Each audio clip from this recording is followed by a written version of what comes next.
Hello guys, welcome to Fiction Quest. So in this video, we will see, what if Harry was rescued by Remus Lupin at age 5 and they lived as rogue werewolves on the run. If you enjoy these kinds of stories, don't forget to show us some love by hitting the like button and subscribing to the channel. Your support means the world to us. Now, let's start the story. Chapter 1, The Cupboard. The rain hadn't stopped for 3 days. Remus Lupin stood across the street from number 4 Privet Drive, his coat soaked through, a half-empty bottle of Ogden's old fire whiskey dangling from his fingers. The street lamp above him flickered, had been flickering for the past hour, and he'd stopped flinching at the shadows it cast. For years. For years since that night in Godric's Hollow. For years since he'd lost everyone who ever mattered. He took another drink. The whiskey burned going down, but it didn't warm him. Nothing warmed him anymore. Just look, he told himself. Just see the house. See that he's safe. Then go. He'd been telling himself that for 2 hours. The house was aggressively ordinary, same brick facade as every other house on the street, same manicured lawn despite the November weather, same white-painted fence.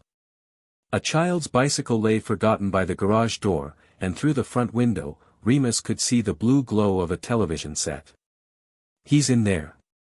James and Lily's boy. Safe. Protected.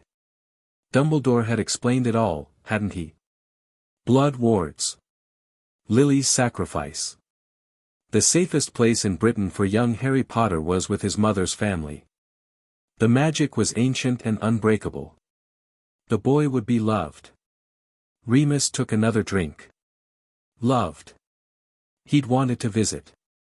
For 4 years, he'd wanted to. But Dumbledore had advised against it. The less connection to the magical world, the safer he'll be, and Remus had listened because Remus always listened. Because he was the sensible one. The responsible one. The one who survived when everyone else died. The moon was waning, 3 days past full. His body still ached from the transformation, his joints grinding with phantom pain. The wolf had been particularly vicious this month, throwing itself against the walls of the reinforced cellar Remus used, howling until its throat bled. The wolf had been vicious every month since Godric's Hollow. Just go, he told himself. He doesn't know you. Wouldn't recognize you. You're nothing to him. But he didn't go. Instead, he watched the television glow behind the curtains and imagined a 5-year-old boy with messy black hair and his mother's eyes, sitting on the carpet, safe and warm, and the magic hit him like a physical blow. Remus staggered, the whiskey bottle slipping from his fingers and shattering on the wet pavement. His hand went to his chest, pressing against his sternum where the sensation bloomed, wrong, wrong, wrong, and the wolf, usually dormant in the days after the full moon, suddenly surged forward with a snarl that Remus barely contained. Child. Pack. Pain. Pain. He crossed the street without deciding to, his wand sliding into his hand from its forearm holster. The front garden. The walkway. The door. The magic was coming from inside the house. Not dark magic, not exactly, but something raw and terrified. Accidental magic, the kind that burst out of young witches and wizards during moments of extreme emotion. Extreme fear. Alohomora. The lock clicked open. Remus pushed through the door into a darkened hallway, and the smell hit him immediately, the wolf's senses still heightened in the days surrounding the moon. Cleaning products. Overcooked roast. The cloying artificial sweetness of air freshener. And underneath it all, faint but unmistakable, blood. Old blood. Days old. Child's blood. The wolf howled in his chest. A staircase to his left. A kitchen straight ahead. The television noise coming from a sitting room to the right. And there, beside the staircase, a small door. A cupboard. The magic pulsed from behind it. Remus moved without thought, without plan. He reached the cupboard door and found it locked, not just locked but bolted, 3 separate mechanisms keeping it sealed from the outside. His hands shook as he worked them open, the wolf's rage bleeding into his movements. He pulled the door open. The smell of urine hit him first. Then mold. Then the distinctive copperrust scent of dried blood, stronger now, concentrated. The cupboard under the stairs was approximately 6 feet deep and 4 feet wide. A thin mattress covered in stains lay on the floor. A single blanket, more holes than fabric. A broken toy soldier with one arm missing. And curled in the corner, making himself as small as possible, a boy. Harry. The child couldn't have weighed more than 30 pounds. His arms were thin as broomsticks, wrapped around his knees, and even in the darkness Remus could see the bruises, yellow-green and fading on his forearms, fresh purple around his wrists. His hair was matted and filthy. His overlarge clothes, a grown man's t-shirt cut roughly into something approximating pajamas, hung off his frame like a tent.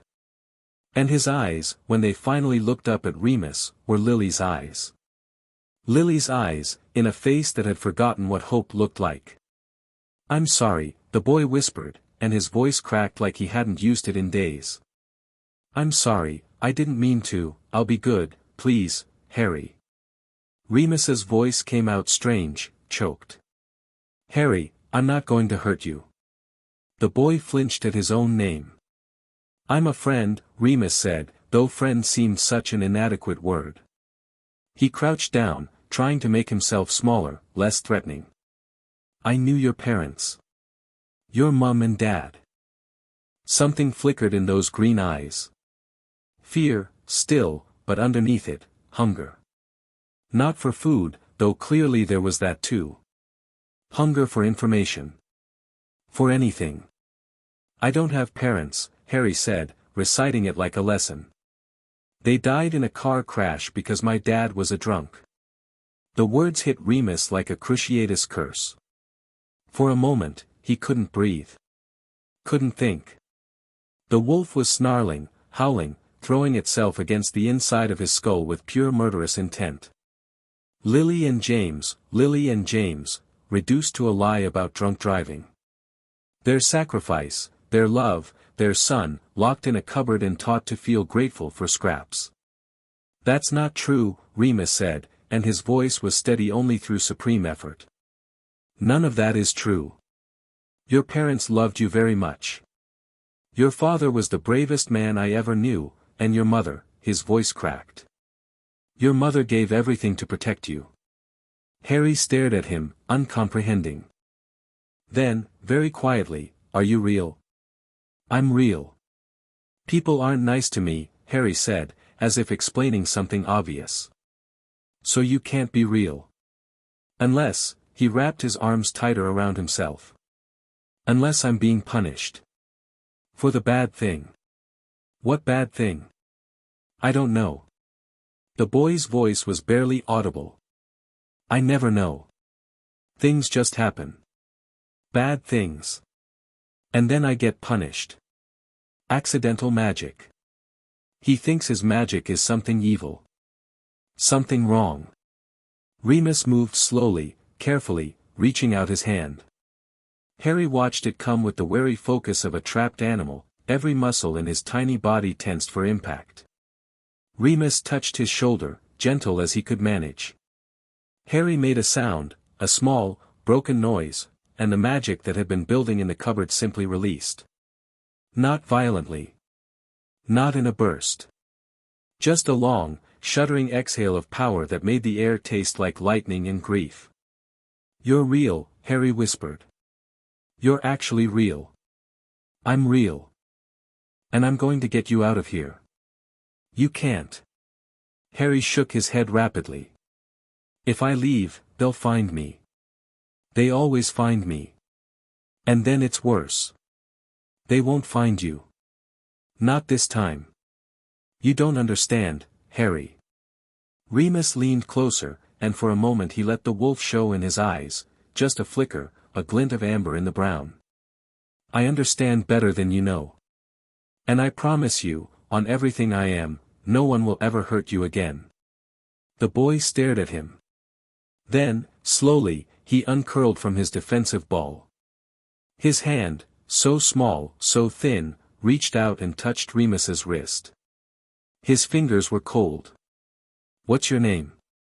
Harry asked. "Remus. Remus Lupin. Your father called me Moony." Something sparked in Harry's expression. Not quite a smile, this child had likely never been taught how to smile, but something. Recognition. Connection. "Moony," he repeated. "Like the moon." Exactly like the moon. Footsteps upstairs. A door opening. A man's voice, querulous and irritated. "Petunia, did you leave the front door open again?" "There's a draft," the voice stopped. Vernon Dursley stood at the top of the stairs, his face purple even in the dim light. His eyes went from the open cupboard door to Remus to the wand in Remus's hand, and his expression cycled through confusion, recognition, and settling finally on outrage. "You," he spat. "One of you. Freaks. In my house." Remus stood. The wolf was very, very close to the surface now. He could feel it in his bones, in his teeth, in the way his vision sharpened and his muscles coiled. Vernon Dursley was a large man, heavy-set and broad, but at this moment, Remus could have torn him apart with his bare hands. "You locked a child in a cupboard," Remus said softly. "He's not a child, he's a—" Vernon's face twisted. "You don't know what he is. What he does. Unnatural things. Dangerous things. We took him in out of the goodness of our hearts, and this is how he repays us. He's 5 years old. He's a freak." Vernon started down the stairs, apparently deciding that physical intimidation would work better than argument. "And you're trespassing. Get out of my house before I call the police, Petrificus totalis." Vernon Dursley went rigid and toppled sideways, crashing into the wall and sliding down to land in a heap at the bottom of the stairs.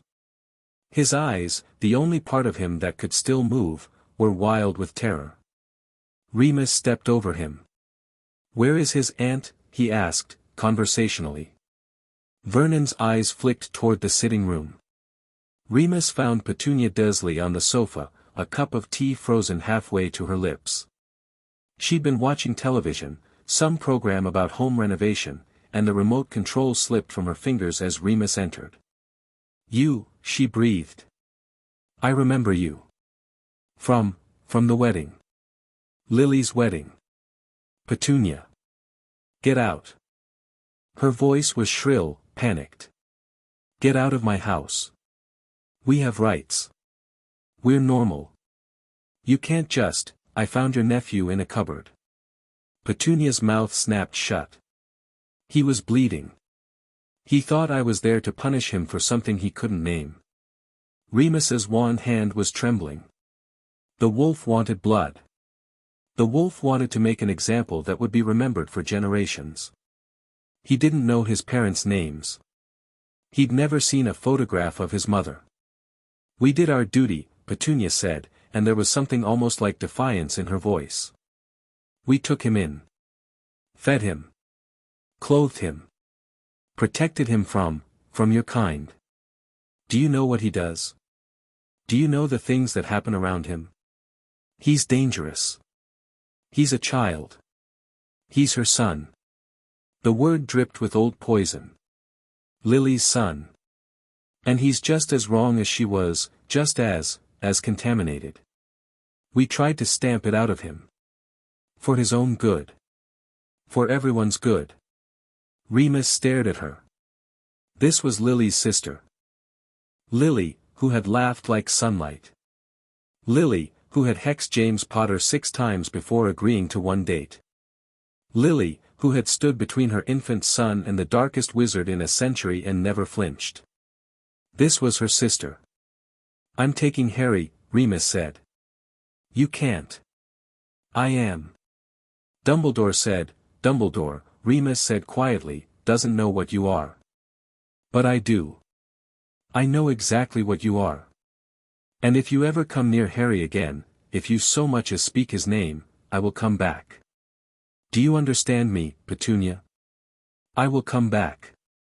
The wolf was in his eyes now. He could feel it. And from the way Petunia's face went chalk-white, she could see it. Take him, she whispered. Take him and go. He was never wanted here anyway. Remus turned and walked back to the hallway. Harry was standing by the open cupboard door, his bare feet on the cold tile floor. He was looking at Vernon Dursley's frozen form without any visible emotion, not fear, not satisfaction, nothing. Is he dead? Harry asked. No. Just frozen. He'll be fine in an hour. Oh. Harry seemed to consider this. What happens now? Remus crouched down again, meeting those green eyes. Now we leave. Together. And we don't come back. Where will we go? Somewhere safe. There isn't anywhere safe, Harry said, with the absolute certainty of a child who had learned that lesson through pain. Not for someone like me. Remus reached out and took Harry's hand. The boy's fingers were cold and thin, but they gripped back with surprising strength. I'm like you, Remus said. Different. Wrong, according to most people. But I've found safe places. Hidden places. Places where people like us can live without being afraid. People like us. Remus hesitated. The secret he'd kept his entire life. The shame that had defined every relationship, every choice, every moment. He'd never told anyone voluntarily, had always waited until they discovered it themselves, until they pulled away with fear or disgust in their eyes. But this child had been locked in a cupboard for being magical. I'll explain later, Remus said. For now, just know that I understand what it's like to be treated like a monster. And I won't let anyone treat you that way again. Harry's hand tightened in his. Okay, the boy said. Just that. Okay. As if he'd been waiting his whole short life for someone to say those words, and now that someone finally had, there was nothing else that needed saying. They walked out of number 4 Privet Drive together. Remus didn't look back. The night bus was too dangerous, their faces would be remembered, reported. Side-along apparition was risky with a child who'd never experienced it, but it was the faster option. Remus gripped Harry's hand tighter and focused on the first safe location he could think of, the ruins of the Potter cottage in Godric's Hollow. The world twisted. They landed in darkness, and Harry doubled over, gagging. Remus held his shoulders, steadying him through the disorientation. It gets easier, Remus said. That's called apparition. Magical travel. I didn't like it. No one does, the first time. Harry straightened, wiping his mouth with the back of his hand. His eyes went wide as he took in their surroundings, the overgrown garden, the collapsed roof, the scorch marks that still stained the walls of the cottage. What is this place? Remus swallowed. This is where your parents lived. Where they died. Harry went very still. Here. Here. The boy stepped forward, one hand reaching out to touch a fragment of wall. The moonlight caught the stone, turned it silver. Harry's fingers traced the edge of a window frame, broken and jagged. I thought you said it was a car crash, he said. That's what your aunt told you. It wasn't true. Your parents were killed by a very evil wizard. They died protecting you. Protecting me. Harry's voice was strange, flat. Why? Because they loved you. That doesn't make sense. I know it doesn't. Not yet. But it will. Harry turned to face him. In the moonlight, surrounded by the ruins of everything his parents had been, he looked even smaller than he had in the cupboard. But there was something in his eyes now, not hope, not yet, but the first stirring of it. The possibility of hope. You're telling the truth, Harry said. I can tell. You can tell. I always know when people are lying. It's one of the bad things. He flinched slightly, as if expecting punishment for the admission. They always punish me when I know. He can sense deception. 5 years old and already showing signs of exceptional magical sensitivity. That's not a bad thing, Remus said firmly. It's a gift.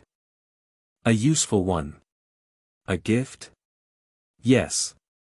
Magic comes in many forms, and what you have, the ability to see through lies, that's rare and valuable. You should never be ashamed of it. Harry stared at him for a long moment. Then, very quietly, you're not lying about that either. No. I'm not. The wind picked up, blowing through the ruins with a mournful sound. Harry shivered, he was still wearing only that ragged shirt, barefoot, exposed. Remus shrugged off his coat and wrapped it around the boy's shoulders. It swamped him completely, dragging on the ground, but Harry clutched it like a lifeline. We can't stay here, Remus said. It's not safe. But I needed you to see this place. To know it exists. To understand that your parents were real, and they loved you, and they deserve to be remembered. Will you tell me about them? Later? Everything. I'll tell you everything. Promise? Remus knelt, bringing himself to Harry's eye level. I promise, Harry. No more lies. No more secrets. From now on, you get the truth. Always. Something shifted in the boy's expression. The first crack in the armor he'd built around himself. Okay, Harry said again. And then, even more quietly, thank you. They operated again, and this time Harry only staggered. The safe house was a converted mill in Lancashire, hidden behind enough wards and notice-me-not charms that muggles walked past it without registering its existence. Remus had used it before, during the bad months after Godric's Hollow, when he'd needed somewhere to fall apart without anyone watching. The interior was sparse, a cot, a fireplace, a small kitchen area, and a reinforced cellar for the full moon. Everything layered in dust and neglect. Remus hadn't been here in over a year. He lit the fire with a wave of his wand, and Harry watched the flame spring to life with wide eyes.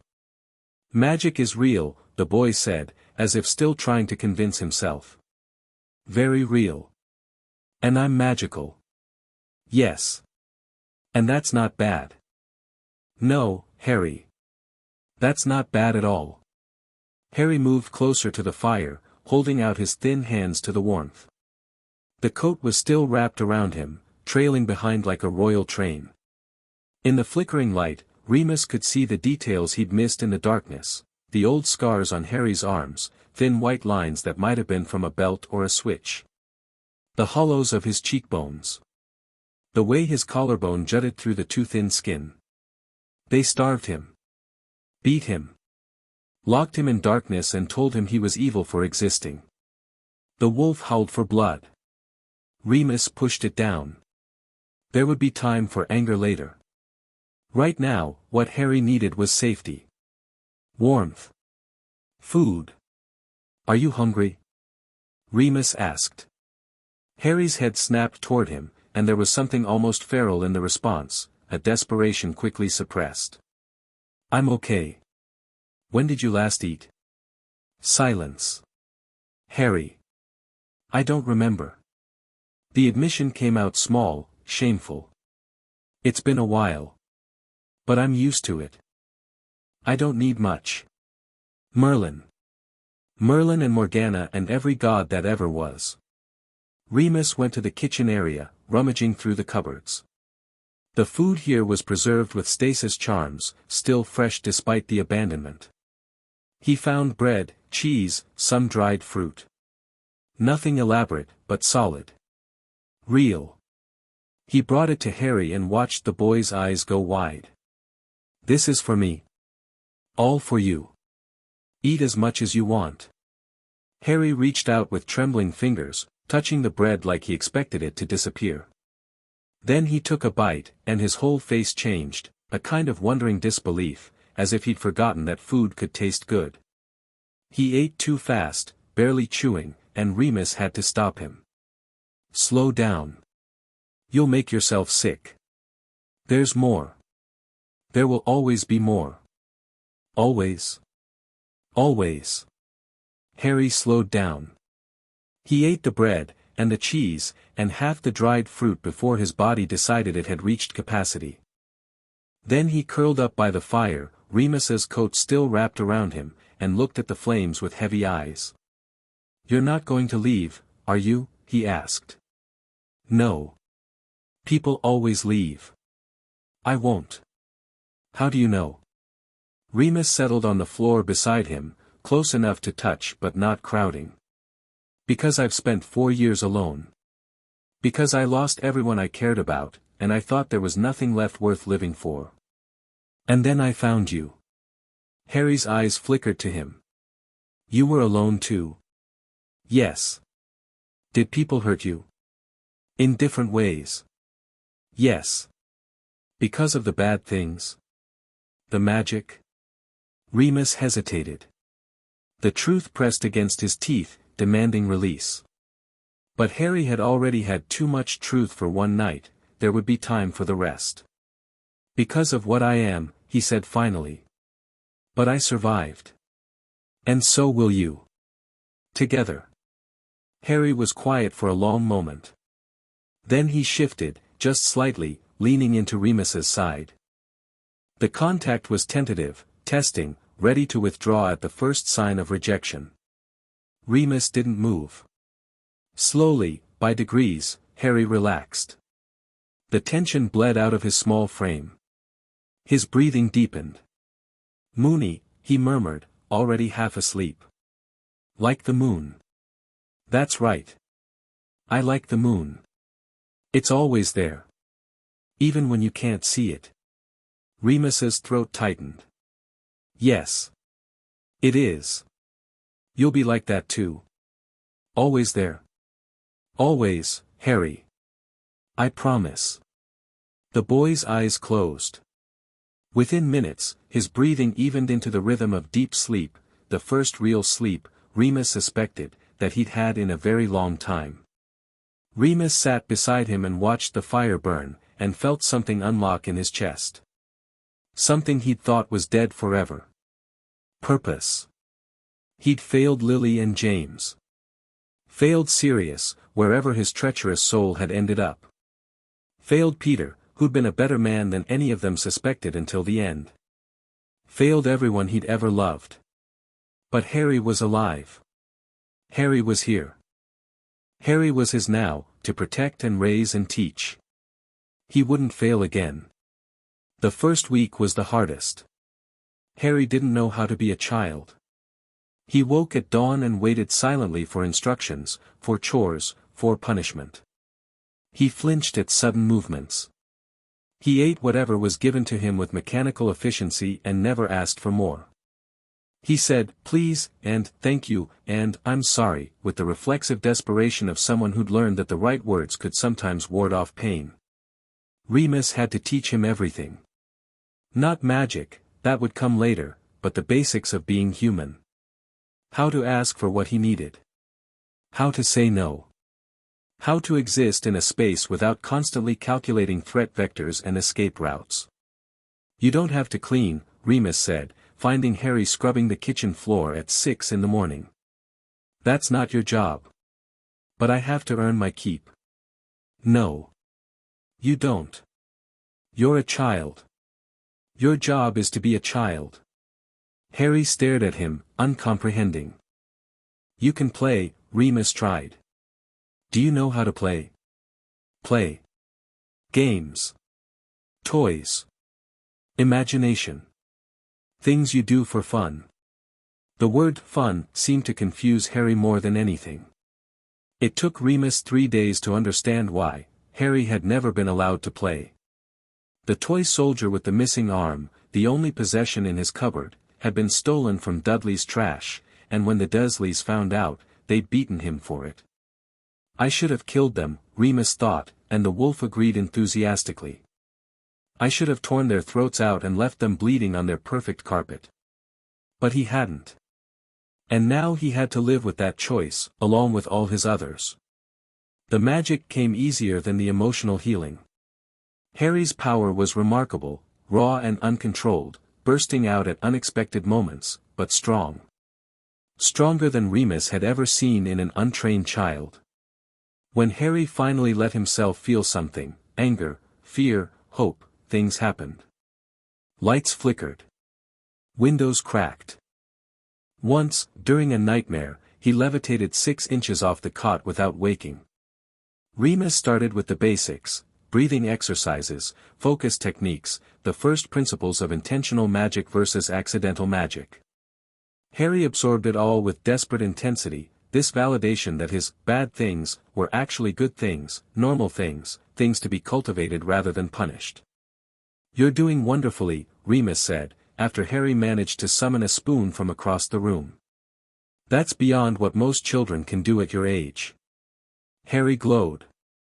It was the first time Remus had seen him genuinely happy. Not just the absence of misery, actual joy, lighting up his thin face. It lasted only a few seconds before the old wariness crept back, but it was there. The seed of something that could grow. "We can do this," Remus thought. "We can survive." But he knew, even then, that they couldn't stay. The Ministry would be searching for Harry by now. Dumbledore certainly was. Remus had no doubt that the moment Petunia reported Harry missing, alarms had gone off in whatever monitoring system the Hogwarts headmaster had in place.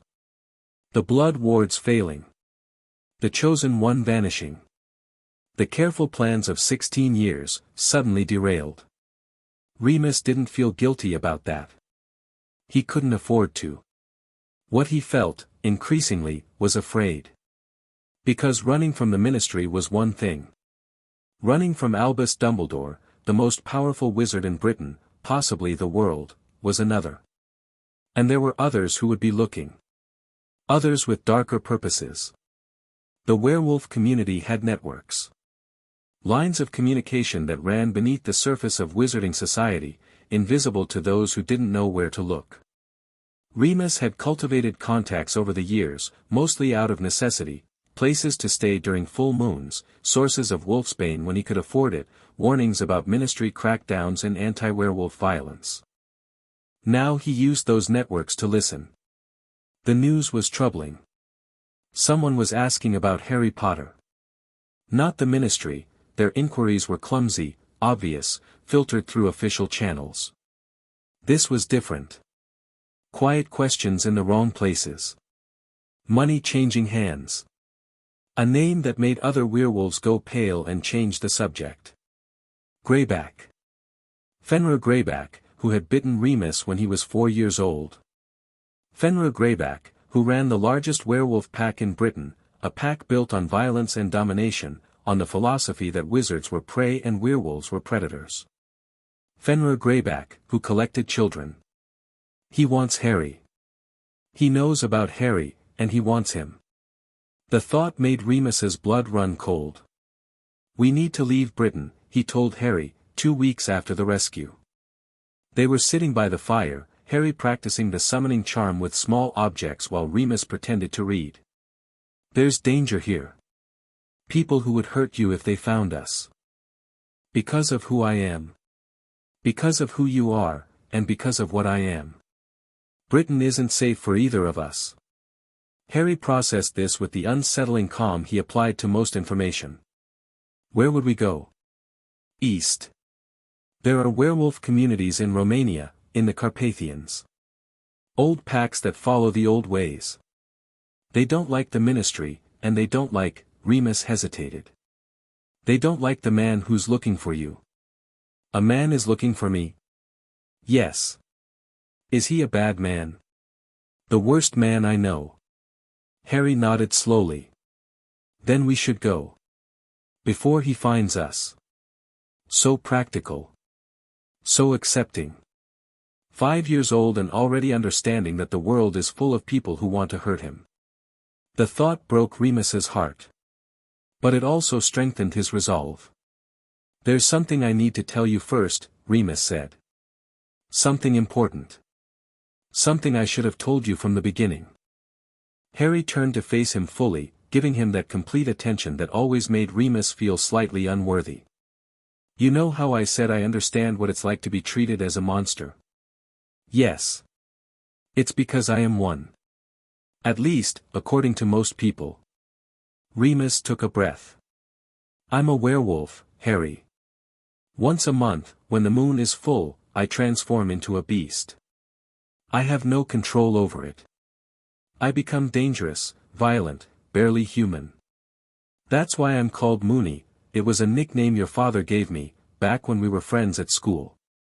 He waited for the reaction. The fear. The disgust. The instinctive recoil that he'd seen so many times before. Harry just looked at him. Does it hurt? The boy asked. Of all the questions, and that was the one he chose. Yes, Remus admitted. Very much. Every month. Every month. Harry considered this. Then he reached out and took Remus's hand, the same way Remus had taken his in the cupboard. I'm sorry, Harry said. That sounds awful. It is. But I've learned to manage it. There are potions that help, and places to transform safely. Remus squeezed his hand. I'm telling you because I don't want any secrets between us. And because, he stopped, unsure how to continue. Because the man looking for me is a werewolf too, Harry said. Isn't he? Remus stared at him. How did you know that? I didn't. But it makes sense. You said the wolves in Romania don't like him. And you're scared of him. Not scared for me scared, but scared because you know him scared. The way Aunt Petunia was scared of my mum. 5 years old. He's 5 years old and he's already reading people like that. You're right, Remus said quietly. His name is Fenrir Greyback. He's the one who bit me, when I was about your age. How to explain Greyback to a child? He believes that werewolves are superior to regular wizards. That we should rule over them, hurt them, make them afraid. He builds packs through violence, by biting children and taking them from their families. And he's heard about you, somehow. The famous Harry Potter. He wants to add you to his collection. But I'm not a werewolf. No. But you're powerful. And famous. And having you would be, a symbol. A way to show that nothing is beyond his reach. Harry was quiet for a long moment. The fire crackled and popped, sending shadows dancing across the walls. Will he catch us? Harry asked finally. No. Remus's voice was hard. I won't let him. But if he did, he won't. But if he did, Harry met his eyes, and there was something fierce in his gaze, something that hadn't been there 2 weeks ago. I wouldn't go with him. Even if he caught me. I'd find a way back to you. I'd fight. The declaration shouldn't have been comforting. A 5-year-old promising to fight one of the most dangerous werewolves in Europe, it was absurd, tragic, heartbreaking. But Remus looked at Harry's face, at the determination burning in those green eyes, and he believed him. Let's make sure it doesn't come to that, Remus said. We leave tomorrow. They traveled at night. Remus had obtained a port key, illegally, through his network, but legal wasn't an option anymore, that would take them to Bucharest. From there, they would travel by mundane means into the mountains, following paths that only werewolves knew. Harry handled the port key better than he'd handled apparition. He stumbled on landing but didn't vomit, and his first words were, that was better. The sensation is different. Less squeezing. I didn't like the squeezing. No one does. Bucharest was cold and foreign and overwhelming. Harry stuck close to Remus's side, his hand gripping the fabric of Remus's coat, but his eyes were everywhere, taking in the old buildings, the unfamiliar faces, the signs in a language he couldn't read. Is this still magical? He asked, whispering as if afraid to disturb the locals. This area is Muggle. Non-magical. We'll enter the wizarding district tomorrow, but for now, it's safer to stay hidden. They found a small inn that asked no questions, and Remus paid in Muggle currency, the galleon exchange would leave traces. The room was tiny, with a single bed and a radiator that clanked alarmingly, but it was warm and dry and had a lock on the door. Harry explored the space with methodical thoroughness, checking the corners, testing the window, examining the bathroom. When he was satisfied, he sat on the edge of the bed and looked at Remus. "This is better than the cupboard," he said. "Considerably. There's a window. I can see outside." "Yes. And the door doesn't lock from the outside." Remus's heart clenched. "No. It doesn't." Harry nodded, processing. Then, very quietly, "I think I might sleep well tonight." He did. Remus sat in the single chair, watching over him, and didn't sleep at all. The journey into the Carpathians took 4 days. They traveled by train, then by bus, then on foot, moving through increasingly remote terrain, following trails that weren't on any map. Harry kept pace without complaint, even when his legs ached and his lungs burned from the altitude. He was stronger than he looked, toughened by years of privation in a way that made Remus simultaneously proud and furious. On the 3rd day, they reached the boundary. Remus felt it first, a subtle shift in the air, a tingle across his skin that had nothing to do with temperature. The wolf perked up, recognizing the scent of others, of territory, of pack. "We're being watched," Harry said quietly. Remus glanced down at him. "You can sense that? There are people in the trees. 3 of them. Maybe 4. He was right. Remus could smell them now, 3 adult werewolves, all male, positioned in a loose triangle around the path. Guardians. Sentries. "Hello," Remus called out, raising his hands to show they were empty. "I'm Remus Lupin. I sent word ahead. We're seeking sanctuary." Silence. Then, from the shadows between the trees, a figure emerged. The woman was tall and angular, with iron-gray hair pulled back in a severe braid and scars that traced both sides of her face. She moved with the fluid economy of a predator, her yellow eyes fixed on Remus with calculating intensity. "Lupin," she said, her accent thick. "The English wolf. You have been expected. Thank you for receiving us, Elder Vasile." The woman's gaze shifted to Harry, and something flickered in her expression. "This is the child. Harry Potter." "Yes. He is not wolf." "No. But he is mine." The words came out without thought, but Remus didn't regret them.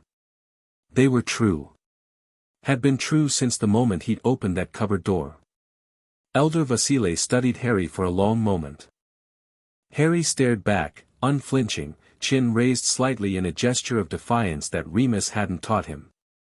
"He has spirit," the elder said finally. "Good. He will need it." She turned and gestured for them to follow. "Come. The pack waits." The Carpathian settlement was hidden in a valley between 2 peaks, accessible only through a narrow pass that had been warded so heavily Remus could feel the magic pressing against his skin. Inside the wards, the landscape opened up, a cluster of wooden buildings arranged around a central fire pit, surrounded by gardens and animal pens and all the trappings of a sustainable community. And everywhere, wolves. Not transformed, the moon wasn't full, but unmistakably werewolves. Remus could see it in the way they moved, the way they watched, the yellow tint to their eyes. Men and women and children, all marked by the curse that wizarding society treated as a death sentence. Here, they had built something else. Something like a home. Harry's hand found Remus's again, gripping tight. "Are they all like you?" he whispered. "Yes. There are so many. More than most people know. We've learned to hide." A crowd was gathering, drawn by the arrival of newcomers. Remus saw suspicion in many faces, wariness in others.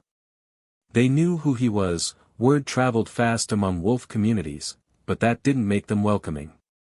An English wolf, coming to their territory with a human child. It was unprecedented. Strange. Possibly dangerous. Elder Vasile led them to a large building at the center of the settlement, a meeting hall, rough-hewn and ancient. Inside, a fire burned in a massive stone hearth, and around it sat a circle of older wolves. The Pack Council. Remus Lupin, one of them said, a heavy-set man with a beard that reached his chest. You ask for sanctuary. I do. You bring a human child into werewolf territory. I do. Explain. Remus explained. The cupboard. The abuse. The rescue. The danger from both the Ministry and Greyback. He kept his voice steady, factual, allowing the truth to speak for itself. When he finished, the council exchanged glances. Greyback wants this child, another elder asked, a small woman with white blind eyes who nonetheless seemed to see everything. He's been asking questions. Following our trail. It's only a matter of time before he finds out we've left Britain. And when he does, he will come here. To our territory. Making demands. Yes. You bring war to our door, English wolf. I bring a child who needs protection. Remus met the elder's sightless gaze. Is that not what the old ways demand? Sanctuary for the innocent? Silence fell over the council. Then the blind woman laughed, a rusty, surprised sound. He knows the old ways, she said. He argues like a wolf, not a wizard. There may be hope for him yet. The child, Elder Vasile said. Let him speak. Harry looked up at Remus, uncertain. Go ahead, Remus murmured. Tell them the truth.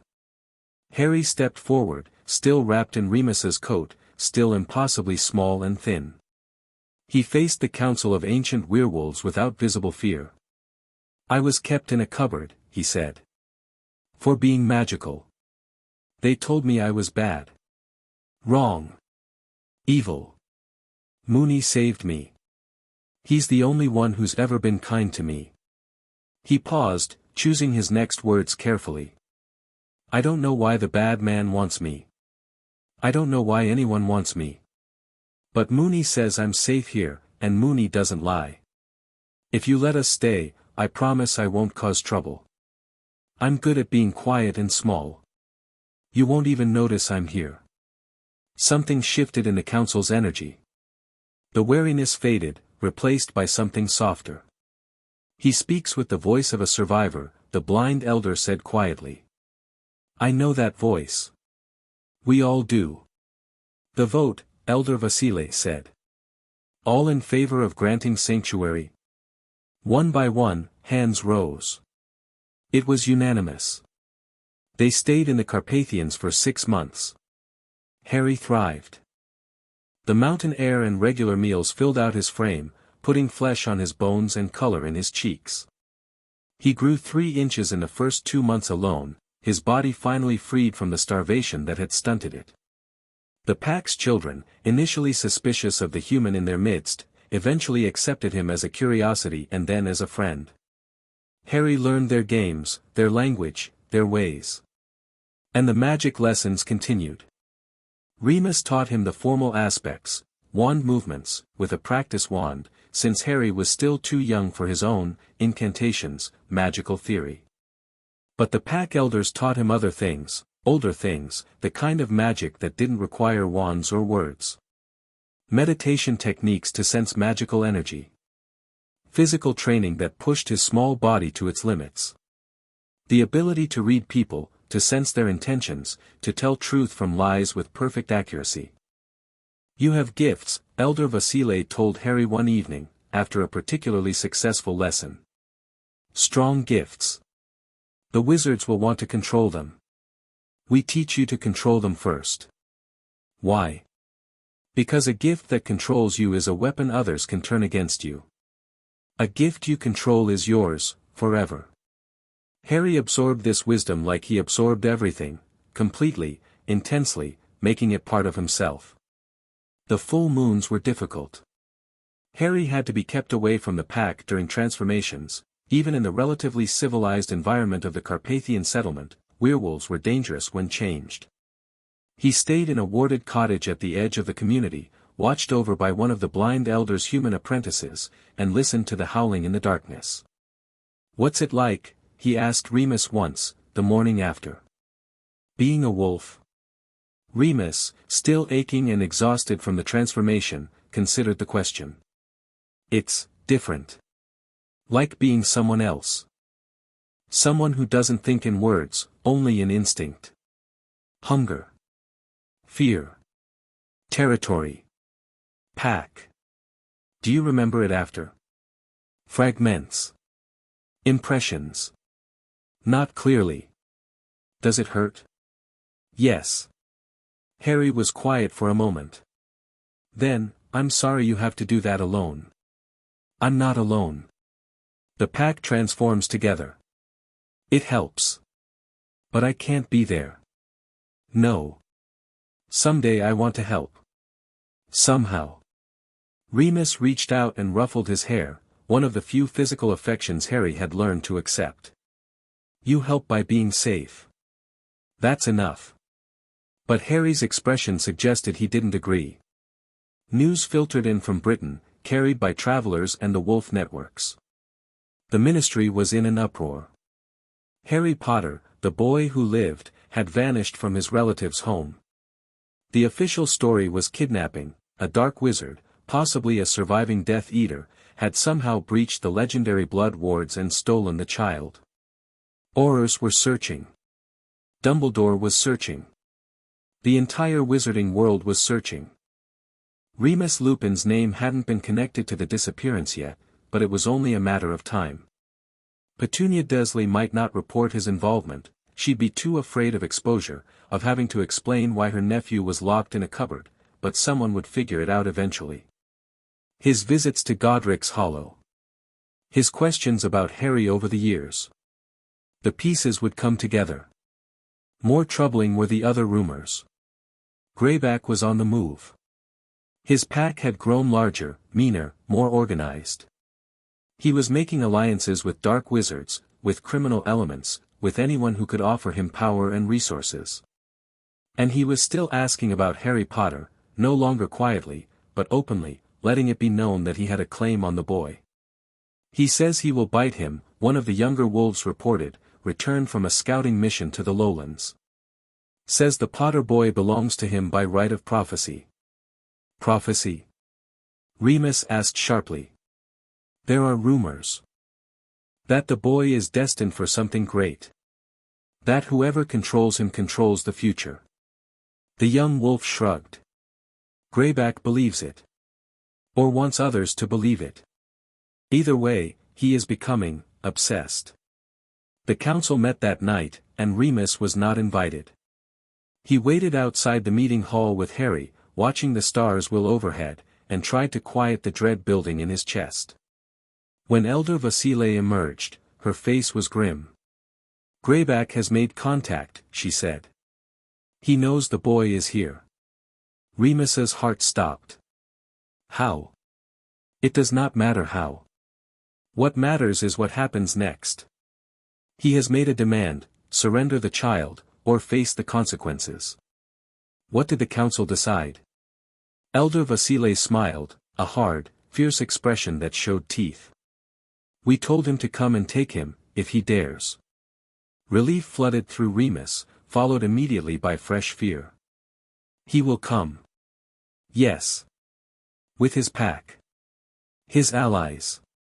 Everything he has." The elder's yellow eyes glittered in the starlight. "But this is our territory. Our mountains. We have held this land for 400 years, against enemies far worse than Fenrir Greyback. We will not bow to him. He has numbers, we have the old ways. The old magic. The mountain itself will fight for us." She placed a hand on Remus's shoulder. "Your cub is pack now, Lupin. We protect our own. Always. Pack." Remus had never truly belonged to a pack before. Even among the marauders, even in his closest friendships, he'd always felt separate. Other.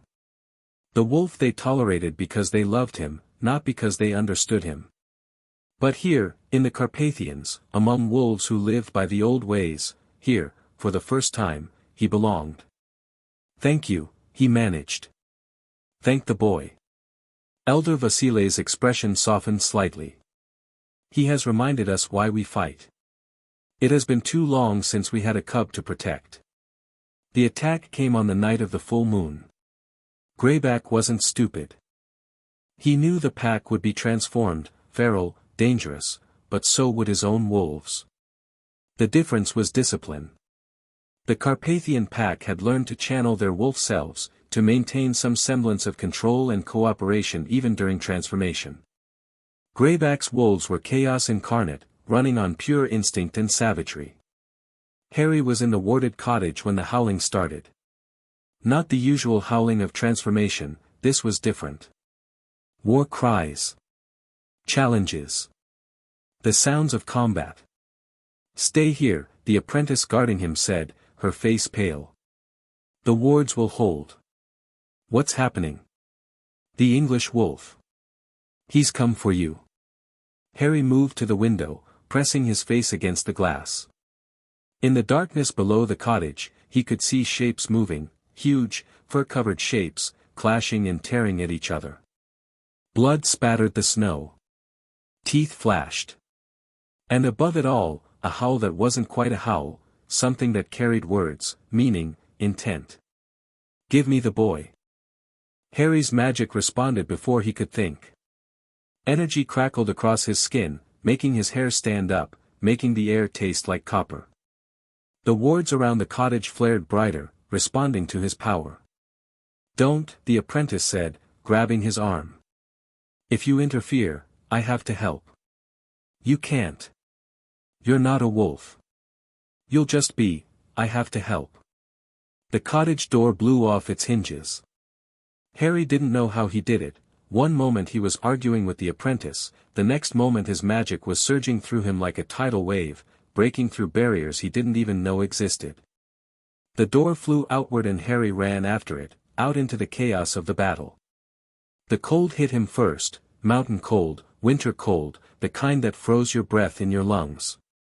Then the smell, blood and fear and wet fur and something else, something wild and electric. A wolf lunged at him from the darkness. Harry's hand came up, instinctive, and the wolf stopped. Not frozen, just stopped, suspended in mid-air, its jaws inches from Harry's throat. Harry stared into its yellow eyes and felt something pass between them, not words, not thoughts, just recognition. Understanding. Not prey, he thought at the wolf. Not enemy. Wrong target. The wolf whimpered. When Harry released whatever he'd done, it didn't attack, just turned and fled back into the darkness. More wolves were coming. Harry could feel them, drawn by his magic, by the power crackling off him like lightning. He didn't know what he was doing, didn't know if it would work, but he reached out anyway, mentally, magically, and pushed.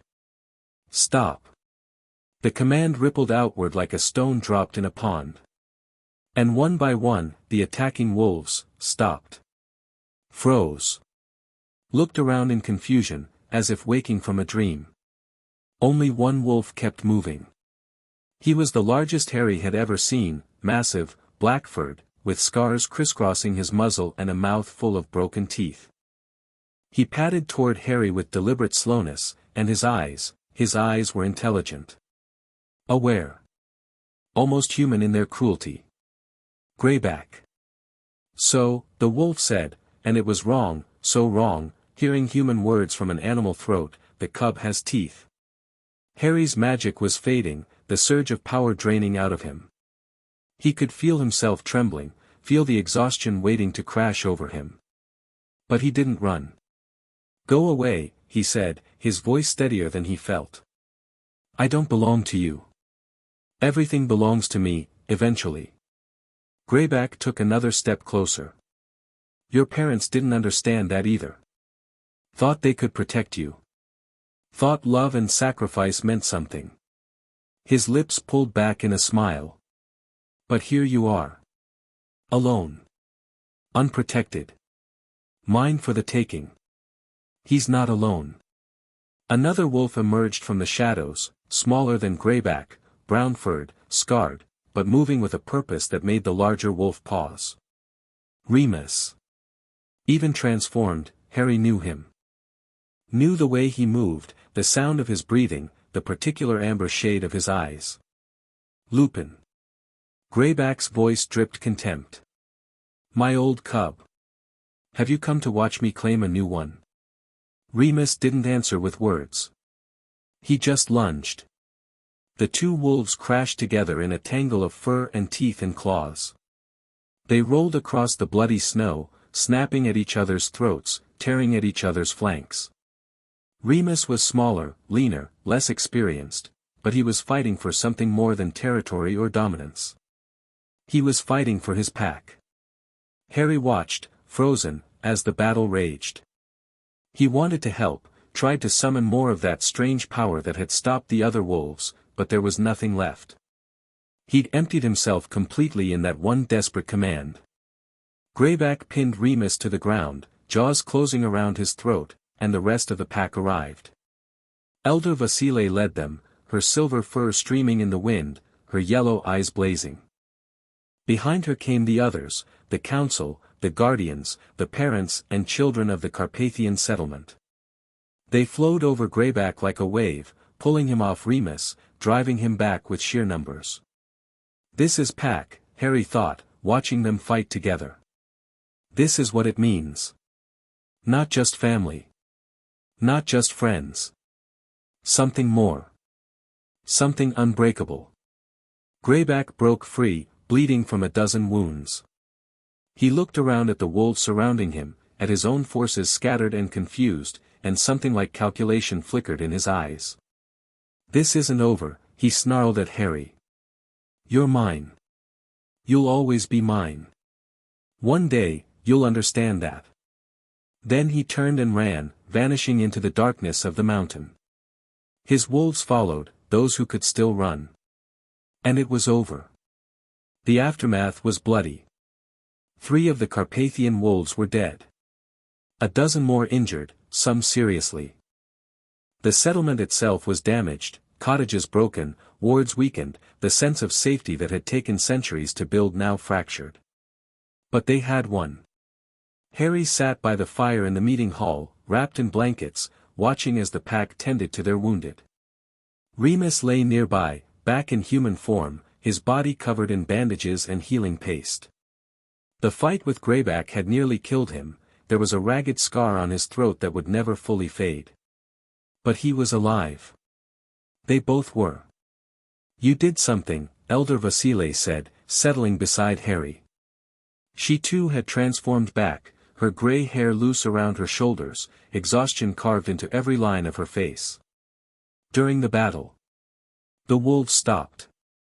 I don't know what I did. Neither do I. But it was old magic. Wolf magic. The kind that hasn't been seen in generations. She studied him with those yellow eyes. You are not Wolf, Harry Potter. But you are, something. Something we have not encountered before. Is that bad? It is what it is. The question is what you will become. Harry looked at Remus, at the bandages wrapped around his protector's throat. I want to become someone who can help. Who can protect people like Mooney protects me. A worthy goal. Elder Vasile placed a weathered hand on his head. But protection comes with a price. Always. You must decide if you are willing to pay it. What kind of price? The price of violence. Of hard choices. Of becoming something that others fear. Her voice was soft, not unkind. Greyback will return. He is patient, and his pride is wounded. He will gather more wolves, more allies, and he will come for you again. When that happens, will you be ready to fight? To kill, if necessary. Harry thought about the cupboard. The darkness. The pain. He thought about Remus, bleeding in the snow, nearly dying to protect him. Yes, he said. I'll be ready. Elder Vasile nodded slowly. Then we have much to teach you. The next 2 years passed in a blur of training and travel. The Carpathian settlement was no longer safe. Greyback knew where it was now, and while the pack had repelled him once, they couldn't guarantee a second victory. So the wolves scattered, moving to secondary locations, hidden caches, the network of safe houses that had sustained their kind for centuries. Harry and Remus moved with them. They traveled the wolf roads, ancient paths that connected werewolf communities across Europe, invisible to those who didn't know the old signs. From the Carpathians to the Black Forest. From the Black Forest to the Alps. From the Alps to the Pyrenees and beyond. Each pack they encountered taught Harry something new, fighting techniques, survival skills, the old magics that wizards had forgotten. And the wolf inside Harry grew stronger. He wasn't a werewolf, the transformation never came, the full moon held no power over him, but something had awakened during that night in the Carpathians. A connection to the Lupin that went beyond curse or blood. He could sense other wolves now, feel their emotions, communicate with them in ways that words couldn't capture. The elders called it the feral tongue, an ability that hadn't been seen in a human for 300 years. The last person to possess it had been a witch named Lysandra Grey, who had ruled a coalition of wolf packs across Eastern Europe before being burned at the stake by the ministry. "You are her heir, in spirit if not in blood," one elder told him. "The wolves will follow you, if you lead them rightly." Harry didn't want to lead anyone. He just wanted to keep Remus safe. But power had a way of finding those who didn't seek it. On Harry's 7th birthday, the attack came.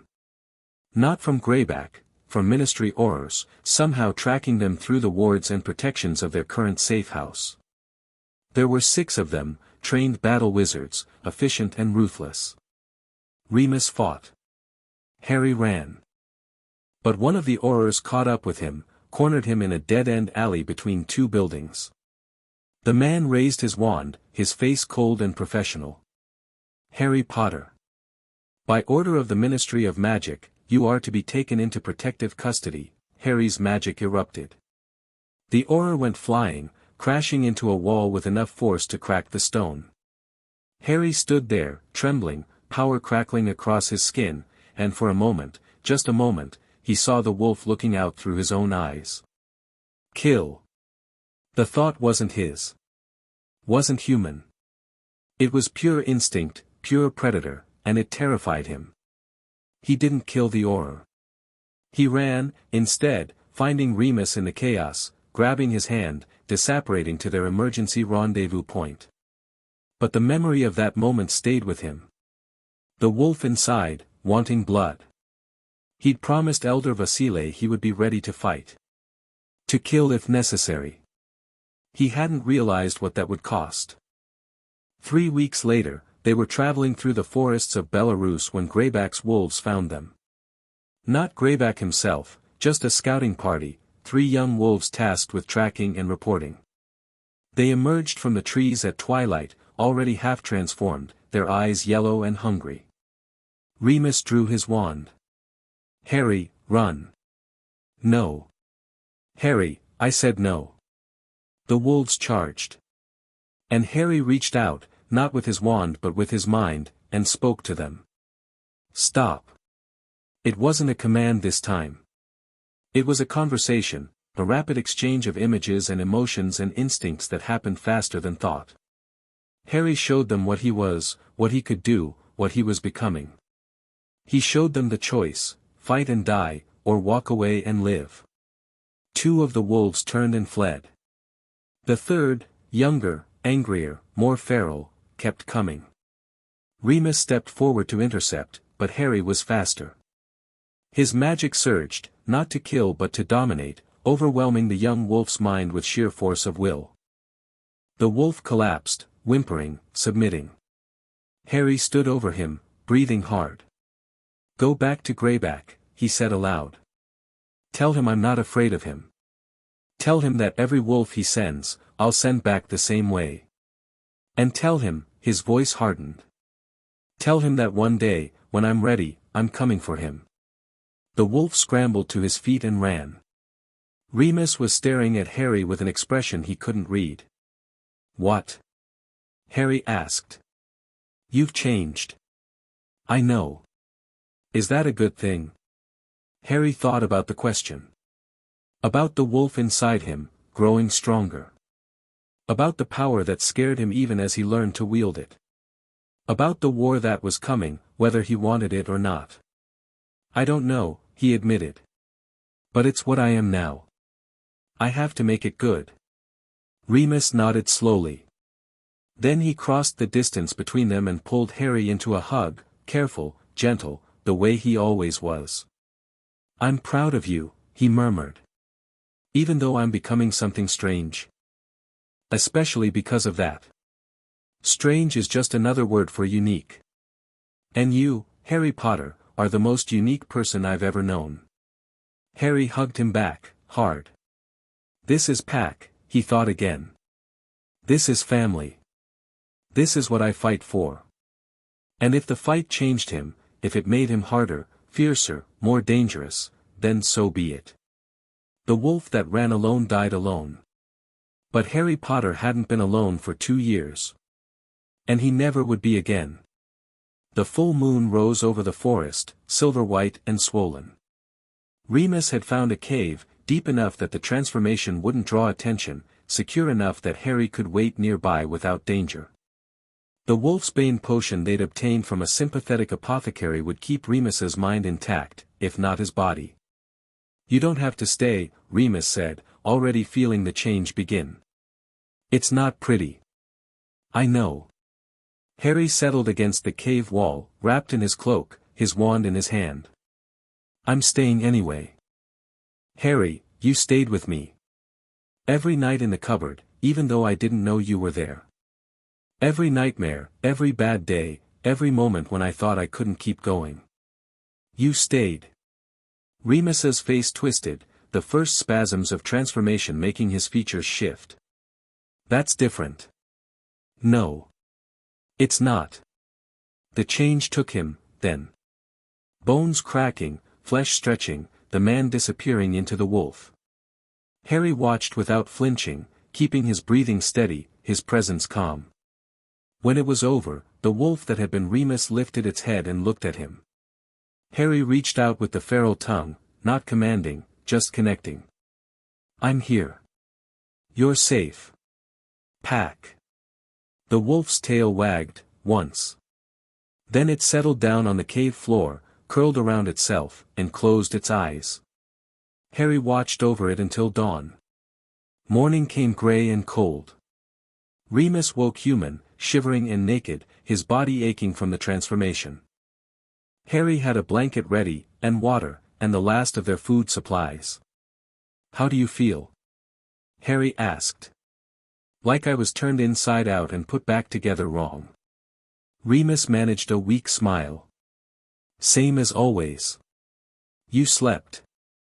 I've never seen you sleep through a transformation before." "The wolfsbane. It's better than usual." "Maybe." Harry handed him the water. "Or maybe it was something else." Remus drank deeply, considering. "The connection. You were maintaining it all night. You seemed calmer. Less angry." "The wolf was calmer," Remus corrected. "Because it knew Pack was nearby. Protecting." He shook his head wonderingly. "I've never experienced that before. Even with James and Sirius and," he stopped, the old pain flickering across his face. "Even with the others. The wolf always fought them, on some level. Saw them as rivals, not Pack. But not me. Not you."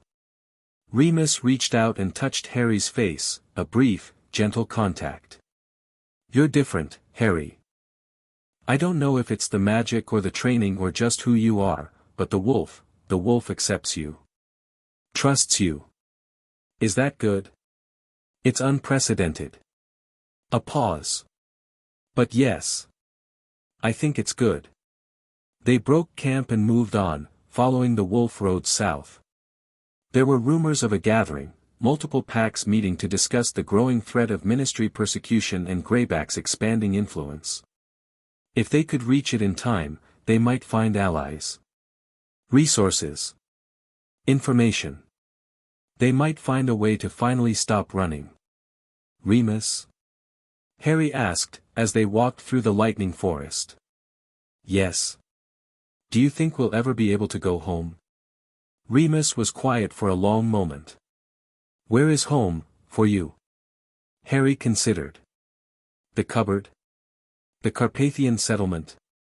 The dozens of safe houses and temporary shelters they'd passed through in the past 2 years. Wherever you are, he said finally. That's home. Remus's hand found his, squeezed tight. Then yes, he said softly.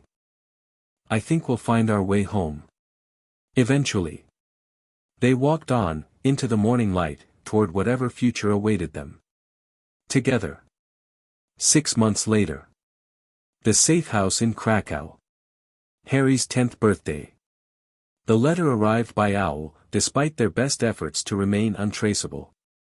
It bore the Hogwarts crest, the familiar green ink, the formal phrasing that Harry had read about in books but never expected to see addressed to himself.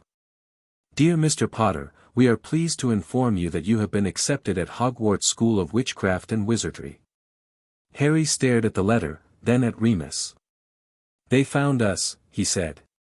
They always do, eventually. Hogwarts letters are one of the most persistent magics in existence. What do we do? Remus took the letter, reading it with an expression Harry couldn't decipher. Old pain, old memories, old connections to a life he'd left behind. We have a choice, he said finally. We can keep running. Find somewhere more remote, more hidden. Disappear entirely. Or we go back. Face what's waiting for us. Confront the past instead of fleeing from it. Harry thought about Britain. About Greyback, still hunting. About Dumbledore, still searching. About the boy who lived, and all the expectations that name carried. I'm tired of running, he said. So am I. But if we go back, everything changes. We can't hide anymore. Can't pretend we're just wanderers, passing through. We'll have to stand and fight. Harry looked at the letter in Remus's hands. At the future it represented, danger and pain, yes, but also possibility. Answers. Maybe even justice. I want to know who betrayed my parents, he said quietly. You said it was Sirius Black. I want to look him in the eye and ask him why. Harry, and I want to show Dumbledore what he left me to become. I want him to see the cupboard. The scars. Everything they did to me while he told himself I was safe and loved. The anger in his voice surprised even himself. It had been building for years, buried under survival instinct and training and the simple necessity of keeping moving. But it was there. It had always been there. I want to go back, Harry said. Not to hide. Not to pretend to be normal. To face them. All of them. Remus studied him for a long moment. The thin boy who'd been curled in a cupboard 5 years ago was gone, replaced by something harder, stronger, more dangerous. Not just the wolf's cub, something more than that. Something new. Then we go back, Remus said. Together. Always together. Harry smiled, a real smile, sharp and fierce and nothing like the timid child he'd once been. Let's give them something to talk about. Chapter 1 and Chapter 2, Wolf Moon. The Carpathian Mountains rose around them like the bones of ancient giants, their peaks white with early snow despite the autumn season below. Harry had grown to love these mountains over the past 2 years, their silence, their secrets, the way the wind carried the scent of pine and stone and something older, wilder, that he couldn't name but recognized in his blood. He was 7 years old, and he had almost forgotten what it felt like to be afraid. Again, Elder Vasile said, her voice carrying across the training ground without effort. Your stance is too wide. A wolf does not plant itself, a wolf flows. Harry adjusted his feet, narrowing his base, keeping his weight centered over his hips. The practice wand in his hand, ash wood, no core, purely for form, traced the pattern she'd shown him. Slash, twist, thrust. The movements were martial, nothing like the pretty flourishes he'd read about in Remus's old textbooks. Better. Vasile circled him, her yellow eyes missing nothing. Now show me the intent. Harry closed his eyes and reached for the feeling she'd taught him to find, not anger, not fear, but something colder. Cleaner. The absolute certainty that he would do what was necessary, whatever the cost. When he opened his eyes and moved through the pattern again, the air crackled. Good. Vasile's lips curved in something that might have been approval. You are learning to mean it. That is the difference between a wizard who performs magic and a wizard who is magic. One borrows power. The other owns it. Remus says intent without control is just destruction. Remus Lupin is wise in some ways and cautious in others. Control matters, yes. But control without intent is just performance. She stopped in front of him, close enough that he could see the fine scars that traced her weathered face. When the time comes to fight, truly fight, you will not have the luxury of hesitation. You must know, in your bones, that you are willing to do harm. Otherwise, your magic will betray you at the critical moment. Harry thought about the Aurors who had nearly caught them 6 months ago. The one he'd blasted into a wall. The surge of something dark and hungry that had risen in him afterward, wanting more. I felt it, he said quietly. When those wizards came for us. The wanting to hurt them. And it scared me. Vasile's hand came to rest on his shoulder, a rare gesture of physical contact from the severe elder. Good. Fear is appropriate. The day you stop fearing that darkness is the day it swallows you. She squeezed once, then released him. But fear and refusal are not the same. You can fear a weapon and still learn to wield it. Remember that. How do you know the difference between using the darkness and becoming it? You ask good questions, little wolf. Vasile's eyes grew distant. The answer is purpose. Greyback uses violence because he enjoys it, because hurting others makes him feel powerful. You will use violence because you must, because someone you love is in danger, or because the alternative is worse. As long as you fight for something beyond yourself, the darkness serves you. The moment you fight for its own sake. She shook her head. Then you are lost. Harry absorbed this, turning it over in his mind the way he did with all her lessons. Purpose.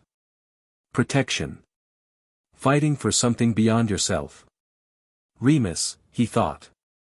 I fight for Remus. That's enough. That has to be enough. Now, Vasile said, stepping back and drawing her own wand, real, ancient, carved with symbols Harry didn't recognize, let us see if your theory matches your practice. Defend yourself. She attacked without further warning, and Harry stopped thinking. Remus was waiting when Harry limped back to their cottage, nursing a bruised shoulder and a spectacular black eye that was already swelling shut. Vasile? Remus asked, not looking up from the letter he was writing. She said I was getting too confident. Were you? Probably. Harry collapsed onto his bed, a real bed, with a mattress and blankets and a pillow that smelled like home. 2 years ago, such luxury would have seemed impossible. Now he barely noticed it. She also said I'm ready for the next level of training. That made Remus look up. The feral tongue exercises? Tomorrow. She wants me to practice with the younger wolves during their evening run. That's. Remus set down his quill, his expression complicated. That's significant, Harry. The tongue isn't just communication, it's leadership. If you can run with them, direct them, coordinate their movements. I know. Harry stared at the ceiling, watching the shadows from the fire dance across the wooden beams. It's also dangerous. If I lose focus, if I let the wolf mind take over instead of guiding it, you could get hurt. Or hurt someone else. Yeah. Silence stretched between them, comfortable and familiar. This was how they communicated best, not in long conversations but in shared quiet, each knowing the other's thoughts without needing to voice them. Are you scared? Remus asked finally. A little. But mostly. Harry searched for the right word. Excited? Like there's something inside me that's been waiting for this. Something that wants to see how far I can go. That's the wolf talking. I know. Harry turned his head to look at Remus, his one good eye meeting his guardian's worried gaze. But it's also me. They're not as separate as they used to be. I don't think they ever will be again. Remus was quiet for a long moment. Then he rose and crossed to Harry's bed, settling on the edge of the mattress with the careful movements of a man who'd made peace with chronic pain. I worry about you, he said softly. Not because you're doing anything wrong, but because you're doing everything right. You're becoming exactly what the elders hoped, powerful, controlled, connected to the wolf spirit in ways that haven't been seen in centuries. And I can't help wondering. Wondering what? What it's costing you. What pieces of the normal childhood you should have had are being sacrificed for this training, this purpose. Remus's voice cracked slightly. You're 7 years old, Harry. You should be playing games and learning your letters and worrying about whether you'll get a broomstick for Christmas. Instead, you're preparing for war. Harry sat up, ignoring the protest of his bruised muscles, and took Remus's hand. I never had a normal childhood, he said. The Dursleys made sure of that. But you know what? I don't miss it. I don't miss the cupboard or the darkness or being told I was worthless every single day. He squeezed tighter. What I have now, the training, the pack, you, this is better. This is real. This is mine. You deserve more than just, better than the cupboard. Maybe. But I'd rather have what I've earned than what I should have been given. Harry managed a smile, lopsided around his swollen eye. Besides, I'm happy. Isn't that enough? Remus looked at him, really looked, the way only he could, seeing past the bruises and the bravado to the truth beneath, and something in his expression shifted. You are happy, aren't you? Yes. Even with everything. Because of everything. Because I found you. Because you found me. Harry's smile softened. You're my pack, Remus. My family.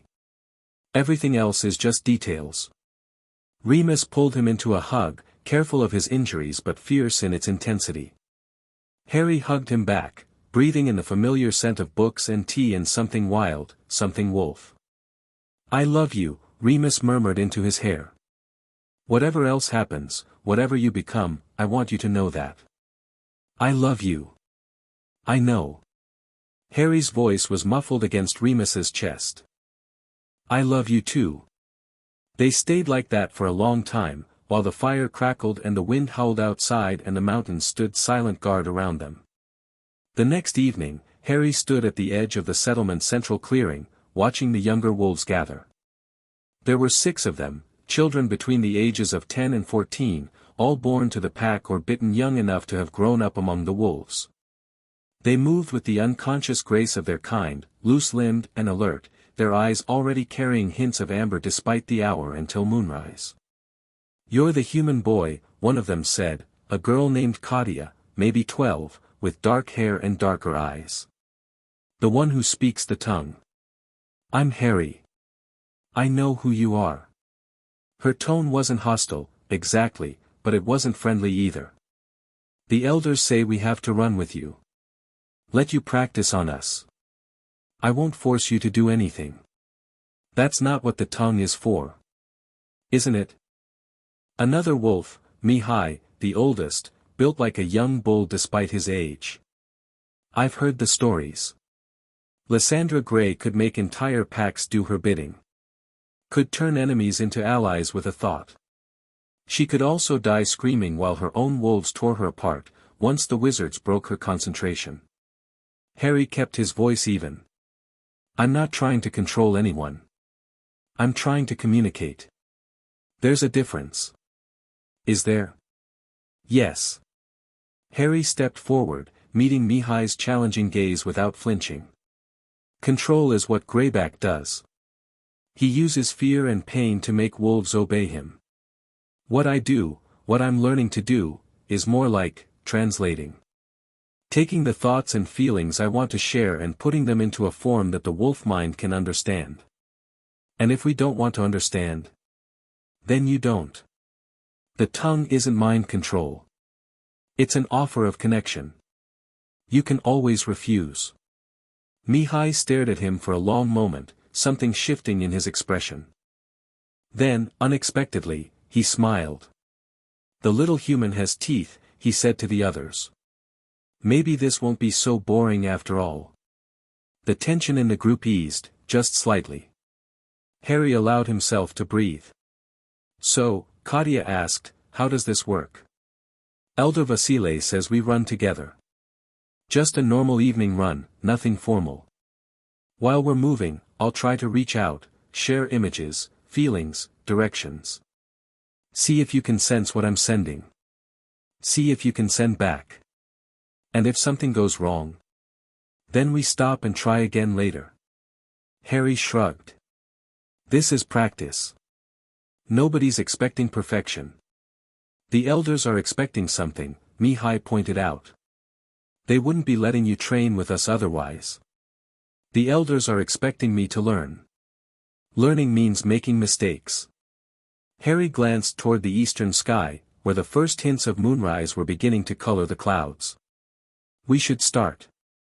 The change will be easier if we're already moving when it comes. The young wolves exchanged glances, some silent communication passing between them. Then Mihai nodded. Lead the way, little speaker. Let's see what you can do. They ran. The forest paths around the settlement were worn smooth by generations of wolf feet, winding through the trees and across the streams and up the steep slopes of the mountain. Harry kept pace easily, the training had built his endurance, but he didn't push ahead or fall behind. He ran with them, matching their rhythm, becoming part of the group rather than its leader. The moon rose, full and fat and silver. Harry felt the change begin in the wolves around him, not the violent racking of Remus's transformation, but something smoother, more natural. These wolves had been changing since childhood. Their bodies knew the moon the way Harry's knew air and water. One by one, they shifted. Clothing fell away, bones cracked and reformed, skin sprouted fur. Within minutes, Harry was running alongside 6 wolves, their breath steaming in the cold air, their paws silent on the frozen ground. Now, he thought. Reach out. Connect. He closed his eyes, not physically, he still needed to see the path, but mentally, turning his attention inward. The feral tongue wasn't magic in the traditional sense, there was no wand movement, no incantation. It was more like opening a door. Making himself available to something that was always there, waiting. Hello, he sent. Not words, words were human, and he wasn't speaking to humans now. Instead, he projected feeling, greeting, warmth, pack recognition. I'm here. Can you hear me? The response was immediate and overwhelming.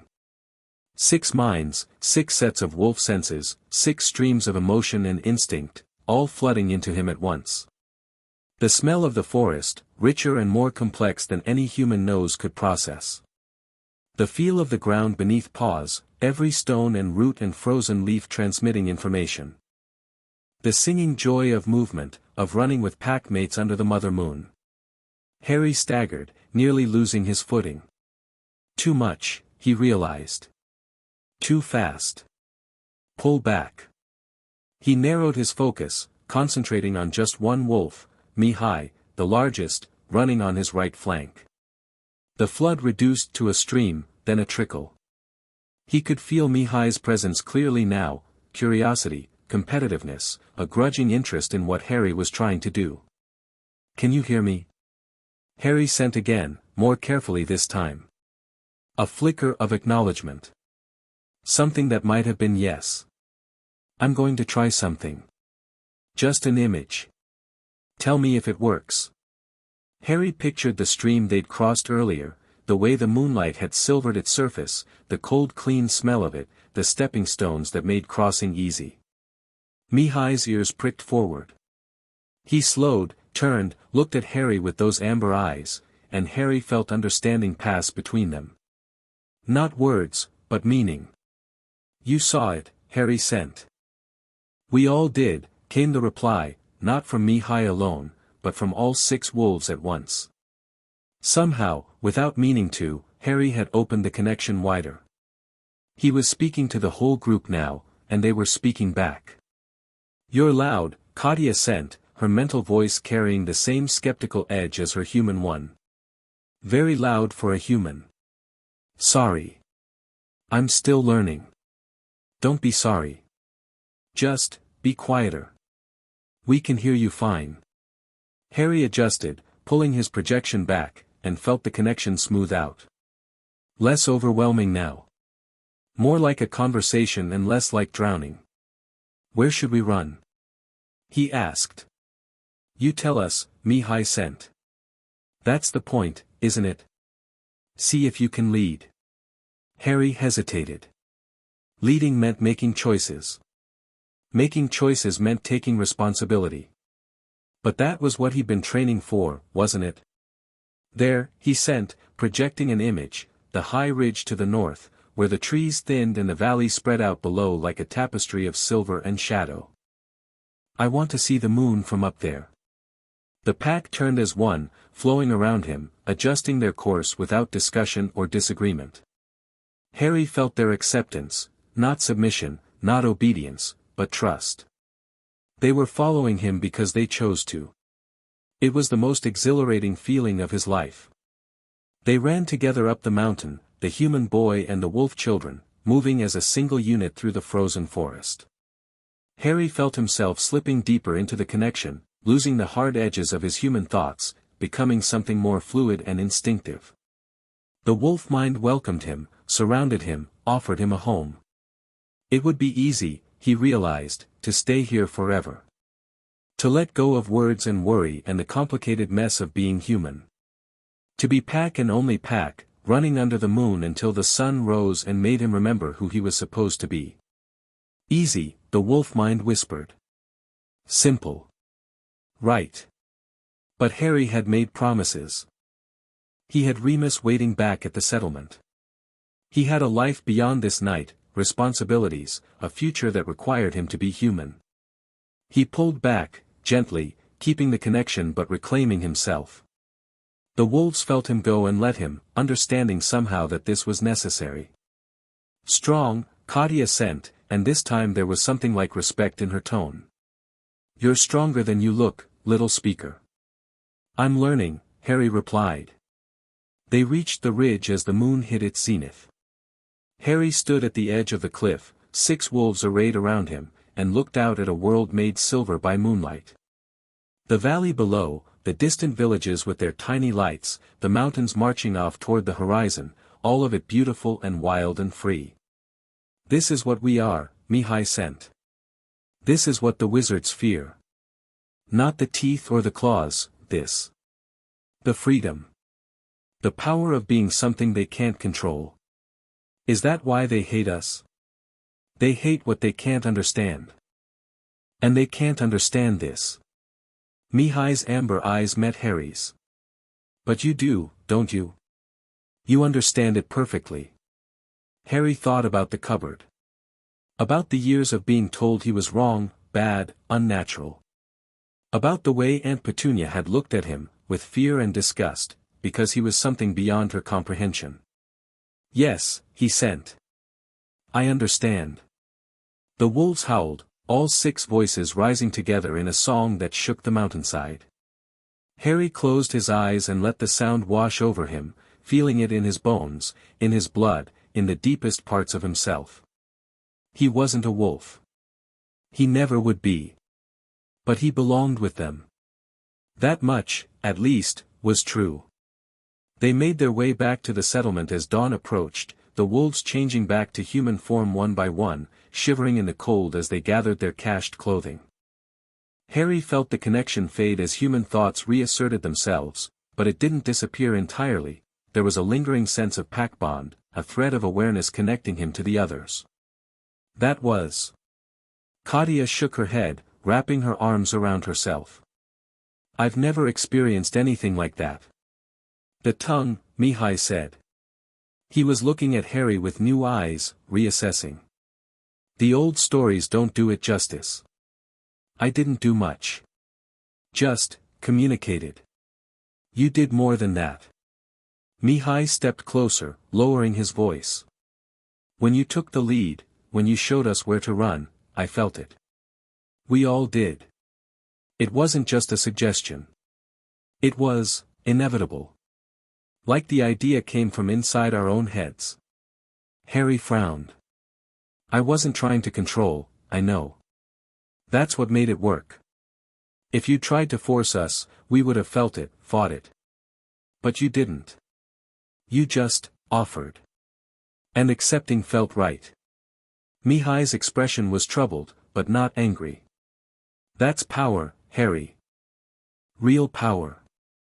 The kind that doesn't need force to work. Is that bad? I don't know.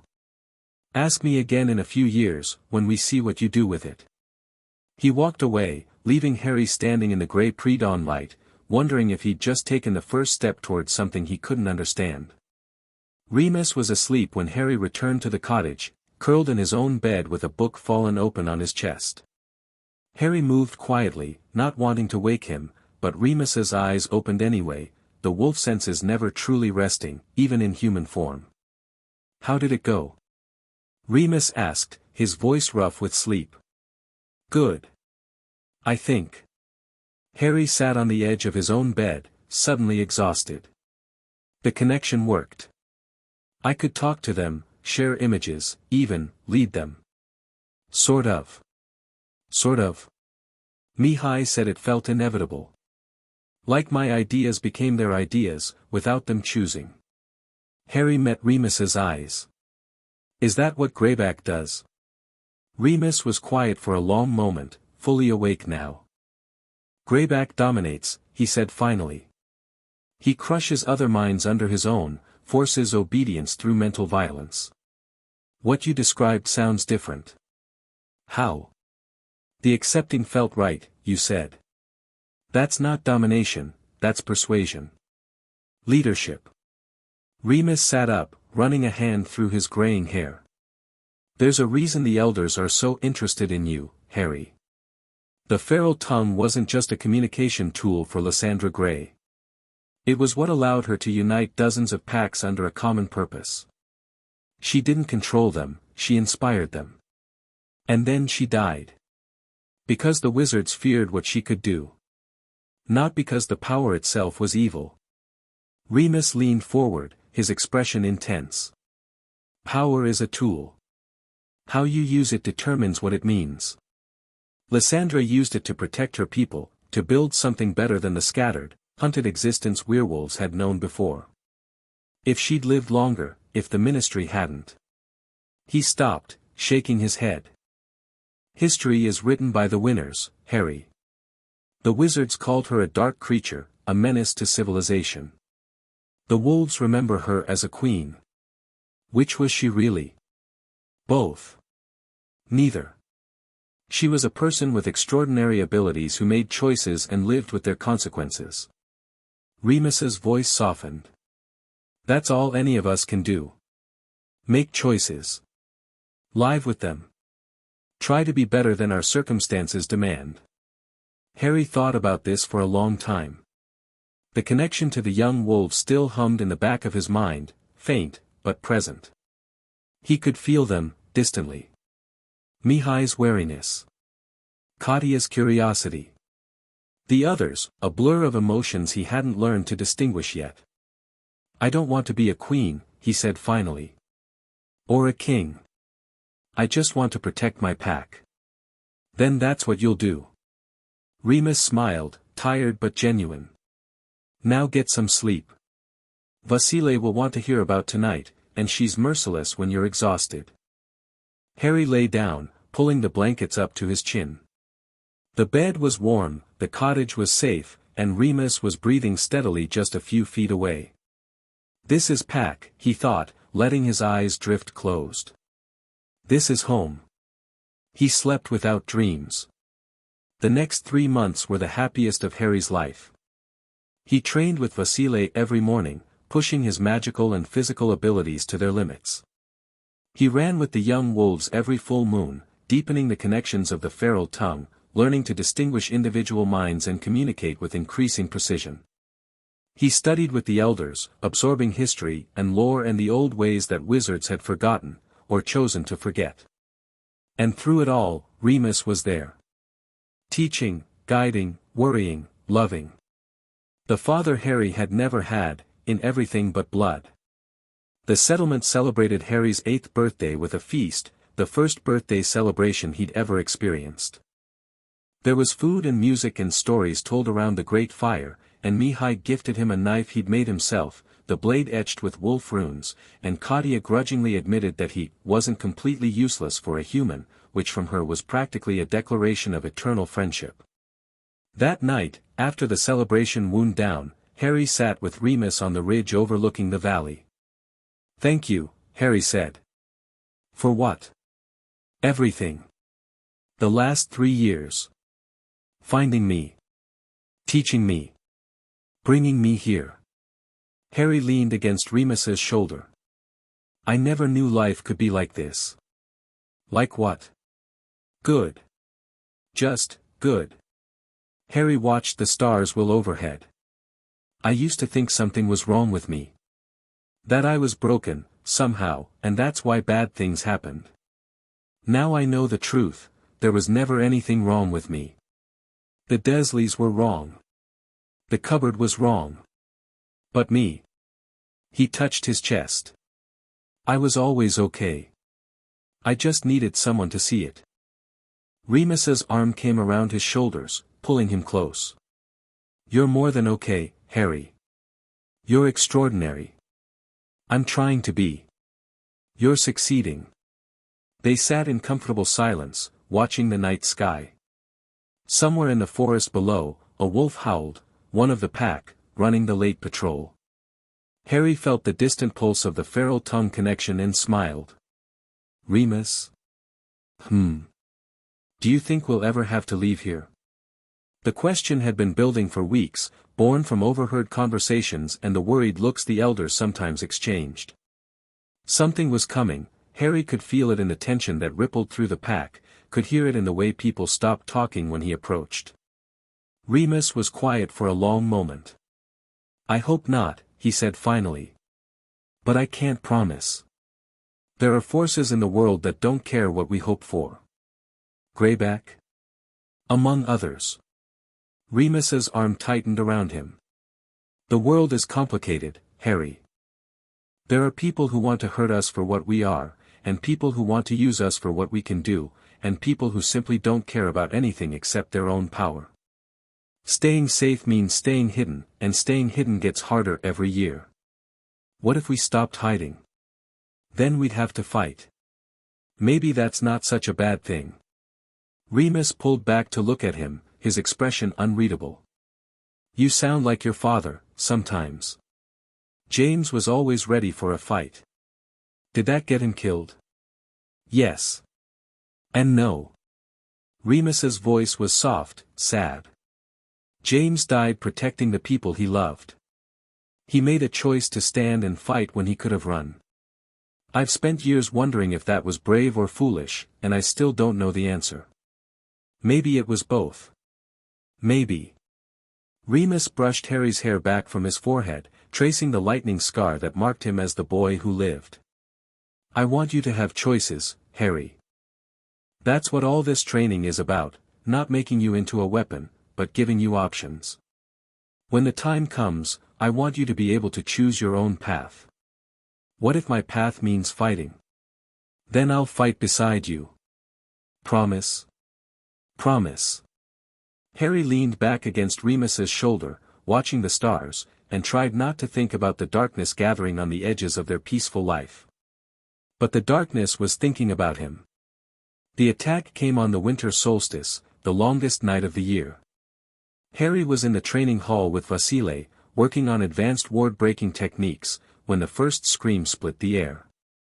The elder's head snapped up, her yellow eyes going wide, and then she was moving, wand out, barriers falling, racing toward the door.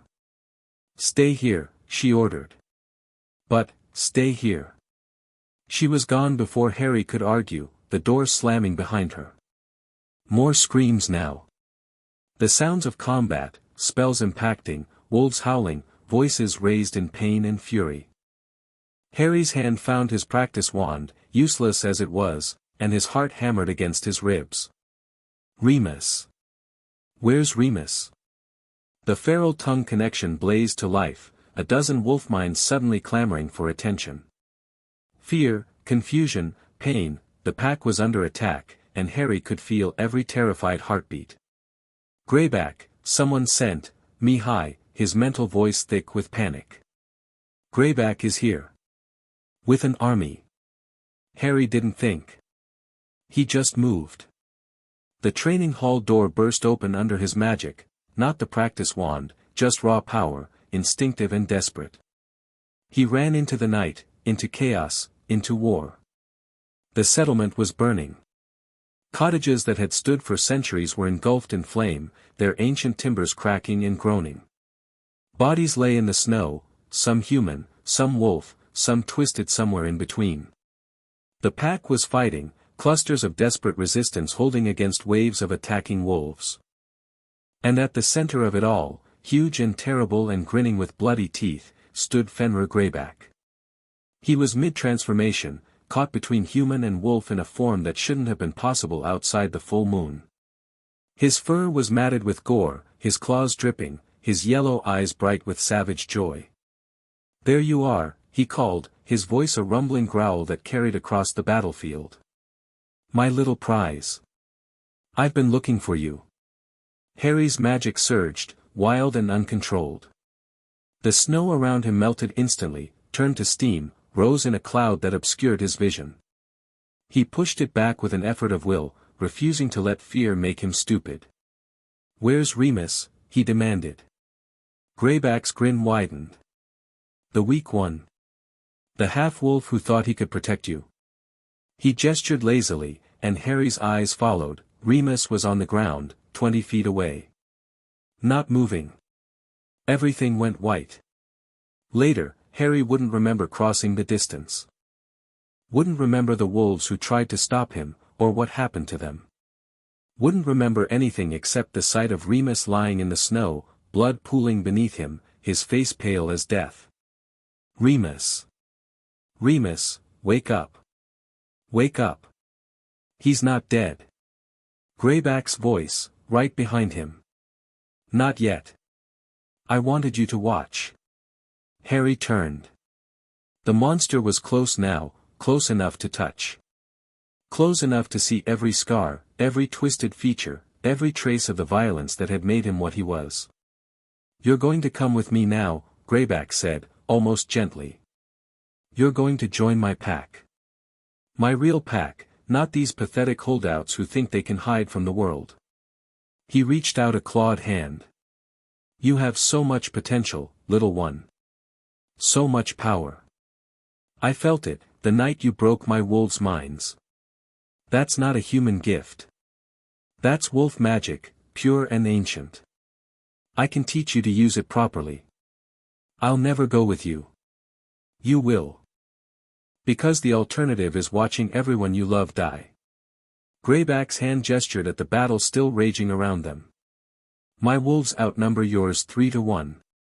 Your elders are strong, but they're old, and this isn't their world anymore. It's mine. The age of hiding is over, the age of wolves has begun. You're insane. I'm evolution." Greyback's eyes gleamed. "Join me, and I'll let them live. Fight me, and I'll kill them all. Starting with," he looked down at Remus, and something in Harry snapped. The power that erupted from him wasn't magic in any normal sense. It was the feral tongue, but weaponized, a scream that existed in no human frequency, that battered against every wolf mind in range like a physical force. Stop. Submit. Stop. Submit. Stop. Greyback's attacking wolves froze. All of them, at once, as if struck by lightning. They whimpered, collapsed, rolled onto their backs in gestures of absolute submission. But Greyback himself just laughed. There it is, he said, his voice thick with pleasure. There's the power I sensed. You're stronger than Lysandra ever was, stronger than any speaker in history. He stepped closer, unaffected by the mental assault that had brought his entire army to its knees. Did you think that would work on me? I'm an alpha, boy. A true alpha. Your parlor tricks mean nothing. He lunged. Harry threw himself backward, but he wasn't fast enough. Greyback's claws raked across his chest, tearing through coat and shirt and flesh, and the pain was burning.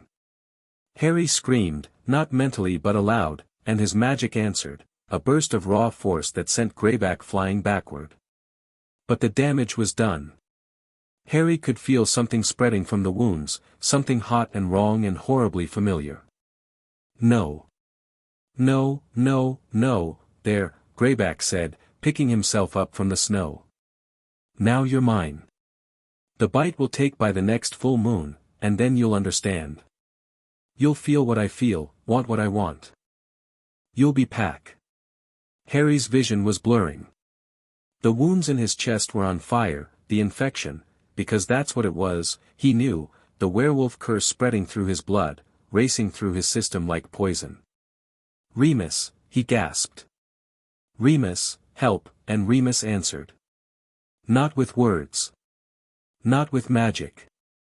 With violence, pure and simple. Remus Lupin, half dead and bleeding, launched himself at Fenrir Greyback with a fury that Harry had never seen in him before. The transformation took him mid-leap, bones cracking, body twisting, and when he hit Greyback, it was wolf against wolf, teeth and claws and ancient hatred.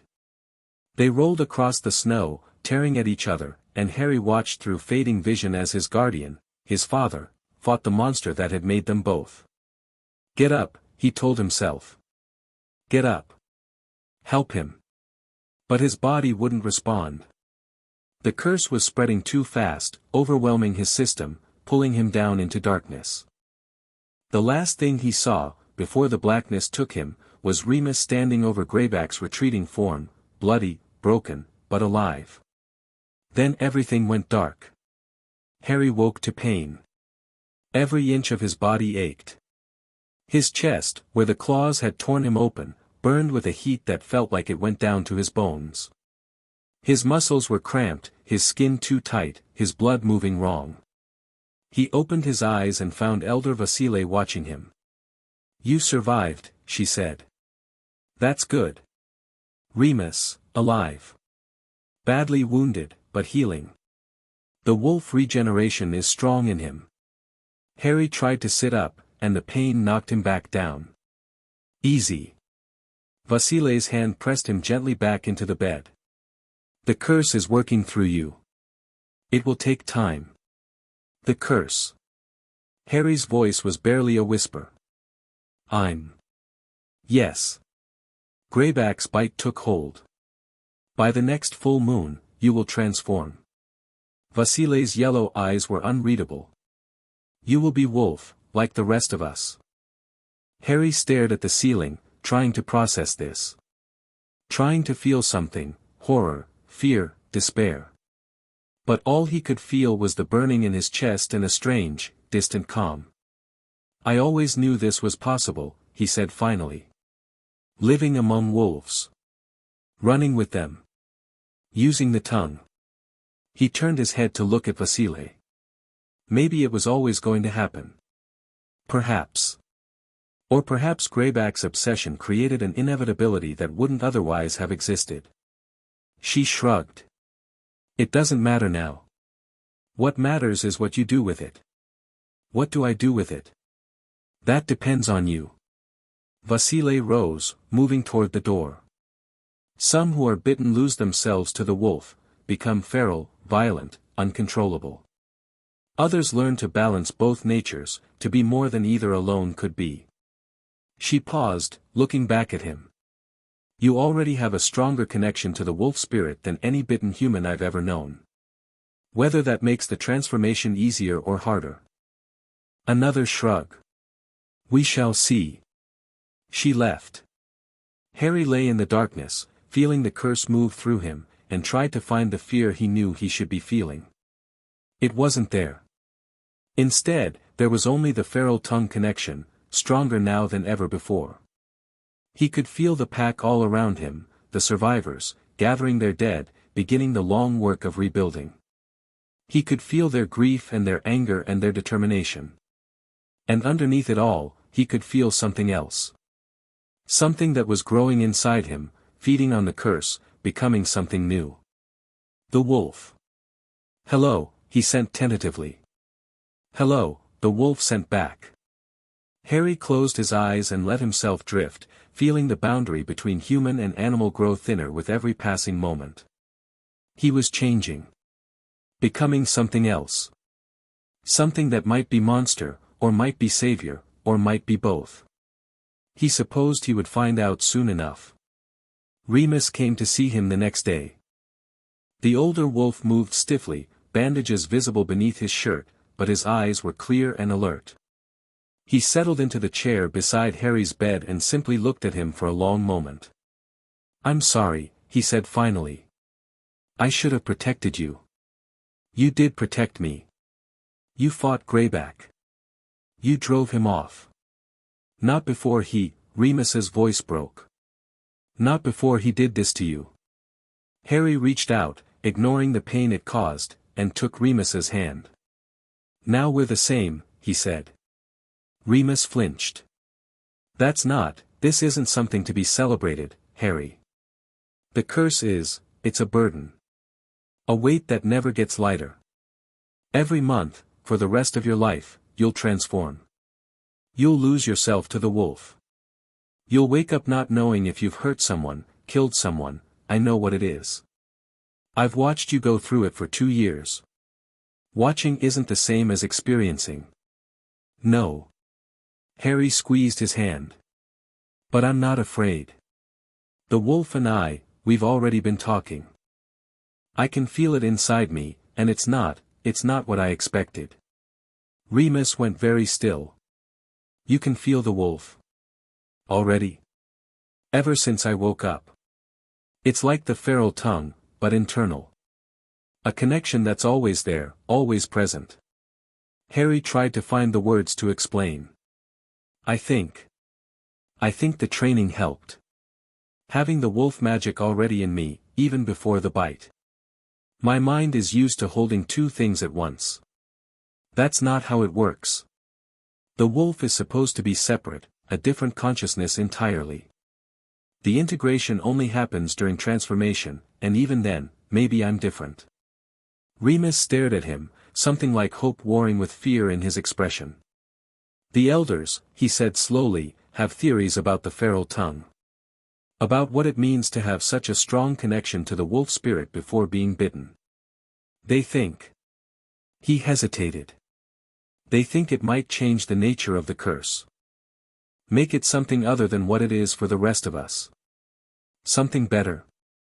Something different. Better or worse, they can't say. Remus's grip tightened on Harry's hand. I won't lie to you, I've spent my entire life seeing the curse as a burden, a punishment. The transformation is agony. The wolf is savage. The world treats us like monsters because once a month, we become them. But you're not me. You've never been me. Remus's voice was soft, wondering. From the moment I found you in that cupboard, you've been turning curses into gifts. You took the worst childhood imaginable and became kind. You took the fear and the pain and the abuse and became strong. Maybe. He swallowed. Maybe you can do the same with this. Harry felt the wolf stir inside him, a presence that was becoming more familiar by the hour. Can we? He asked it. We can try, it answered. I'm not going to let this break me, Harry said aloud. I've survived the Dursleys. I've survived Greyback. I'll survive this too. You shouldn't have to survive anything. You should just get to live. Living is surviving. You taught me that. Harry managed a smile. We'll figure this out together. Same as everything else. Remus leaned forward and pressed his forehead against Harry's, an old pack gesture, learned from the Carpathian wolves, a silent promise of solidarity. Together, he agreed. Always together. The next full moon came 17 days later. Harry had spent the intervening time healing, training, preparing. The elders worked with him daily, teaching him techniques for maintaining awareness during transformation, for channeling the wolf's instincts rather than being overwhelmed by them. The young wolves, Mihai, Katya, the others, came to see him, sharing their own experiences of transformation, offering advice and support. The first time is the worst, Mihai said. After that, it gets, not easier, exactly, but more familiar. You learn what to expect. What should I expect? Pain. A lot of pain. And then, freedom. Mihai's eyes went distant. The wolf sees the world differently. Everything is simpler. Clearer. There's just the pack and the hunt and the moon, and nothing else matters. That sounds. Harry searched for the right word. Nice, actually. It is. Until you wake up human again and remember that the world isn't simple. That the choices you have to make are complicated and heavy and full of consequences. Mihai shook his head. Being wolf is a relief. Being human is the hard part. Harry thought about that a lot over the following days. The night of the full moon, he walked to the ridge where he and Remus had sat so many times before.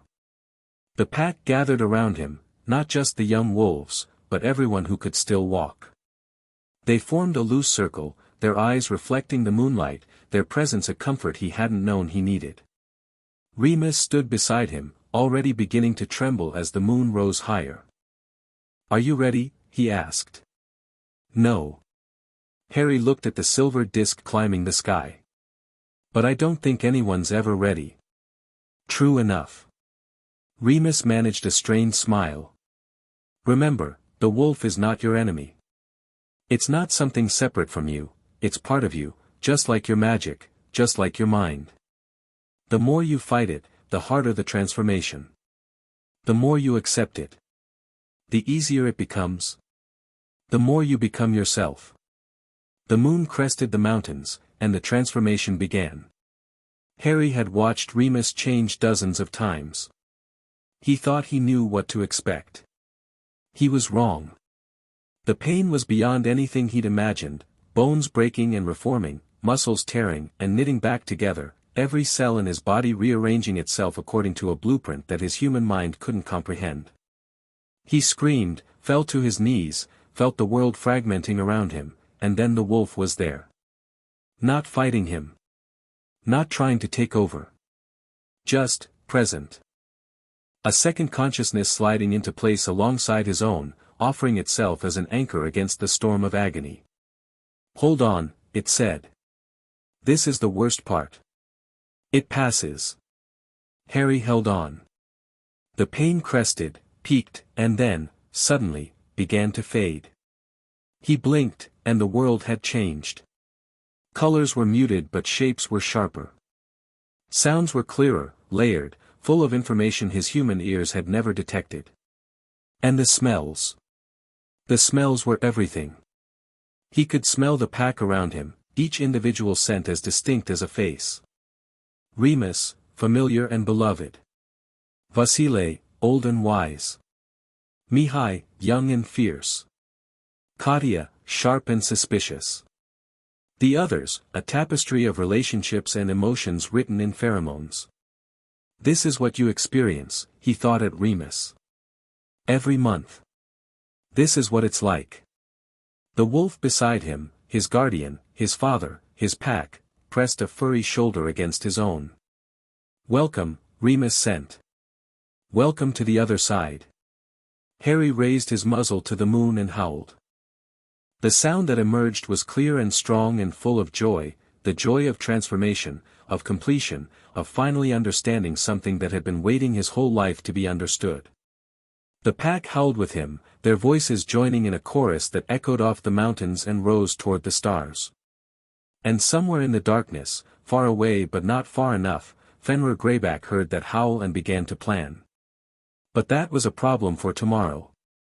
Tonight, Harry ran with his pack, under the mother moon, and discovered that the curse wasn't a curse at all. It was a gift. It was freedom. And it was his, forever. The next morning, Harry woke human. He was naked, cold, and utterly exhausted, but he remembered everything. Every moment of the run, every thought and feeling and instinct. The wolf was still there, curled up contentedly in the back of his mind, satisfied after its night of freedom. You stayed, Harry thought at it. I stayed. We are one now, the wolf replied. We always were. The curse just made it official. Remus was beside him, also naked, also exhausted, but grinning with a relief so profound it almost hurt to see. You did it, he said. You maintained awareness the entire time. Do you know how rare that is? How impossible. The elders said it might be different for me. Because of the tongue. Different is an understatement. Remus pulled Harry into a hug, heedless of their mutual undress. You weren't fighting the wolf. You were working with it. Like partners. That's what it felt like. Harry hugged him back. It's not a monster, Remus. It's just, another part of me. Like my magic, like my mind. It wants what I want. It is what I am. I've never experienced that. For me, the wolf has always been, other. Something I endure, not something I embrace. Maybe that can change. Now that I understand it better, maybe I can help you, maybe. Remus pulled back, his eyes bright. But not today. Today, we rest. Today, we celebrate. His smile turned fierce. Today, we acknowledge that Fenrir Greyback's greatest weapon, the curse he uses to break people, to control them, has failed. You took his bite and turned it into something he'll never understand. What's that? A gift. Freely accepted. Freely owned. Remus touched Harry's face, his expression soft with love and pride. You're not his, Harry. You never were, and you never will be. The curse belongs to you now. And what you do with it, that's your choice. Harry looked up at the sky, where the morning sun was burning away the last of the night. The wolf stirred inside him, content and warm, and he felt a rightness that went deeper than bones. I choose family, he said. I choose pack. I choose us. Remus smiled, and for a moment, he looked like the young man he must have been once, before Greyback's bite, before the war, before everything that had broken him. Then that's what you'll have, he promised. Forever. They walked back to the settlement together, two wolves in human skin, and the mountains watched them go. The months that followed were a time of rebuilding and growth.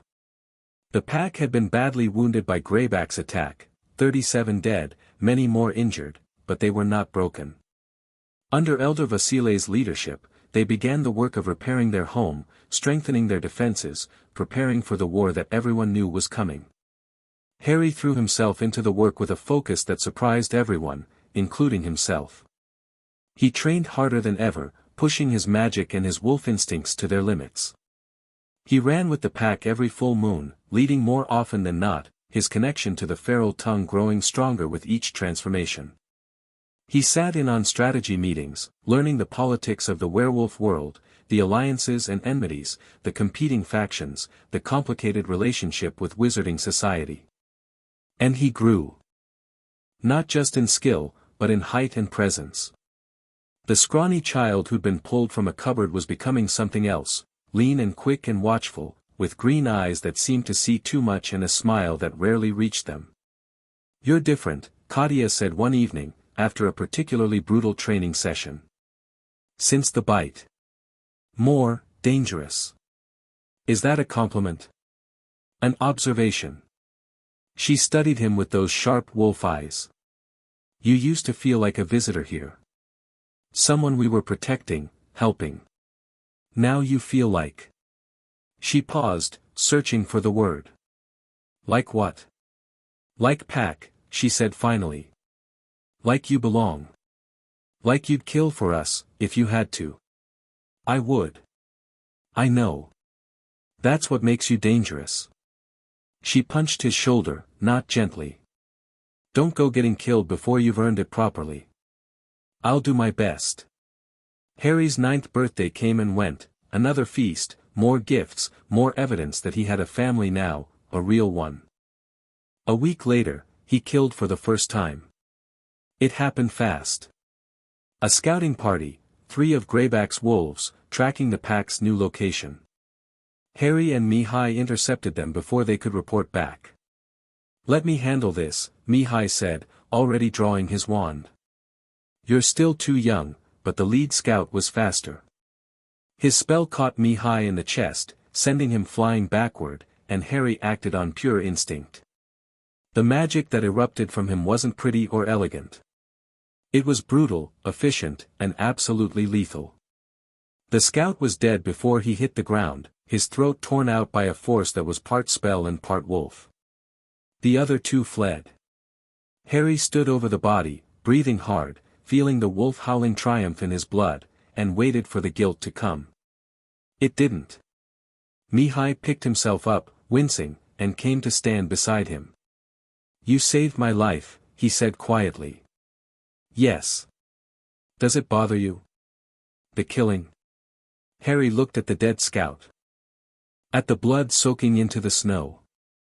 At the slack features of someone who, moments ago, had been alive.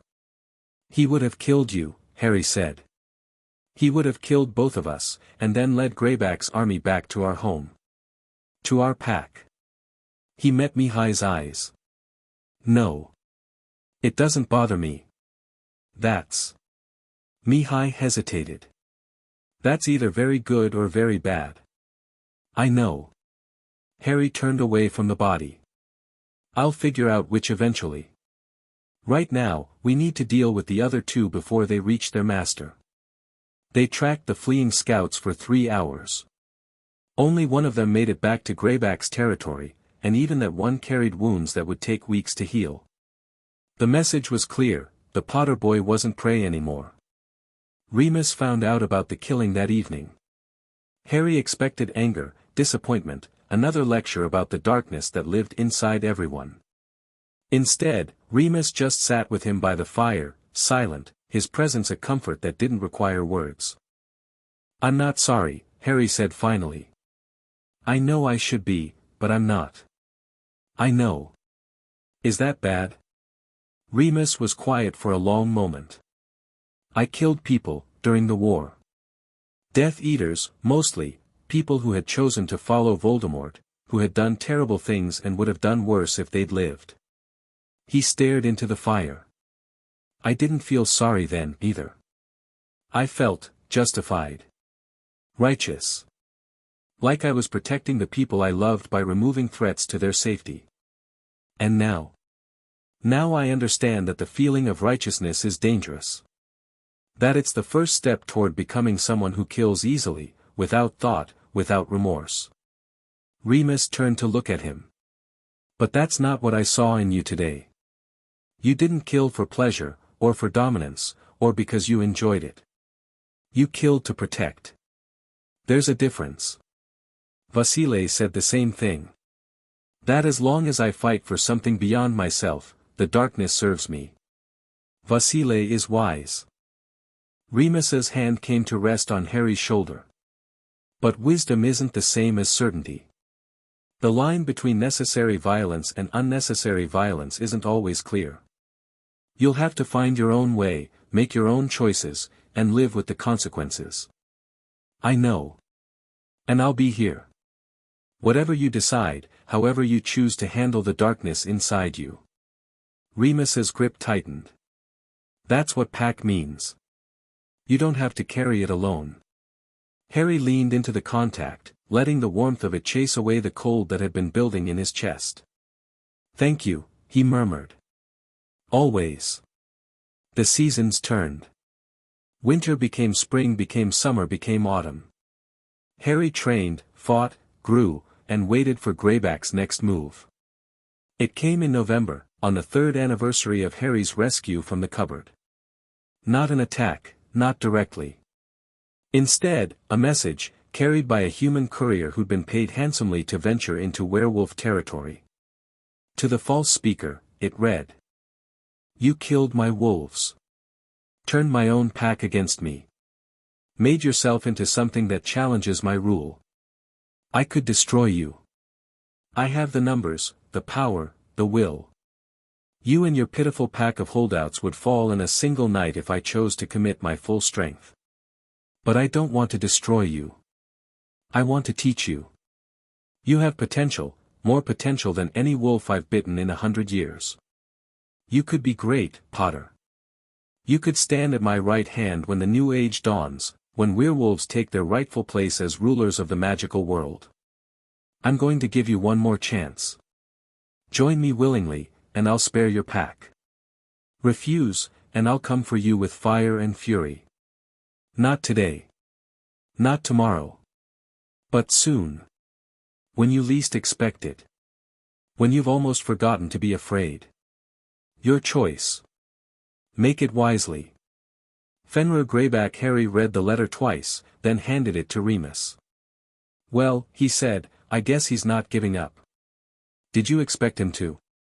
No. Harry looked out the window, at the mountains that had been his home for 3 years.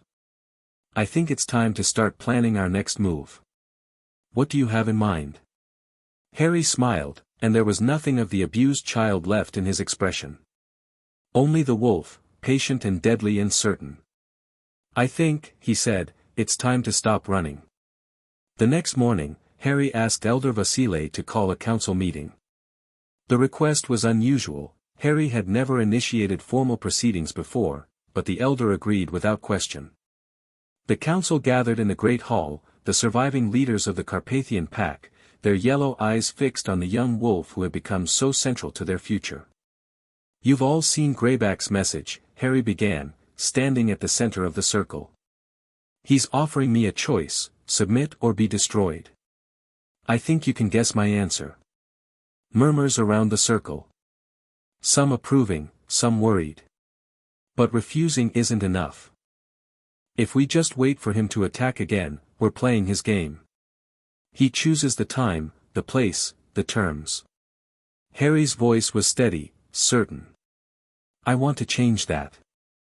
I want to take the fight to him. How?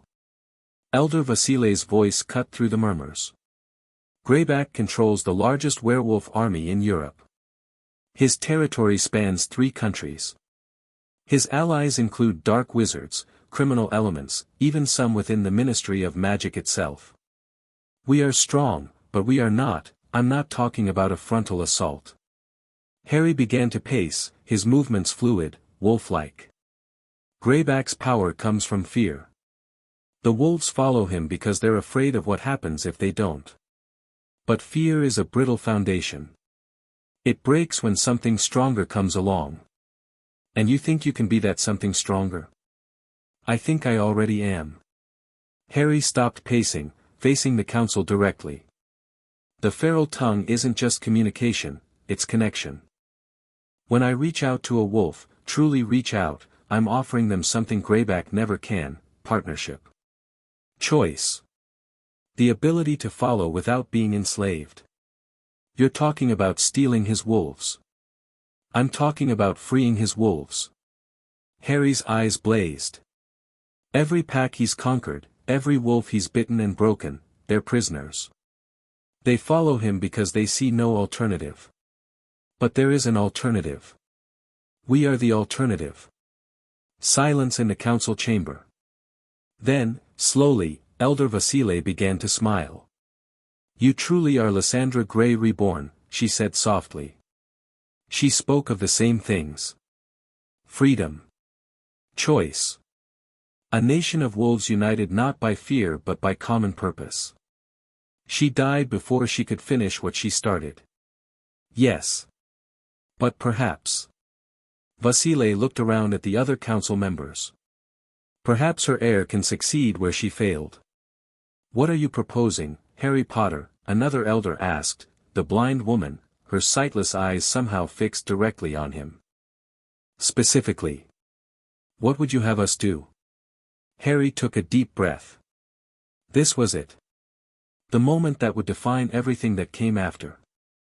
I'm proposing that we leave the Carpathians, he said. Not in retreat, in advance.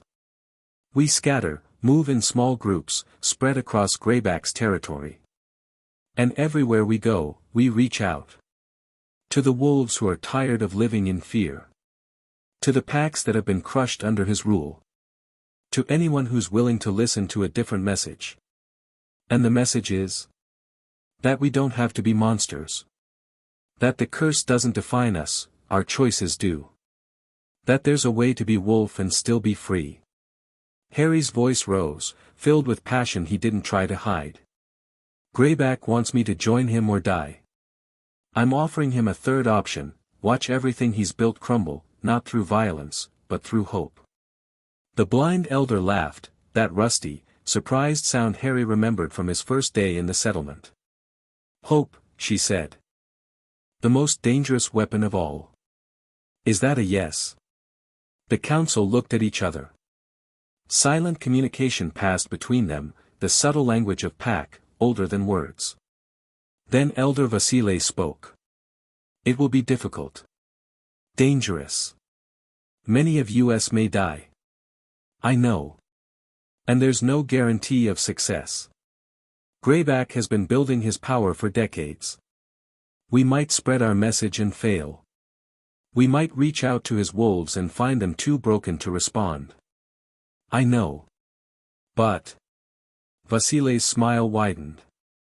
The alternative is waiting here, growing weaker, watching him gather strength until he comes for us and we have nothing left to fight with. She stood, and the other elders stood with her. The pack accepts your proposal, Harry Potter. We will follow you into war, not because you command it, but because you have earned the right to lead.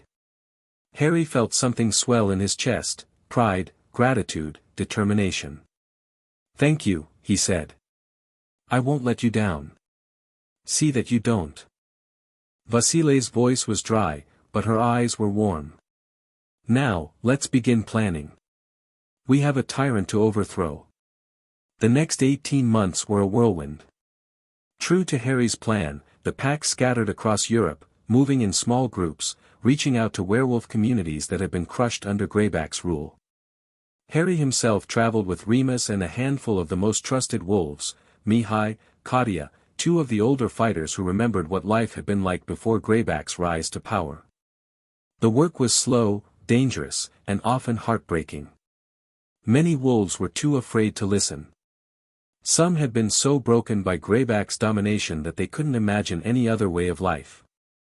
A few actively resisted, reporting the rebels' presence to Greyback's enforcers. But some, enough, listened. Harry's gift made the difference. The feral tongue allowed him to communicate not just ideas but feelings, not just words but hope itself.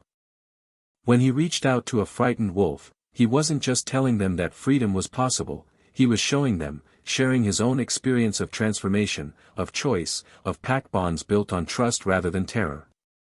One by one, wolves began to turn. To question. To dream of something better. Greyback noticed. The attacks increased, hunting parties sent to eliminate the rebels, bounties placed on Harry's head, brutal punishments for any wolf caught spreading his message. The war that Harry had predicted was becoming reality, fought not in open battles but in shadows and whispers, in midnight defections and quiet betrayals. Through it all, Harry grew. At 10 years old, he was taller than most adults, lean and hard from constant travel and training. His magic had matured into something formidable, wandless abilities that the elders said hadn't been seen in a generation, combined with a werewolf's physical gifts and a speaker's mental powers. He could bring a charging wolf to its knees with a thought, could heal wounds that should have been fatal, could sense Greyback's forces from miles away. But more than his power, it was his presence that drew followers. "You make people believe," Mihai said once, after a particularly successful recruitment. "When you talk about freedom, about choice, about what we could be instead of what we are, they believe you. They want to believe you. Is that manipulation? Maybe. Or maybe it's just leadership." Mihai shrugged. "Either way, it's working. Greyback's grip is weakening. His wolves are starting to question. That's more than anyone's managed in 50 years. It's not enough. Not yet. No. But it's a start." Harry's 10th birthday came in the middle of a particularly dangerous operation, extracting a family of wolves from one of Greyback's breeding camps, places where bitten children were kept until they were old enough to be useful. The extraction went badly. Greyback's enforcers were waiting, tipped off by a traitor in the local resistance. By the time Harry and his team fought their way out, 3 of their number were dead and the family they'd come to save was scattered to the winds. Harry sat in the aftermath, surrounded by bodies, and felt something cold settle in his chest. "This isn't working," he said quietly. Remus, nursing a wounded arm, looked up. "What do you mean?" "The slow approach. The gradual undermining. It's working, yes, but not fast enough. For every wolf we free, Greyback bites 3 more. For every territory we claim, he consolidates 2 others." Harry's hands clenched. "We're winning battles and losing the war.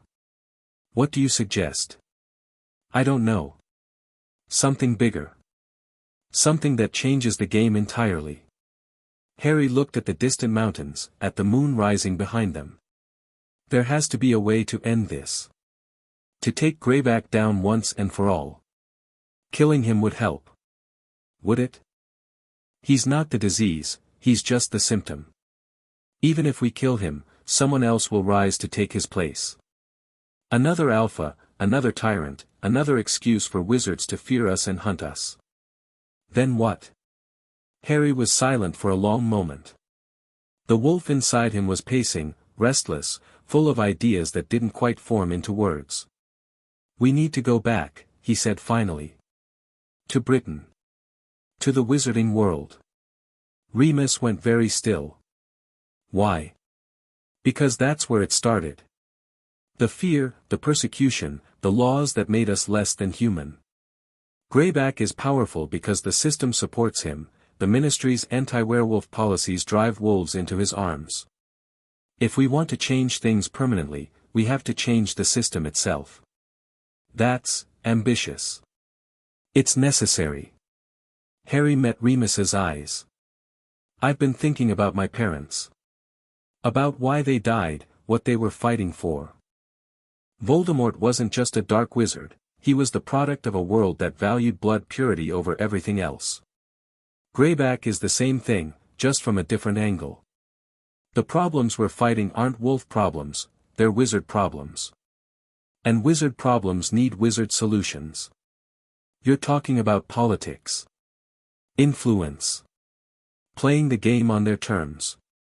I'm talking about changing the terms entirely."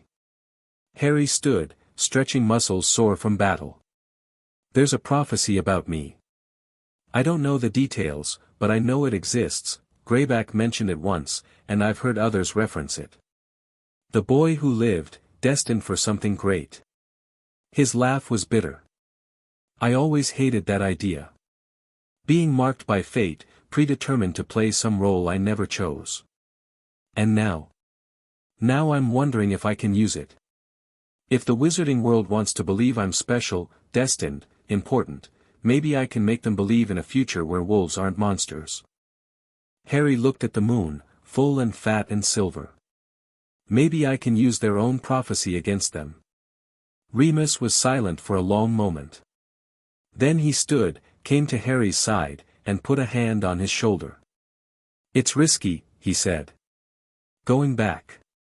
The Ministry is still searching for you. Dumbledore is still searching for you. And Greyback will follow, he's not going to let you walk away. I know. You could die. Everything we've built could fall apart. I know. But..." Remus's grip tightened. "But you might also succeed. You might actually change things. Not just for wolves, but for everyone who's ever been told they're less than human because of what they are. Is that worth the risk?" Remus looked at him, the boy he'd rescued from a cupboard, now a young man with the weight of 2 worlds on his shoulders. "Yes," he said. "I think it is." Harry smiled, and it was the smile of a wolf scenting prey. "Then we have work to do." 6 months later, on the eve of Harry's departure for Britain, Elder Vasile called him to her chambers. The old wolf was sitting by the fire, wrapped in blankets despite the warmth, her yellow eyes dimmed by age and weariness. The years of war had taken their toll on her, on all of them, but she had refused to slow down, refused to step back, refused to be anything less than the leader her pack needed. "You're leaving," she said. "Tomorrow. Remus and I, plus a few others. A small group, moving fast. To Britain. To the wizard's world." "Yes." Vasile nodded slowly. "I won't see you again, little wolf. My time is almost done. Elder, don't." Her voice was sharp. "I've lived longer than I had any right to. Seen more than I ever expected. But the body fails, eventually, even one strengthened by the wolf." She gestured for him to come closer. "Sit. I have things to tell you." Harry sat. For a long moment, Vasile simply looked at him, studying his face, his posture, the subtle signs that told her what kind of man he was becoming. "You are not what I expected," she said finally. "When Lupin brought you to us, a human child, scared and small, I thought you would be a burden. A liability. Something we protected out of kindness, not because you had value of your own. And now? Now I think you might be the most important wolf born in 100 years. Not because of your power, though that is considerable. Not because of your connection to the tongue, though that is unprecedented." Her eyes glittered in the firelight. "Because of your heart. Your stubborn, impossible belief that things can be better. That we don't have to accept the world as it is. You taught me that. I taught you technique. The belief was always yours." Vasile reached out, took his hand in her gnarled fingers. "Listen to me, Harry Potter. The path you're walking leads to places I cannot see. You will face enemies beyond Greyback, challenges beyond the war. The wizarding world is not kind to those who threaten its order, and you, by your very existence, threaten everything they believe about what is possible. I know. You will be tempted. To use your power for its own sake. To become what you fight against. To let the wolf consume the man, or the man suppress the wolf." Her grip tightened. "When that temptation comes, and it will come, remember what you're fighting for. Not dominance. Not revenge. Not even survival. What, then? Family." The word was fierce, absolute. "Pack. The people you love and who love you back.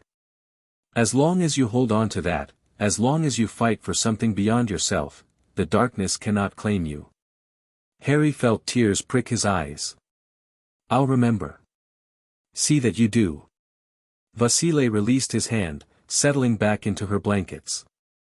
"Now go. Sleep.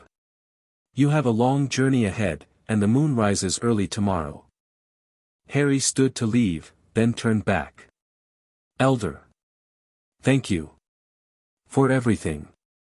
Vasile smiled, a rare, genuine smile that transformed her weathered face. "Run well, little wolf. And may the moon light your path." The next morning, Harry, Remus, and 4 trusted wolves gathered at the boundary of the settlement.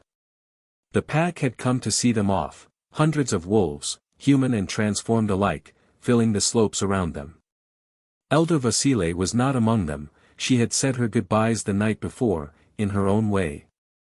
Harry looked at the faces around him. Mihai, who had challenged him once and now followed him willingly. Katia, whose sharp tongue hid a fierce loyalty. The elders, who had taught him everything he knew. The young wolves, who looked at him like he was something out of legend. "I don't know what we'll find in Britain," he said, his voice carrying across the gathered crowd. "I don't know if we'll succeed, or fail, or find something we never expected.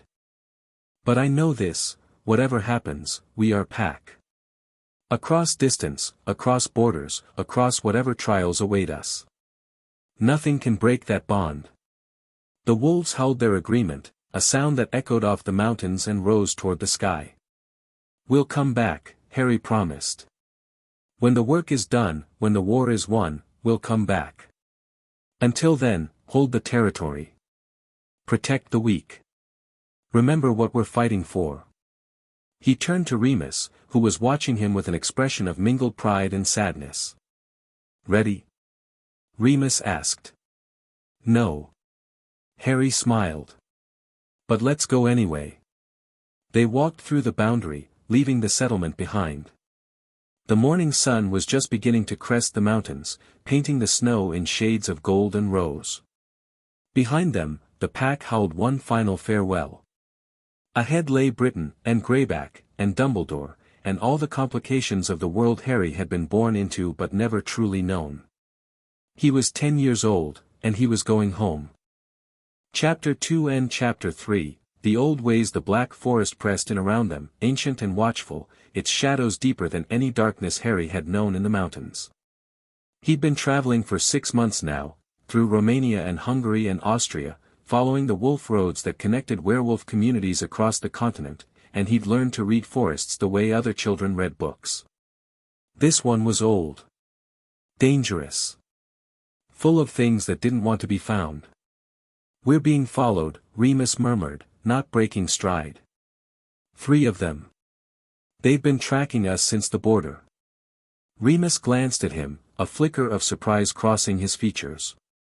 "You sensed them too?" The wolf did. "It's getting better at that, distinguishing individual sense, reading intention." Harry kept his voice low, his eyes scanning the underbrush. "They're not greybacks. Wrong smell. These are local. The Schwarzwald pack. I sent word ahead, but they've never been friendly to outsiders." "Then why come this way?" "Because their elder, Margarethi, was Lysandra Grey's lieutenant. If anyone knows the old ways, the true old ways, not the corrupted versions Greyback teaches, it's her." The followers emerged from the trees without warning, 3 wolves in human form, moving with the fluid grace of predators. 2 men and a woman, all hard-eyed and scarred, all carrying weapons that glinted in the filtered sunlight. "Remus Lupin," the woman said. Her accent was thick, her voice like gravel. "You have nerve, coming here. Margarethi asked us to come. Margarethi is dying. She asks for many things these days, not all of them wise." The woman's eyes shifted to Harry, and something changed in her expression, a flicker of recognition, of calculation. "This is the boy. The speaker? Harry Potter." "Yes. He's younger than I expected." "I'm right here," Harry said flatly. "You can talk to me directly." The woman's lips twitched, not quite a smile, but close. "Spirit. Good. You'll need it." She gestured to her companions, who melted back into the forest. "Follow me. And stay close, the forest has its own guardians, and they don't distinguish between friend and foe." They walked for 3 hours, following paths that seemed to shift and change behind them.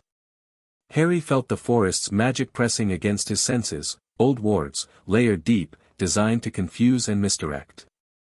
Without a guide, they could have wandered for days without finding anything. The Schwarzwald settlement was nothing like the Carpathian mountain home. Where that had been open and sprawling, built for community, this was hidden and defensive, structures carved into the living rock of a cliff face, accessible only through narrow passages that could be easily defended.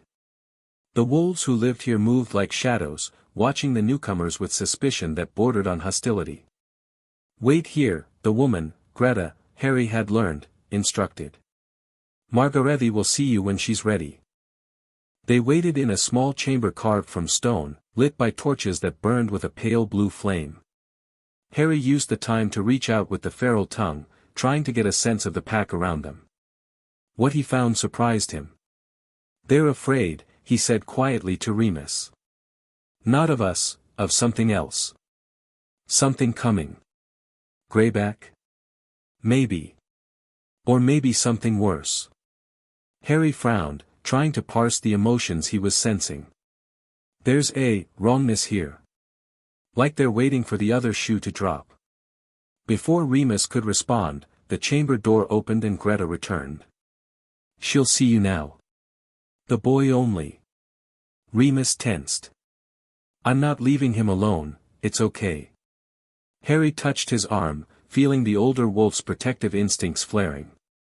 "I can handle this. Harry, trust me." Remus hesitated, then nodded slowly. "I'll be right here." Harry followed Greta through a series of narrow passages, each one older and darker than the last. The magic here was ancient, not ward magic, but something deeper, something that felt like it had grown out of the stone itself. They emerged into a cavern that took Harry's breath away. The ceiling soared 50 feet overhead, lost in darkness. The walls were covered in carvings, wolves and moons and symbols he didn't recognize, all glowing with a faint phosphorescent light. At the center of the space, surrounded by candles that burned without flickering, lay an ancient woman on a bed of furs. Margarethe. She was older than anyone Harry had ever seen, older than Vasile, older than the blind elder of the Carpathians. Her skin was paper-thin, mapped with scars and age spots, her white hair spread around her like a halo. But her eyes, when they opened, were sharp and clear and utterly yellow. "Come closer, little speaker." Her voice was a whisper, but it carried easily in the vast space. "Let me see what all the fuss is about." Harry approached, stopping at the edge of the candle circle.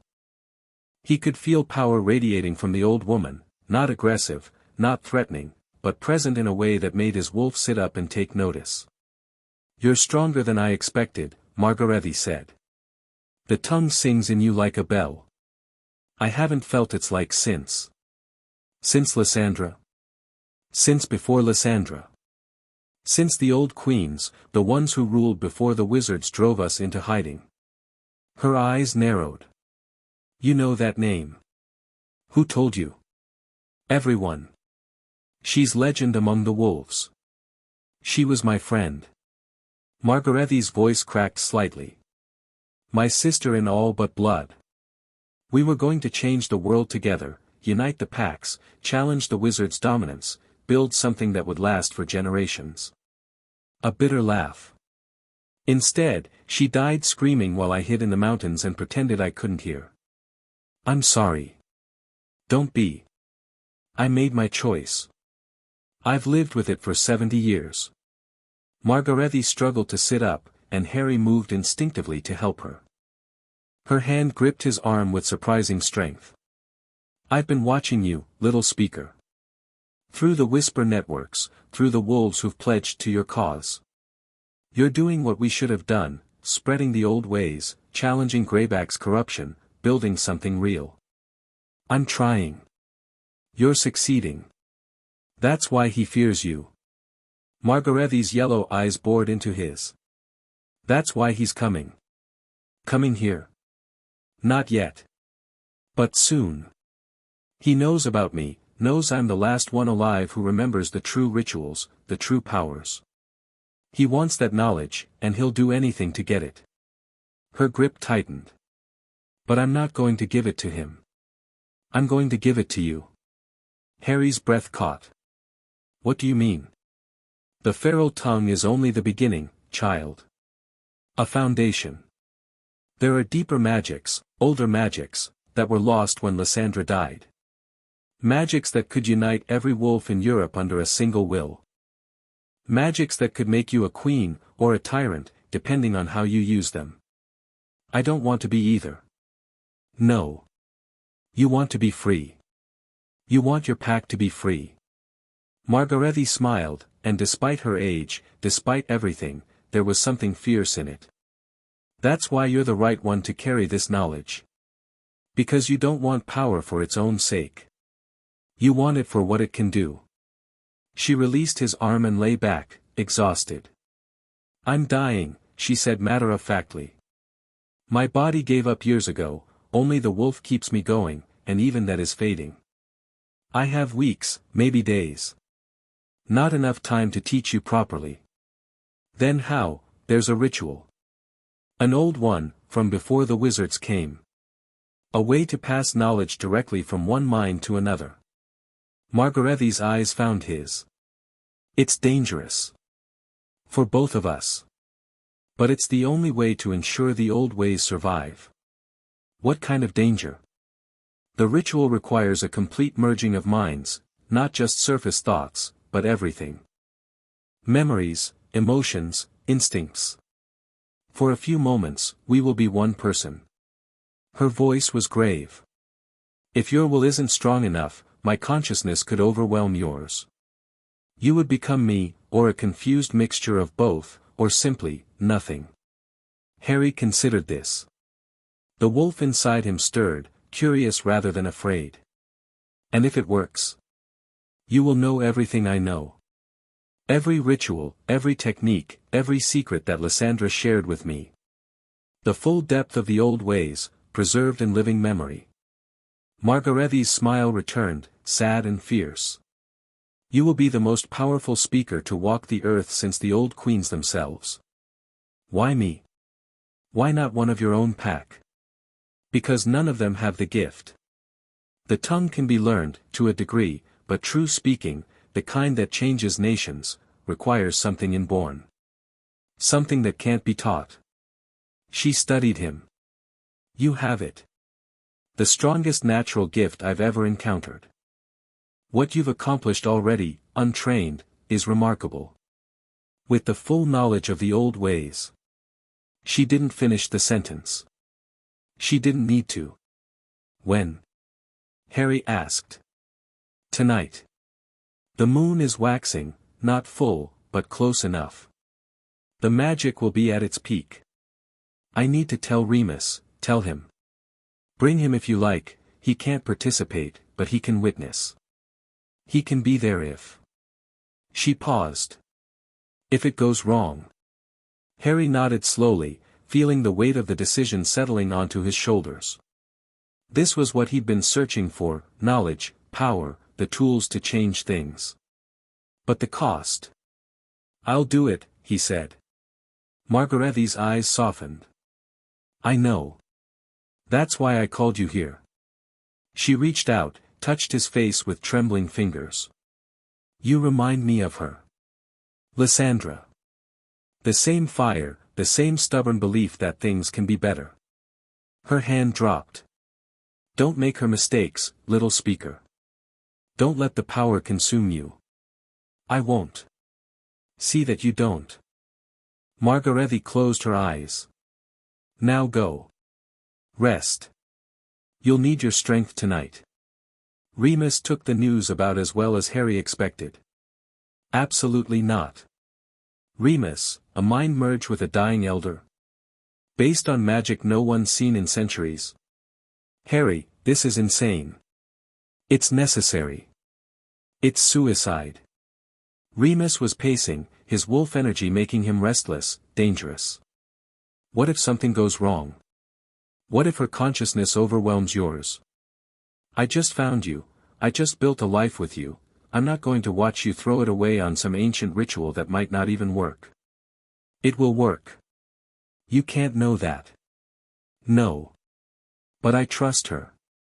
Harry met Remus's eyes, trying to project calm he didn't entirely feel. She's not trying to hurt me, Remus. She's trying to help. This is her legacy, everything she learned, everything Lysandra taught her, and she's choosing to give it to me. Why you? Why not someone from her own pack? Because I'm the only one who can receive it.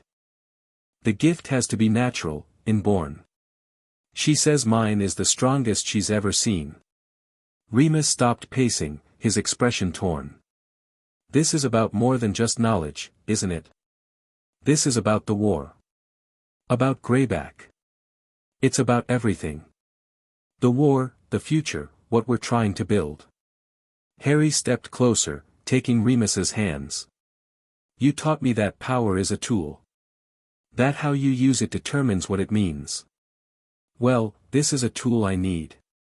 Without it, we might win a few battles, free a few packs, but we'll never change the system itself. With it, what? With it, I can do what Lysandra couldn't. Unite the wolves under a common purpose. Show the wizarding world that we're not monsters to be feared, but people to be respected. Harry's grip tightened. I can end this, Remus. Not just the war with Greyback, all of it. The persecution, the prejudice, the centuries of fear and hatred. But only if I have the knowledge to do it right. Remus was silent for a long moment. Harry could feel his internal struggle, the protective instincts warring with the recognition that Harry was right. If something goes wrong, Remus said finally, his voice rough, I won't be able to save you.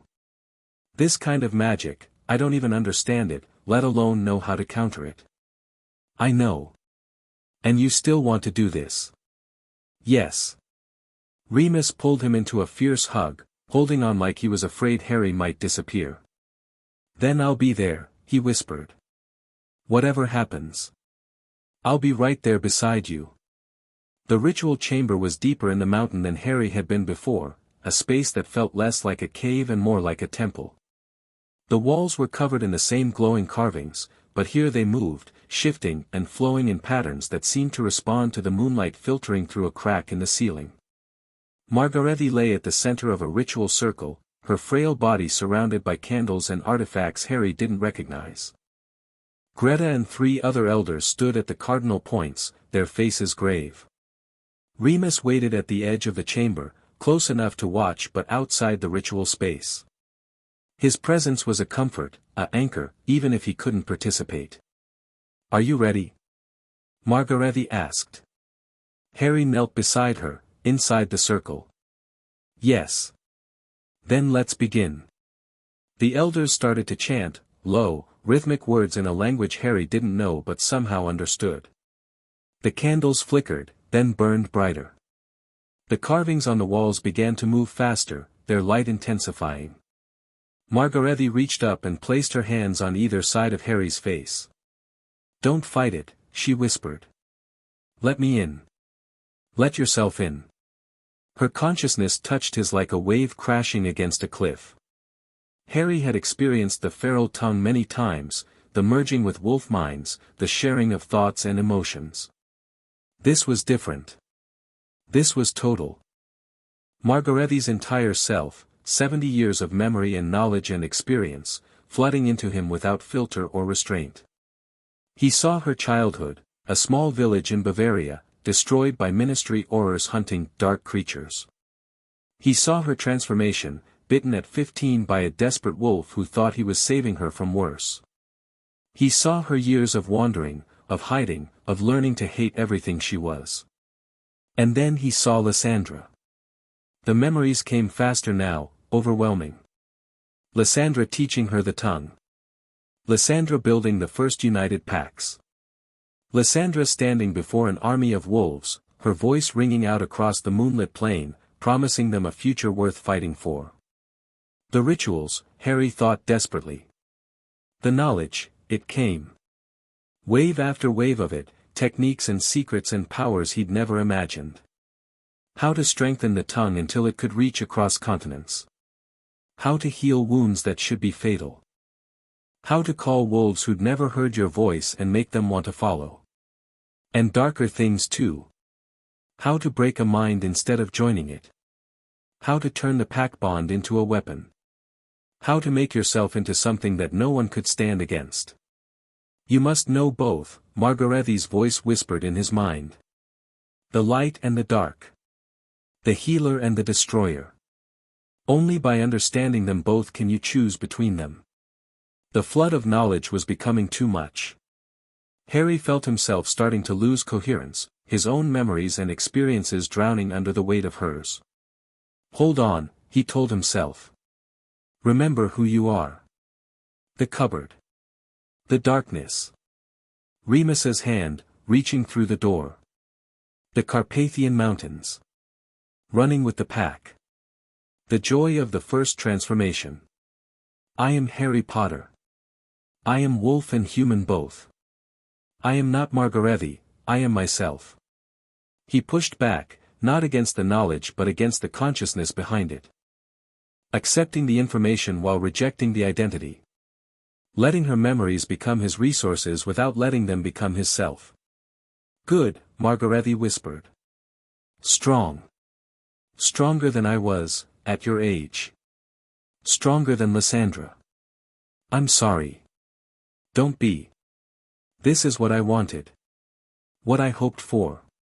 Her presence was fading now, pulling back, leaving only the knowledge behind.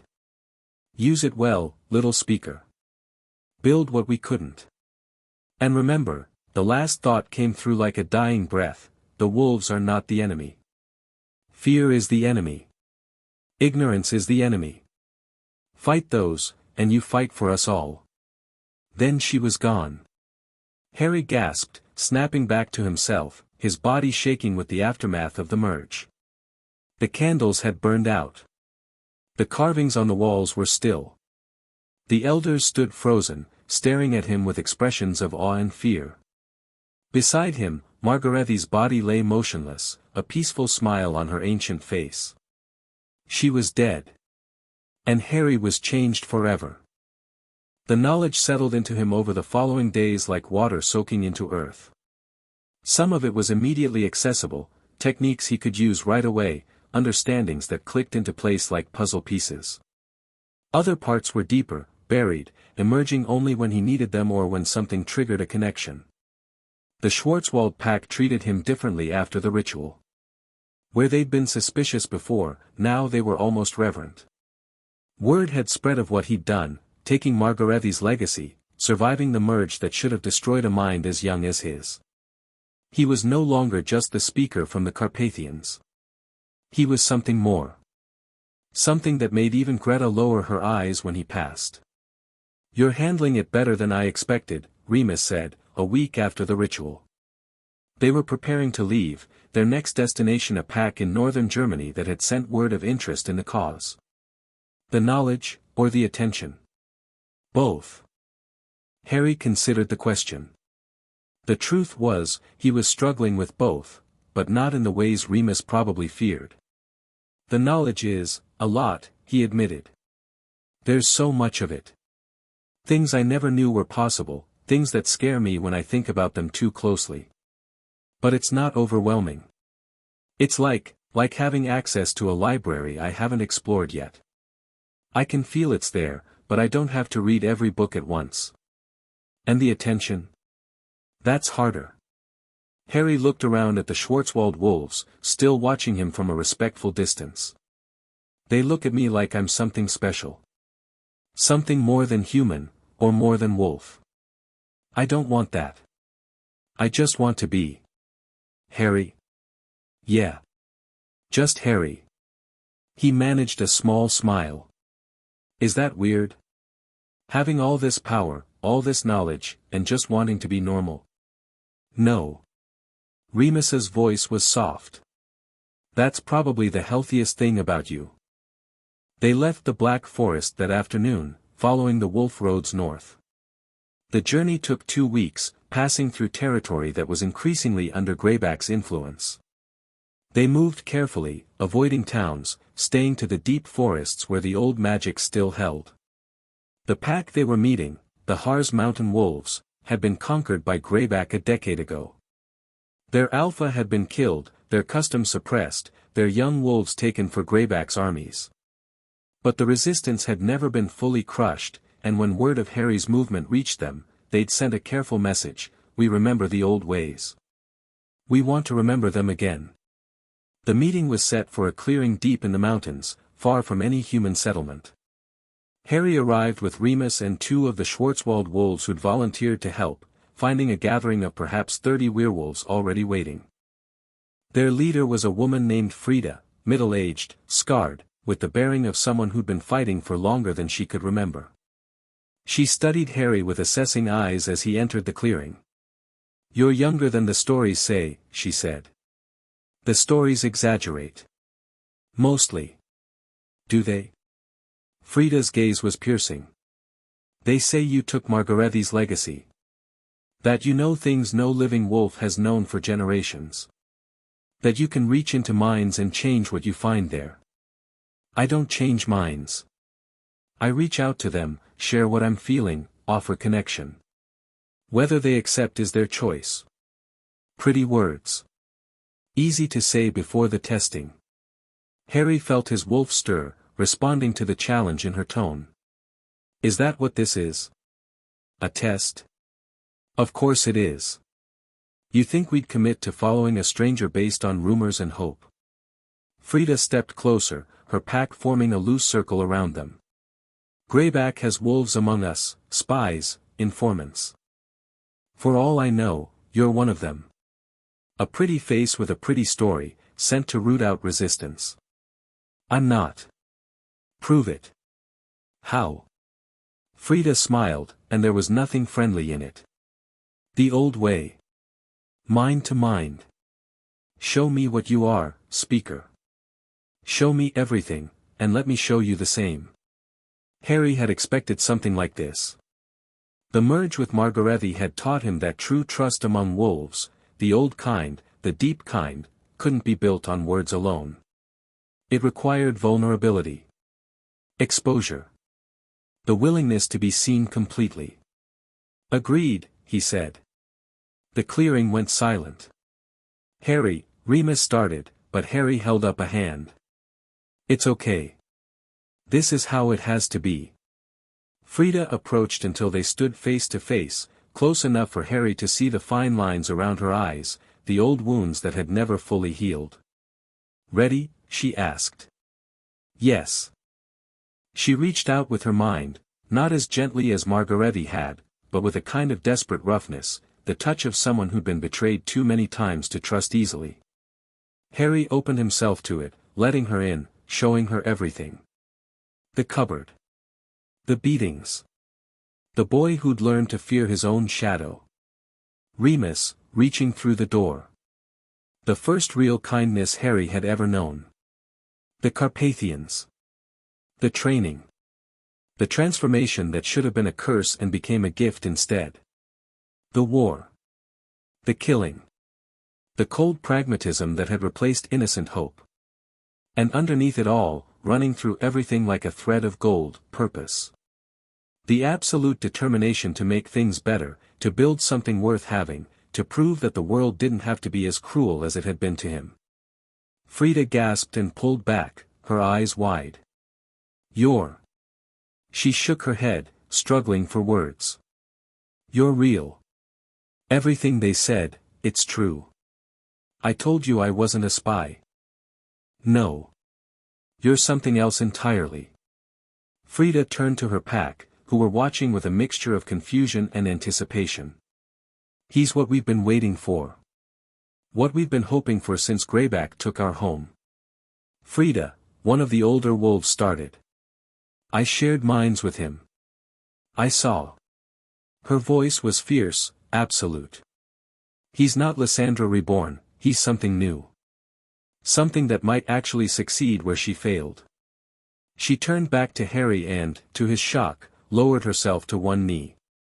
"The Harz Mountain Wolves pledged themselves to your cause, Speaker. Our lives, our strength, our loyalty, they're yours to command." Around her, one by one, the other wolves knelt. Harry stood frozen, unsure how to respond. He'd wanted allies, supporters, people willing to fight alongside him. This felt like something else, something bigger, more binding. Something that came with responsibilities he wasn't sure he was ready to carry. But Margarethi's knowledge whispered to him, reminding him of rituals and protocols he'd never learned but somehow knew. "Rise," he said, and his voice carried a resonance he didn't consciously put there. "I don't want servants or subjects. I want pack. I want wolves who fight beside me, not beneath me. Will you give me that?" Frida looked up, a new light in her scarred face. "Yes. Then we have work to do. Stand with me, and together we'll show Greyback, and the world, what wolves can really be." The Har's wolves rose, and for the first time since leaving the Carpathians, Harry felt something that might have been hope. The months that followed were a blur of travel, recruitment, and narrow escapes. Word of the Har's pledge spread fast, too fast. Greyback's response was immediate and brutal, hunting parties sent to track Harry's movements, ambushes set along the wolf roads, brutal reprisals against any pack suspected of sympathizing with the rebellion. 3 times, Harry's group was nearly caught. 3 times, they escaped through a combination of luck, skill, and the increasing effectiveness of Harry's abilities. Because the knowledge Margarethi had given him wasn't just sitting dormant anymore. It was growing, integrating with his natural talents, becoming something uniquely his own. The first time he used the new healing techniques, closing a wound that should have killed one of his wolves in minutes, Remus watched with an expression Harry couldn't read. "That's not normal werewolf healing," Remus said afterward. "No. It's something older." Harry flexed his hands, still tingling with the energy he'd channeled. Margarethi knew techniques from before the Ministry's suppression. Ways to use the wolf magic for more than just transformation. "And you just know how to do them now?" "I know how she did them. Making them work for me takes practice." Harry met his guardian's eyes. "Are you worried?" "Always." Remus's voice was soft. "But not about the magic. About you. About what carrying all this knowledge is doing to you. I'm still me." "Are you?" Remus stepped closer, searching his face. "You've changed, Harry. Since the ritual. You're more certain. More commanding. The other wolves respond to you differently than they used to." "Is that bad?" "I don't know. It's just." Remus hesitated. "You used to ask me for advice. For guidance. Now you make decisions and tell me about them afterward. That's not wrong, you're almost 10, you're growing up, you should be making your own choices. But sometimes I wonder if it's just maturity, or if it's something else." Harry considered this carefully. The truth was, he had changed. The merge with Margarethi had given him not just knowledge but perspective, 70 years of experience filtered through someone else's consciousness. It was hard to feel like a child when part of him remembered being an old woman watching the world burn. "I'm still me," he said again, "but I'm also more than I was. The knowledge changed me, I can't pretend it didn't. But the core of who I am, the things I care about, the people I love." He reached out and took Remus's hand. "Those haven't changed. They never will. Promise? Promise." Remus pulled him into a hug, and for a moment Harry let himself just be a 9-year-old boy being held by the closest thing he had to a father. The weight of responsibility, the pressure of leadership, the constant fear and planning and calculation, all of it faded, just for a moment. Then the moment passed, and they had work to do. Harry turned 10 in a safe house in Poland, surrounded by wolves from 6 different packs. It wasn't a celebration, there was no time for that, not with Greyback's forces closing in, but Mihai had managed to find a small cake, and someone had carved a wooden wolf that fit perfectly in Harry's palm. "Thank you," Harry said, turning the carving over in his hands. The craftsmanship was exquisite, capturing the essence of the wolf in motion. "Who made this?" "Anya." Mihai nodded toward a young woman Harry recognized from the Har's pack, a bitten wolf, taken by Greyback's forces as a child, rescued during one of their raids. "She wanted you to have something. Said you gave her hope." Harry looked at Anya, who ducked her head shyly under his gaze. Hope. Such a small word for such a heavy thing. Tell her I said thank you, he said. And tell her the hope isn't something I give. It's something we share. Something we build together. Mihai nodded and slipped away. Harry sat with the wooden wolf, feeling the smooth grain under his fingers, and thought about birthdays. A year ago, he'd been in the Carpathians, surrounded by a pack that felt like family. Now he was constantly moving, constantly fighting, constantly trying to hold together a coalition that grew larger every month but still felt impossibly fragile. Penny for your thoughts. Remus settled beside him, 2 cups of something hot in his hands. Just thinking about the future. About whether any of this matters in the long run. It matters. Remus handed him a cup, tea, strong and bitter, the way Harry had learned to like it. Every wolf we free, every pack we unite, every person who learns there's an alternative to Greyback's way, it all matters. Does it? Sometimes I feel like we're just rearranging furniture while the house burns down. Greyback is still out there, still growing stronger.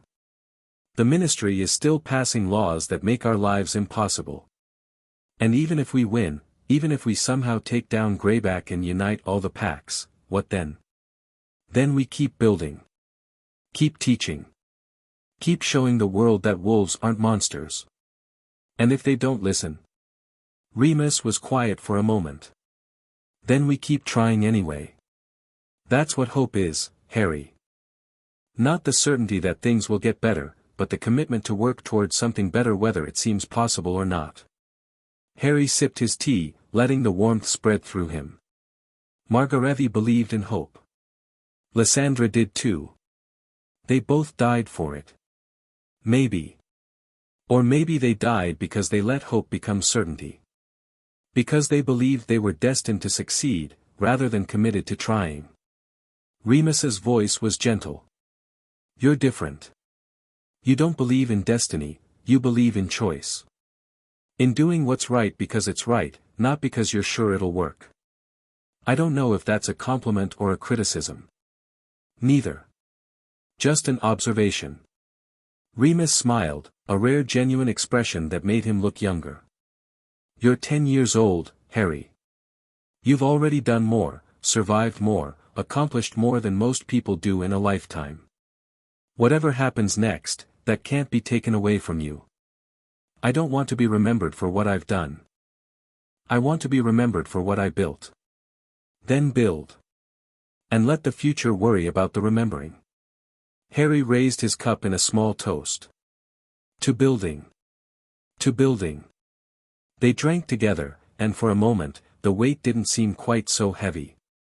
2 weeks later, everything changed. They were camped in a forest in northern Germany, planning their next move, when the messenger arrived, a young wolf, barely more than a child, running on bloody feet with terror in her eyes. Greyback, she gasped. He's moving. Against the Schwarzwald pack. Harry's blood went cold. When? Now. He sent his whole army, hundreds of wolves. Greta tried to hold them off, but she broke off, tears streaming down her face. They're all going to die. Everyone who stayed behind. Everyone who helped you. Harry was moving before she finished speaking. Harry, Remus started. Gather everyone who can fight. We're going back. That's exactly what Greyback wants. He's baiting you, I know. Harry turned, and something in his expression made Remus fall silent. But I can't let them die. Not for me. Not because they helped me. If we go, we might all die. This could be the end of everything we've built. If we don't go, we prove we're no different from him. That we're willing to sacrifice allies for our own survival. Harry's voice was hard, certain. That's not the movement I want to lead. That's not the future I want to build. Remus held his gaze for a long moment. Then, slowly, he nodded. Then we go. Together. They moved through the wolf roads at a pace that pushed even the strongest wolves to their limits. The journey that had taken weeks in the other direction took less than 3 days, 3 days of running, resting only when collapse was imminent, pushing through pain and exhaustion with pure determination. They arrived at the Schwarzwald territory to find war. The battle was already raging when they reached the tree line. Greyback's forces, more wolves than Harry had ever seen in one place, had the defenders surrounded, pushing them back toward the mountain stronghold. The night air was filled with howls and screams and the wet sounds of violence. Harry didn't hesitate. He reached out with the feral tongue, not gently, not carefully, but with everything he had. Margarethi's knowledge guided him, showing him techniques he'd never tried, powers he'd barely understood. Stop! The command rolled across the battlefield like thunder, hitting every wolf mind in range.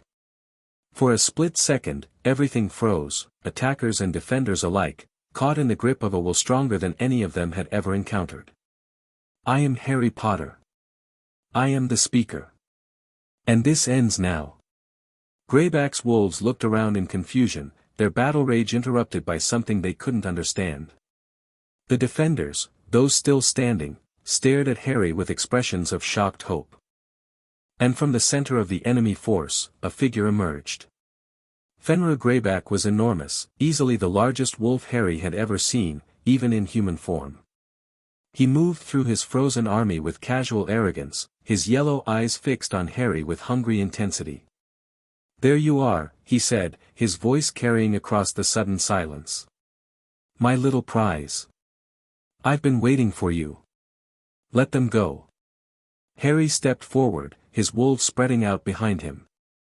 This is between us. Not them. Is it? Greyback's smile was all teeth. I don't think so. These wolves chose to help you, to defy me. They knew the price of failure. The price of failure is your system, not mine. Fear and domination, that's all you know. All you are. And you think you're different?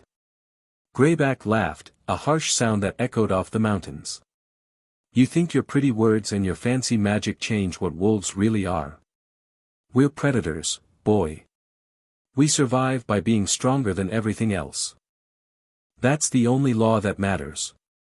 You're wrong. Am I? Greyback spread his arms, gesturing at the battlefield around them. Look at what I've built. Hundreds of wolves, united under my banner, willing to kill and die at my command. That's power. That's what strength looks like.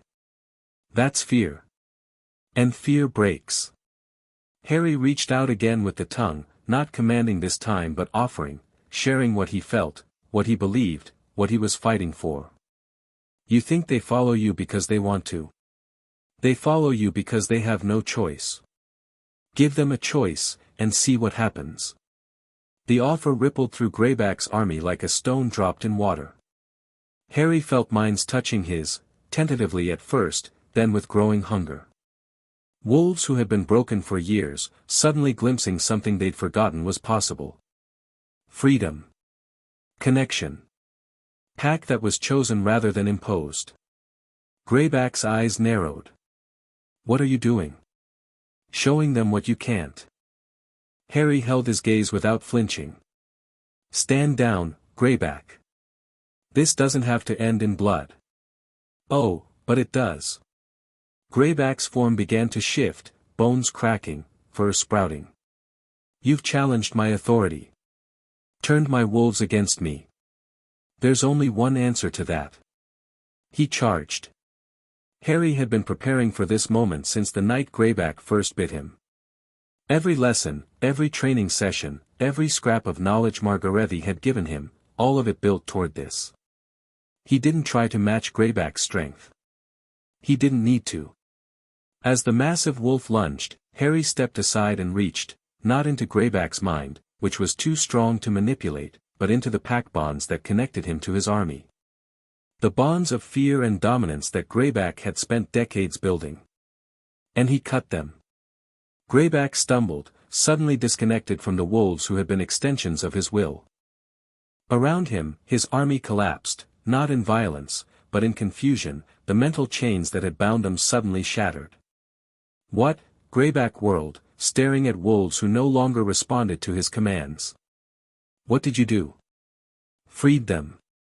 Harry's voice was steady despite his shaking hands. The bonds you built were based on fear. They were never real. And now. He gestured at the chaos around them.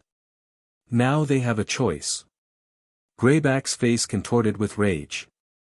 He lunged again, not at Harry, but at the nearest of his former wolves, claws tearing, teeth snapping. If you won't follow, you'll die. The wolf went down with a scream. But before Greyback could strike again, others moved to intercept. Wolves who, moments ago, had been his loyal soldiers, now standing between him and his prey, their eyes filled with something that might have been recognition. They were choosing. Kill them all. Greyback roared. Anyone who won't fight for me is against me. But his words fell on deaf ears. More wolves were breaking away, drifting toward Harry's side, responding to an offer they'd never been given before. The battle that should have been a massacre was transforming into something else, an exodus. Greyback saw it happening. Saw his army dissolving around him. Saw decades of work crumbling in minutes. His eyes found Harry's, and the hatred in them was absolute. This isn't over, he snarled. You think you've won? You've just made yourself the biggest target in Europe. Every dark wizard, every ministry fanatic, everyone who fears what you can do, they'll all come for you now. Let them come. They will. Greyback began backing away, his remaining loyalists forming a protective circle around him. And when they do, when everything you've built is burning, remember this, I offered you a place at my side. I offered you power, purpose, a future. You chose to be my enemy instead. I chose to be free. Freedom is an illusion, boy. The only reality is strength. Greyback's smile returned, cruel and knowing. And when you realize that, when you've lost everyone you love, everything you've built, you'll come crawling back. They always do. He vanished into the darkness, taking his surviving loyalists with him. Harry stood in a suddenly silent clearing, surrounded by wolves who were looking at him with expressions ranging from awe to terror to fragile hope. He'd won. But as Greyback's final words echoed in his mind, he couldn't shake the feeling that the real war was just beginning. The aftermath was chaos. Over 200 wolves had defected during the battle, wolves from packs across Europe, some of whom had been under Greyback's control for decades. They milled about the clearing and the forest beyond, confused and frightened, their entire understanding of the world suddenly upended. Harry worked through the night, moving from group to group, using the tongue to calm fears and answer questions. Remus and the other experienced wolves helped, but the work was exhausting, emotionally more than physically. These were people who had been broken, some of them for years, and putting them back together wasn't something that could be done in hours. By dawn, Harry was running on empty. You need to rest, Remus said, finding him leaning against a tree, eyes closed. Can't. There's too much to do. There will always be too much to do. That's what leadership means. Remus crouched beside him. But you're no good to anyone if you collapse from exhaustion. The new wolves are being taken care of. Frida and Greta have organized shelter and food. The elders are conducting assessments, figuring out who needs immediate help and who can wait. Remus's hand found Harry's shoulder. You did something incredible tonight. Something no one has ever done. But you're still human, still a 10-year-old boy who's been awake for 3 days. Rest. Harry wanted to argue. The knowledge Margaretti had given him whispered of techniques to push past exhaustion, to keep going long after the body wanted to stop. But Remus was right. He was still human. And humans needed sleep. 2 hours, he said. Then wake me. 4 hours. And that's not negotiable. Harry managed a weak smile. Yes, sir. He slept for 6 hours, Remus's doing, no doubt, and woke to a transformed camp. The chaotic mass of wolves from the night before had organized itself into something resembling a community. Fires burned at regular intervals. Groups were forming naturally, wolves gravitating toward others from similar backgrounds or compatible temperaments. Children, and there were children, Harry realized with a pang, some as young as 5, played under the watchful eyes of adults who were learning to care for them. It looked like hope. "They're calling it the Gathering," Mihai said, appearing at Harry's side. Some of the older wolves remember the last time something like this happened, before Greyback, before the Ministry purges. They say it feels the same. What feels the same? The beginning of something. The sense that maybe things don't have to be the way they've always been. Mihai's voice was wondering. "You did this, Harry. In one night, you changed everything." "I didn't do anything except show them what was already there." Harry watched a group of young wolves teaching each other games, their laughter echoing through the trees. The potential was always in them. It just needed permission to exist. That's what leaders do. Give permission. Mihai turned to face him fully. "What happens now?" "Now we figure out how to keep them safe. Greyback will be back, with more wolves, more allies, more anger. And the Ministry won't be far behind." Harry's jaw tightened. "We need to disappear. All of us. Find somewhere we can regroup, organize, train. The wolf roads aren't safe anymore. Greyback knows them too well." Harry had been thinking about this during his too short sleep, the problem churning in his mind even as his body rested. "We need something else. Somewhere he won't think to look." "Do you have a place in mind?" Harry did. But saying it out loud felt like tempting fate. "Britain," he said anyway. "The place where this all started." Mihai stared at him. "You want to take 200 wolves to Britain? The country with the most restrictive anti-werewolf laws in Europe? No one will expect it. And there are advantages, connections, resources, information we can't get anywhere else." Harry met his friend's shocked gaze. "The war isn't just about Greyback anymore, Mihai. It never really was. The whole system is broken, the Ministry, the schools, the way wizards and wolves have been kept separate for centuries. If we want real change, we have to change the whole system. And you think you can do that from Britain? I think I have to try." Harry looked at the gathering, the hundreds of wolves who had chosen freedom, who were counting on him to show them what came next. "We can't keep running forever. Sooner or later, we have to stand and fight. And if we're going to fight, we might as well fight where it matters most." Mihai was quiet for a long moment. Then, slowly, he nodded. "You're insane," he said. "But I've followed you this far. Does that mean you're coming? Did you think I'd let you have all the dangerous fun alone?" Mihai's smile flashed, bright against the exhaustion in his face. "Besides, someone has to keep you from doing anything too stupid. That's Remus's job. He can't be everywhere at once. And when the speaker of the gathering decides to invade the most hostile country in Europe." Mihai clapped him on the shoulder. "He's going to need all the help he can get." Planning the move took 3 weeks. Not everyone could go, that much became clear immediately. 200 wolves attempting to cross into Britain would draw attention they couldn't afford. Instead, they developed a phased approach, small groups, moving through different routes, converging on safe houses that Harry's network had been quietly establishing for months.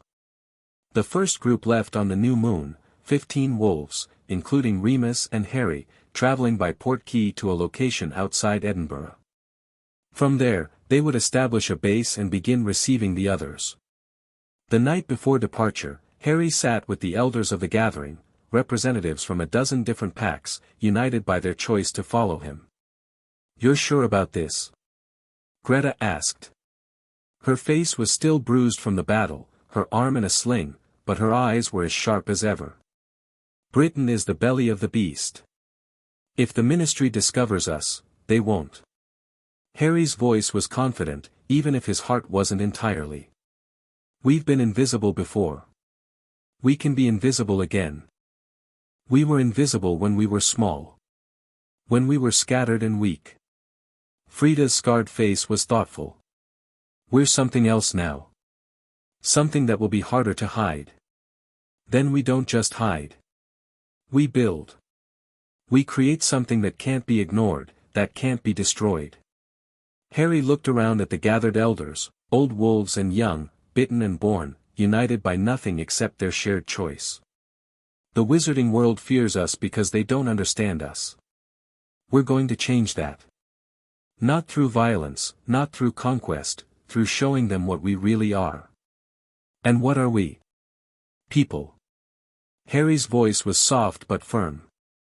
Not monsters, not animals, not threats to be contained. Just people, trying to live our lives, protect our families, build something worth having. He met each elder's eyes in turn. That's the message we bring to Britain. That's the war we're really fighting.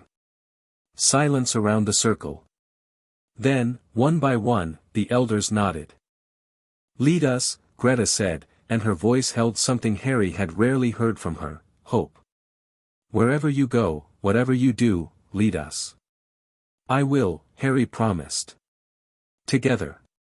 The portkey deposited them in a field outside Edinburgh at 3 a.m. Harry stood in the darkness, feeling the alien magic of British soil beneath his feet, and breathed deep.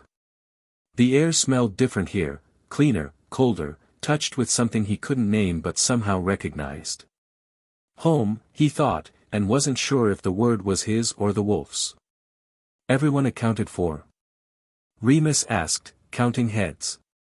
All 15. Harry reached out with the tongue, confirming what his eyes told him. The safe house is 3 miles east. We should move before dawn. They traveled in silence, moving through the Scottish countryside with the effortless grace of predators. Harry kept his senses extended, alert for any sign of pursuit or detection, but the land was quiet. The safe house was an old farmstead, abandoned for years, protected by wards that Harry had helped design from the other side of Europe. It wasn't much, a main house, a barn, a few outbuildings, but it would serve as a base while they established more permanent operations. Home sweet home, Mihai muttered, looking at the dilapidated buildings. It'll do. Harry began issuing instructions, securing the perimeter, establishing watch schedules, inventorying supplies. The other wolves moved to obey, their trust in his leadership absolute after everything they'd been through together. By the time the sun rose, they were settled and hidden. Harry stood at the window of the farmhouse's upper floor, watching the light spread across the Scottish hills. Somewhere to the south, London waited, the Ministry, Hogwarts, everything that had shaped the wizarding world for centuries.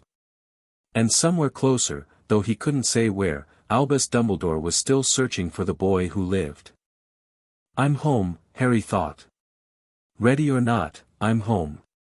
The wolf stirred inside him, excited by the new territory, eager to explore and claim and protect. Soon, Harry promised it. We have work to do first. But soon, we run. He turned from the window and went to begin the next phase of the war. Chapter 3 and Chapter 4, Homecoming. The Hogwarts letter found him in a safe house outside Glasgow, 3 months after their arrival in Britain. Harry had been expecting it, the magic that tracked eligible students was persistent, Remus had warned him, and no amount of warding could hide someone from the castle's ancient enchantments forever. Still, seeing the emerald ink spelling out his name, the familiar crest pressed into crimson wax, made something tighten in his chest. Mr. H. Potter, the upper bedroom, Glenfin and Farmstead, Scottish Highlands, they know exactly where we are, Mihai said, reading over his shoulder. That's concerning. The letter knows. That doesn't mean anyone else does. Harry broke the seal, scanning the formal invitation that had shaped the lives of British wizards for 1,000 years. Hogwarts magic is older than the Ministry, older than most of the laws that govern our kind. It doesn't report to anyone. You hope. I know. Harry set the letter aside, his mind already racing through implications. The question is what we do about it. Remus emerged from the kitchen, 2 cups of tea in hand. His eyes went immediately to the parchment on the table, and something complicated crossed his face. "It came," he said. "Not a question. This morning." "And?" Harry looked at the letter, then at Remus, then out the window at the grey Scottish sky. 3 months they'd been building here, establishing safe houses, connecting with sympathetic witches and wizards, laying groundwork for the larger migration that was still trickling in from the continent. The gathering had grown to nearly 300 wolves, spread across a dozen hidden locations throughout Britain. It wasn't enough. Not nearly enough to challenge the Ministry's stranglehold on werewolf policy, or to counter Greyback's inevitable retaliation, or to build the kind of lasting change Harry had promised. But Hogwarts. "I'm going," Harry said. Remus set down the teacups with exaggerated care. "Harry, not as a student." "Not really." Harry turned to face him fully.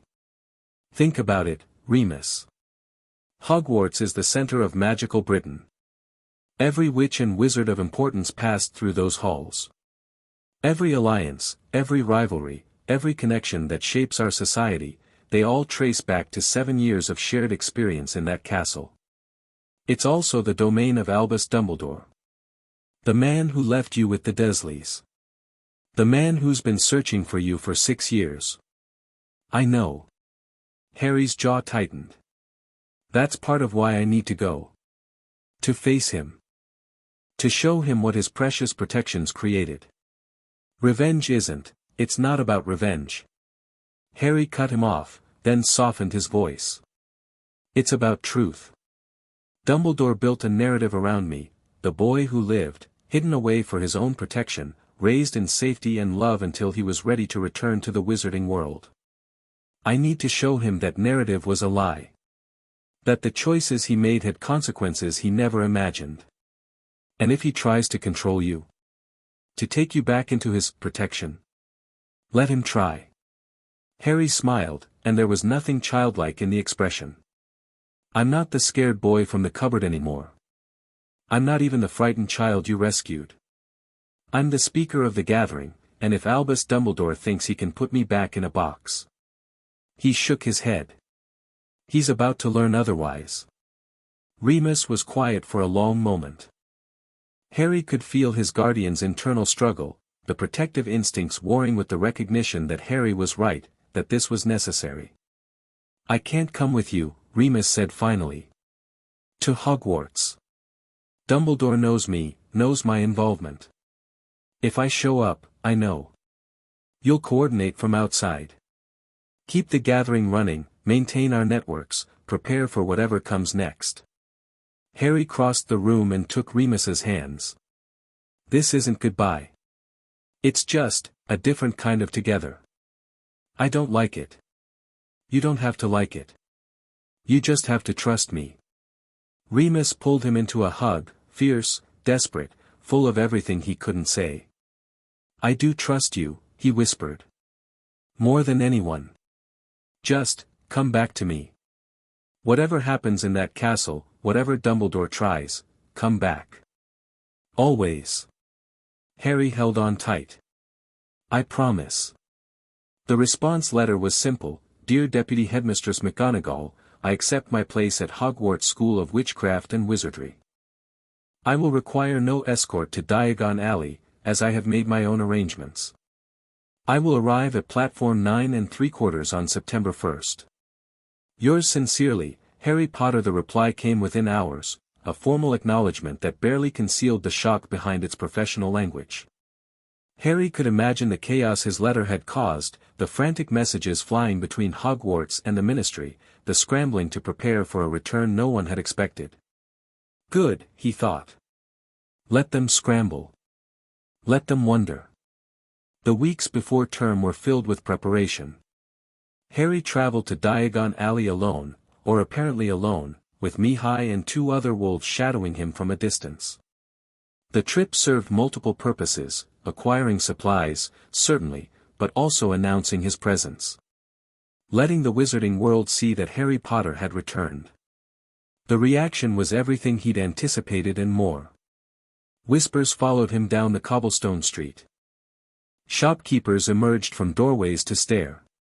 Witches and wizards stopped mid-conversation to point and murmur.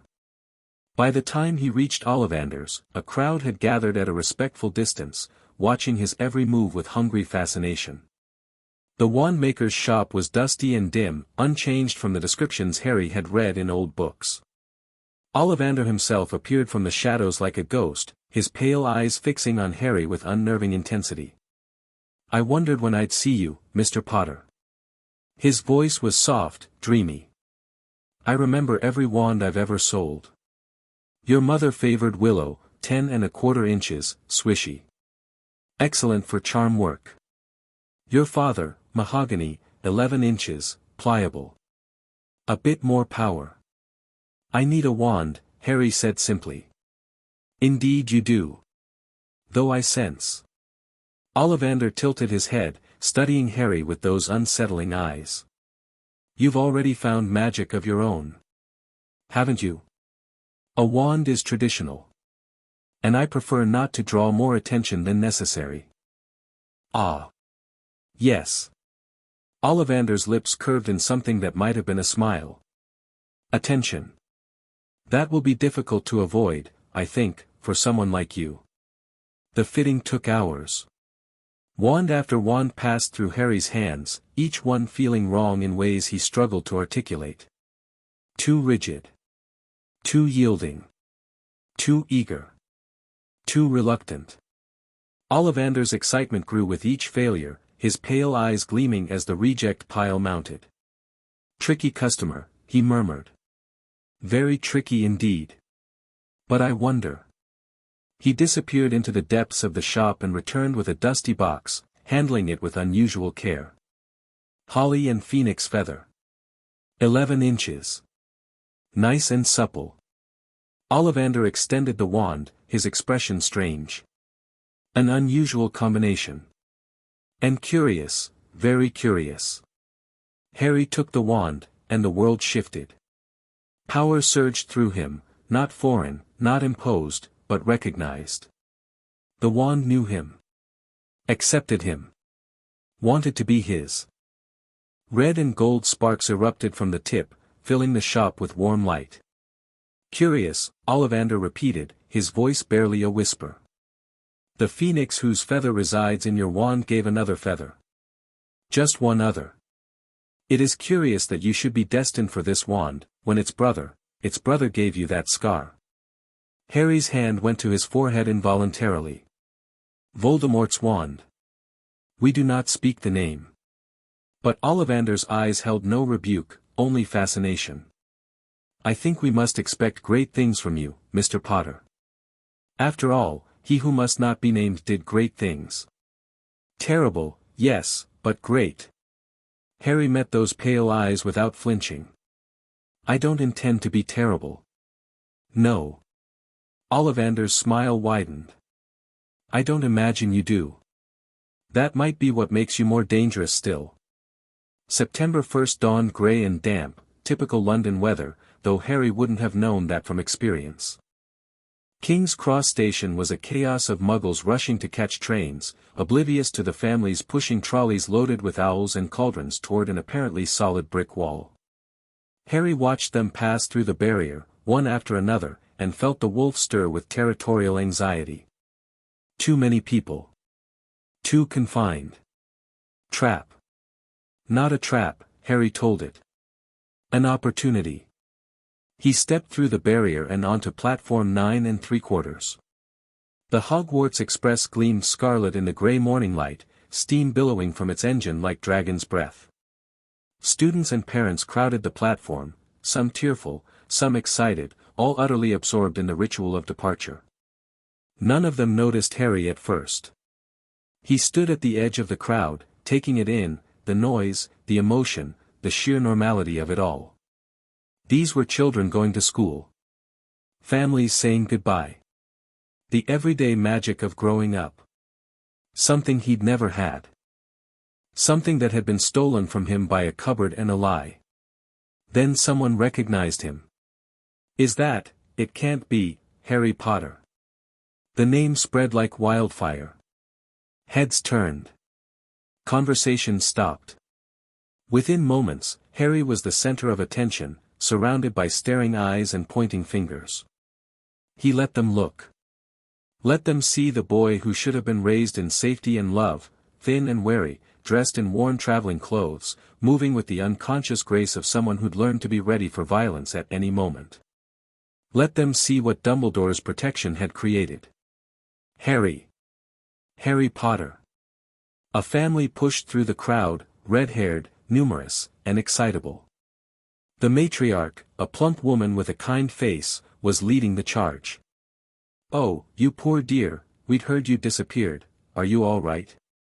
Do you have everything you need?" She reached out as if to embrace him, then hesitated when she saw his expression. "I'm Molly Weasley. My son Ron is starting this year too." "Mrs. Weasley." Harry inclined his head politely. "Thank you for your concern. I'm quite well. But where have you been? Everyone's been so worried, that's a long story. Perhaps better saved for another time." Harry's eyes found a boy his own age hanging back behind the woman, tall, lanky, with the same red hair. "You must be Ron." "Yeah." Ron's voice cracked slightly. "I mean, yes. Nice to meet you. And you." Harry extended his hand, and Ron shook it with a grip that was trying too hard to be firm. "I hope we'll be friends." "Friends?" "Yeah, that would be, if you want." Ron's ears went red. "That would be brilliant, actually." "Ron!" A girl's voice cut through the crowd noise. "Ron, we need to find a compartment before they're all, oh." She stopped short when she saw Harry, a bushy-haired girl with intelligent eyes and an armload of books. "You're Harry Potter," she said, and it wasn't quite a question. "Hermione Granger," Harry said, drawing on information he'd gathered during his weeks of preparation. "Muggle-born. Reportedly brilliant. Already read all the textbooks, I'd guess." Hermione's eyes widened. "How did you?" "I do my research." Harry smiled, and something about it made her relax slightly. "I'd like to sit with you both on the train, if you don't mind. I have a feeling we might get along." They did mind, or rather, they were too shocked to object. Harry found himself in a compartment with Ron and Hermione, watching the English countryside roll past while fielding questions he'd been preparing to answer for months. "But where were you?" Hermione asked for the third time. "Everyone said you were with your Muggle relatives, but then you disappeared, and there were all these rumors. I was with people who could protect me. Beyond that, I'd rather not say." Harry's voice was pleasant but firm. "Some secrets are kept for good reasons. But surely Professor Dumbledore had his own plans for me. They didn't align with my best interests." Harry met her eyes steadily. "I don't expect you to understand, Hermione. But I hope you'll accept that I know what I'm doing." "You're 11, Ron pointed out. "What could you possibly know about, I know what it's like to be hungry. To be hurt. To be told that you're worthless, that you're wrong, that the magic inside you is something to be ashamed of." Harry's voice didn't change, but something in the air shifted. "I know what it's like to be rescued from that. To find people who accept you for what you are. And I know what it's like to fight for the people you love." Silence in the compartment. "I'm sorry," Ron said finally, his voice small. "I didn't know." "You couldn't have. No one knew." Harry softened slightly. "I'm not asking for pity. I'm just explaining why I might seem different from what you expected." "You are different," Hermione said slowly. "But not in a bad way. Just." She shook her head. "I've never met anyone like you." "You will." Harry smiled, and this time it reached his eyes. "I'm hoping to change a lot of things around here. Starting with how people think about those who are different." "What does that mean?" It means I have plans. Big ones. Harry leaned back, watching the countryside flow past. But first, I need to get through the sorting. Any guesses where I'll end up? The speculation carried them through the rest of the journey, Ron confident Harry would be a Gryffindor, Hermione arguing for Ravenclaw, neither of them suspecting the truth Harry kept carefully hidden. He already knew where he belonged. The only question was whether the hat would agree. Hogwarts rose from the darkness like a dream. Harry had seen castles before, the Carpathian stronghold, ancient fortresses scattered across Europe, but nothing had prepared him for this. The towers and turrets seemed to grow from the very rock, lit by thousands of windows that gleamed like stars against the black sky. Magic saturated every stone, every breath of air, every whisper of wind across the lake. The wolf inside him went very still, recognizing something ancient, powerful, and utterly aware. Old magic, it whispered. Territory magic. Be careful. I know, Harry replied. I feel it too. The first years crossed the lake in small boats, gasping and exclaiming at the castle's beauty. Harry sat in silence, his eyes never leaving the approaching shore, his senses extended to their limits. Somewhere in that castle, Albus Dumbledore waited. They were led into an entrance hall that could have held Harry's entire childhood home 10 times over, then into a small chamber off the great hall where a severe-looking witch in emerald robes introduced herself as Professor McGonagall and explained the sorting process. Harry barely heard her. His attention was fixed on the door that led to the great hall, and the presence he could feel beyond it. Dumbledore. He knows I'm here. The sorting itself was almost anticlimactic. One by one, students approached a battered old hat on a 3-legged stool, sat down, and were pronounced members of one house or another. Hermione went to Gryffindor, looking smugly unsurprised. Ron went to Gryffindor too, looking relieved.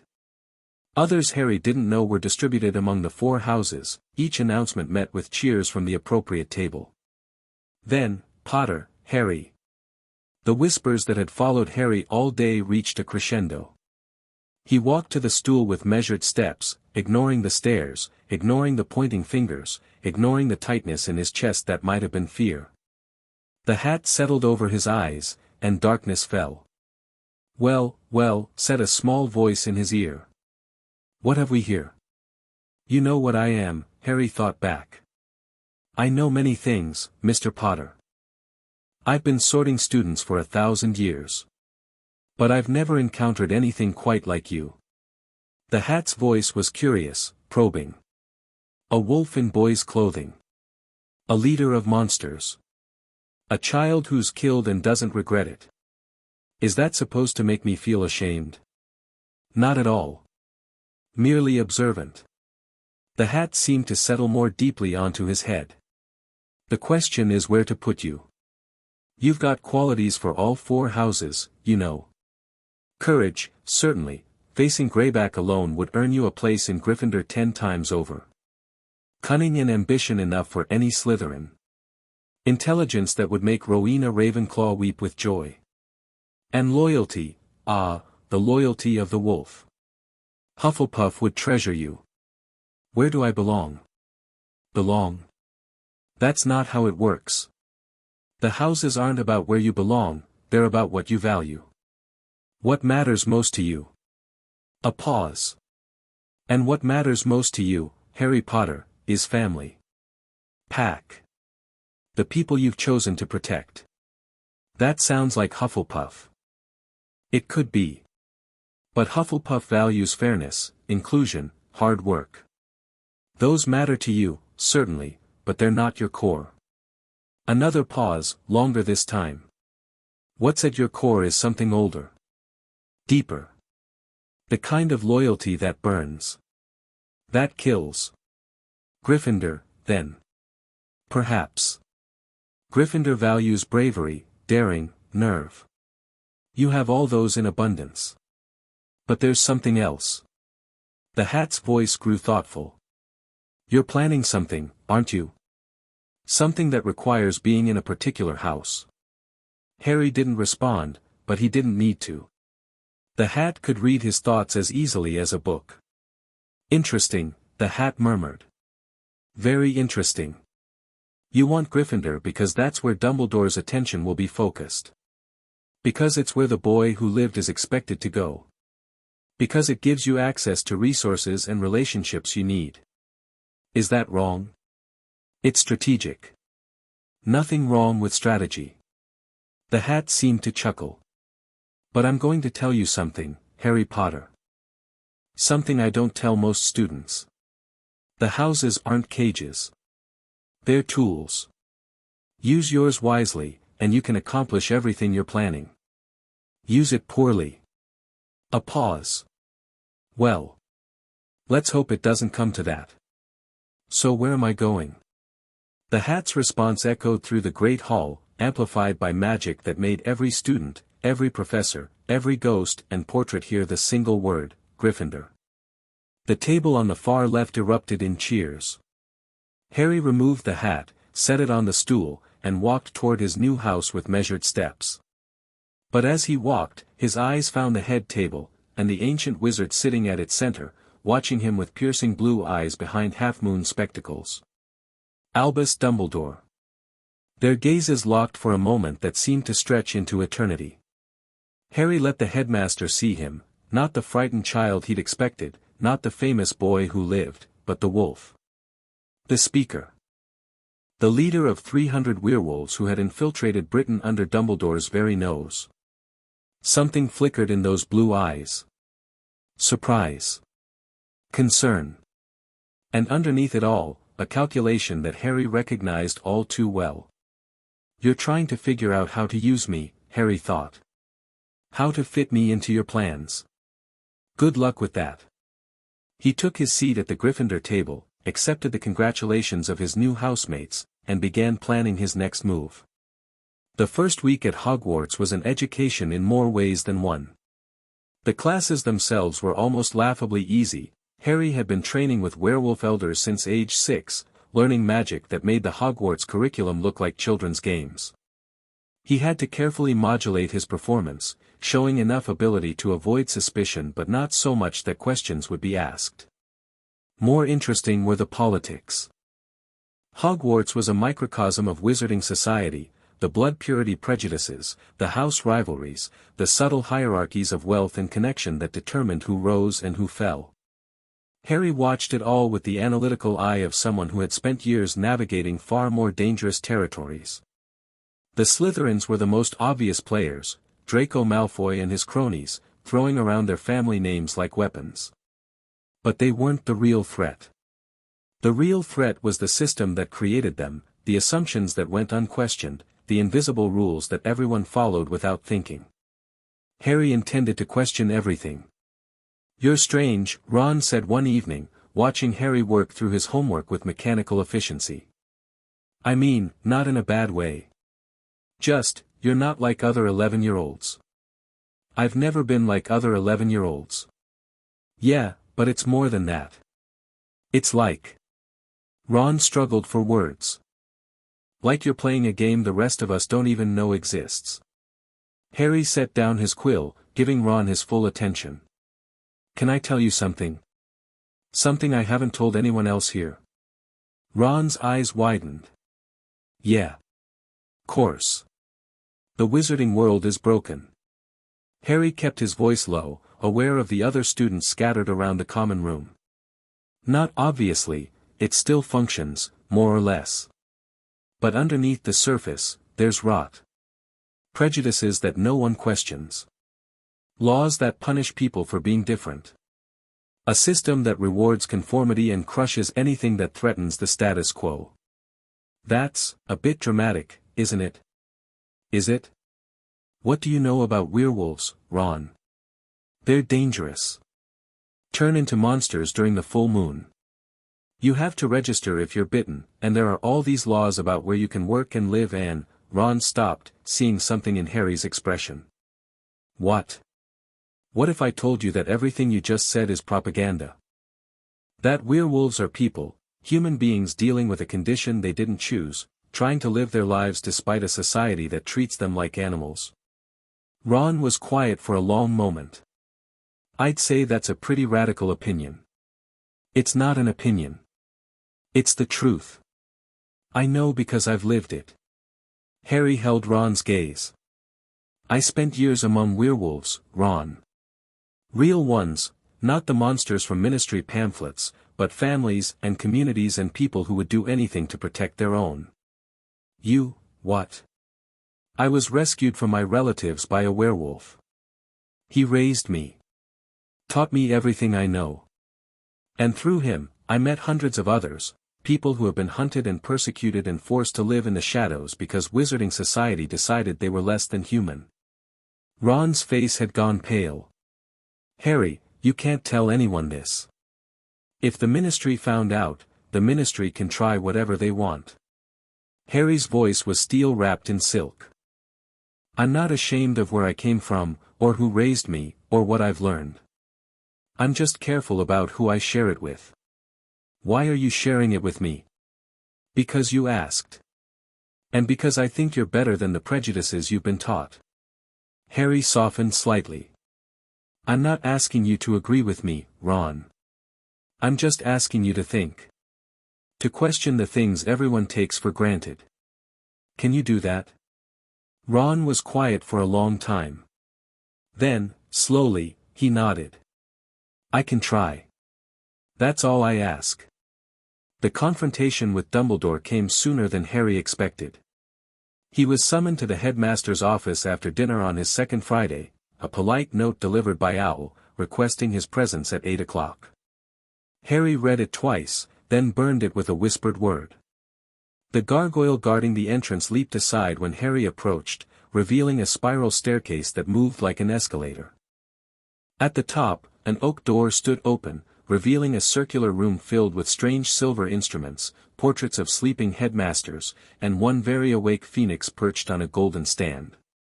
Albus Dumbledore sat behind a massive desk, looking exactly like the descriptions Harry had read, long silver beard, half-moon spectacles, robes of midnight blue embroidered with stars. His eyes, blue as sapphires and twice as sharp, fixed on Harry with an intensity that would have been intimidating 6 years ago. Now it was merely interesting. Harry. Dumbledore's voice was warm, grandfatherly. Thank you for coming. Please, sit. Harry remained standing. You wanted to see me, headmaster. Indeed I did. Lemon drop? No, thank you. Ah. Dumbledore's smile didn't waver, but something shifted behind his eyes. Straight to business, then. Very well. He steepled his fingers, regarding Harry over the top of his spectacles. I confess, Harry, I've been quite worried about you. When you disappeared from your relative's home, when I was rescued from the cupboard where they kept me locked up, you mean? Silence. Dumbledore's expression flickered, surprise, concern, and something that might have been guilt passing through in rapid succession. I'm sorry, Harry. I don't understand what you mean. Don't you? Harry stepped closer, letting the old man see his eyes, the green that had been Lily Potter's, looking out from a face that had known too much pain too young. My relatives kept me in a cupboard under the stairs for 5 years. They beat me when I did accidental magic. They starved me, isolated me, told me I was worthless and wrong. That's what your blood wards protected me from, not danger from outside, but from the people inside. Harry, I had no idea, didn't you? You left me there, Professor. You made a choice to place me with people who hated magic, hated my parents, hated me. You never checked on me. Never sent anyone to see if I was all right. You just assumed your wards would be enough. The wards were essential to your protection. Protection from what? Harry's voice rose slightly. Voldemort's followers. The ones who were all in Azkaban or hiding. Some vague future threat that might materialize someday. He shook his head. I wasn't in danger from dark wizards, Professor. I was in danger from the people you trusted to care for me. Dumbledore was silent for a long moment. When he spoke again, his voice was heavy. If what you're saying is true, then I have made a terrible mistake. One I will have to live with for the rest of my life. His blue eyes met Harry's. But I hope you can understand that I was trying to protect you. The blood wards, I don't care about the blood wards. Harry cut him off. I don't care about your explanations or your justifications. What's done is done. I survived, no thanks to your protections. Then what do you want, Harry? The question hung in the air between them. Harry considered his answer carefully. There were so many things he could say, accusations, demands, threats. But none of those would serve his purposes. Not now. I want you to understand something, he said finally. The boy you expected, the grateful orphan, eager to rejoin the wizarding world and fulfill whatever destiny you've planned for him, that boy doesn't exist. He was killed in a cupboard at number 4 Privet Drive. Then who stands before me?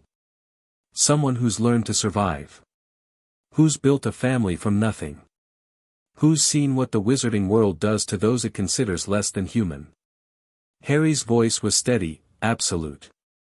I'm here at Hogwarts because I choose to be. Not because of your letter, not because of your plans.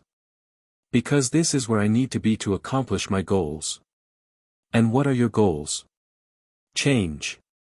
Harry smiled, and there was nothing warm in it. This world is broken, Professor. The prejudices, the blood purity obsession, the way people are treated differently based on what they are rather than who they are. I'm going to fix it. That's quite an ambition for an 11-year-old. I'm not an 11-year-old. Not really. Harry turned toward the door. I'm something new. Something your categories can't contain. And if you're smart, you'll help me instead of getting in my way. And if I choose to get in your way? Harry paused at the threshold, looking back over his shoulder. Then you'll learn what it's like to face someone who has nothing left to lose. His eyes flickered amber, just for a moment, the wolf showing through. I hope it doesn't come to that, Professor. For both our sakes. He left the headmaster sitting in silence, surrounded by his silver instruments and his sleeping portraits and his certainty that the world worked according to rules he understood. Harry intended to prove that certainty wrong. The weeks that followed were busy. Harry established himself in Gryffindor, not as a leader, not yet, but as someone to watch. He helped first years with their homework, navigated the complex social dynamics of the house, and built relationships that would serve him later. Ron became a genuine friend, despite his initial prejudices. Hermione became an ally, her sharp mind recognizing a kindred spirit in Harry's analytical approach to everything. He also began testing the castle's defenses. Hogwarts was ancient, its magic layered and complex, but Harry had learned from the Carpathian elders, wolves who had been evading magical detection for centuries. The castle's wards were designed to track students, prevent unauthorized entry, and alert the staff to certain kinds of danger. They were not designed to handle someone who could meld with shadows, communicate with magical creatures, and move with the silent grace of a predator. By October, Harry knew every secret passage in the castle. By November, he had established a network of contacts among the house elves, the ghosts, and the occasional sympathetic portrait. By December, he had found what he was looking for. The third-floor corridor. It was supposed to be forbidden, Dumbledore had said as much at the start of term feast, warning students away on pain of most painful death. But Harry's instincts, honed by years of survival, told him the warning was a lure. A trap designed to attract the curious while protecting something valuable. The three-headed dog was the first obstacle, massive, vicious, and completely vulnerable to someone who could speak the feral tongue. Harry spent an hour with it one night, learning its name, Fluffy, absurdly, its fears, lightning storms, and its purpose, guarding a trapdoor that led to something the castle was protecting. He didn't go through the trapdoor. Not yet. But he memorized its location, its defenses, and every path that led to it. Whatever Dumbledore was hiding, Harry intended to know about it before anyone else did. Christmas came with snow and unexpected revelations. Harry stayed at Hogwarts, the safest choice, given that returning to the gathering would risk exposure. Ron stayed too, his family having gone to visit his brother Charlie in Romania. They had the Gryffindor common room largely to themselves, passing the days with chess games and exploration and long conversations that gradually deepened their friendship. On Christmas morning, Harry woke to find a small pile of presents at the foot of his bed. Most were expected: sweets from Hermione, a carved flute from Hagrid, the groundskeeper, whom Harry had cultivated carefully, a hand-knitted sweater from Mrs. Weasley. But one package stood out, a long, thin parcel wrapped in plain brown paper, with no card attached. Harry opened it carefully, his senses alert for traps. Inside was a cloak, silvery, flowing, lighter than air. And a note: "Your father left this in my possession before he died. It is time it was returned to you. Use it well." No signature. Harry held the cloak up, and his breath caught. Invisibility. He'd read about cloaks like this, rare, powerful, worth more than most wizarding fortunes. And this one had been his father's. The implications were staggering. Someone, Dumbledore, almost certainly, had been holding this artifact for years. Had chosen this moment to return it. Had provided no explanation except a vague injunction to use it well. A test? A gift? A manipulation? All three, probably. Harry draped the cloak over his shoulders and watched his body disappear. Use it well, he thought. Oh, I intend to. The cloak changed everything. With true invisibility, not the partial concealment of shadow magic, but genuine undetectability, Harry could go anywhere, see anything, learn every secret the castle held. He spent nights exploring forbidden sections, reading restricted books, eavesdropping on conversations that were never meant to be heard. And one night, he found the mirror. It stood in an abandoned classroom, covered in dust, its golden frame inscribed with words Harry had to read backward to understand: Eris stra eru oit ube kafru oit anwosi. I show not your face but your heart's desire. Harry stood before the mirror, curious despite himself. What did he desire, truly? Power? Knowledge? The destruction of Greyback, the reform of wizarding society, the safety of his pack. The reflection formed slowly, coalescing from mist and moonlight. Harry saw himself, older, 17 or 18, tall and strong, with Lily's eyes and James's hair. He was surrounded by wolves, dozens of them, all looking at him with trust and love. Remus was there, healthy and whole. Others he recognized: Mihai, Katia, Frida, the elders of the gathering. And standing beside him, hand in hand, was a young woman he didn't recognize, pink-haired and laughing, looking at him like he was the most wonderful thing she'd ever seen. Family, Harry realized. That's what I want.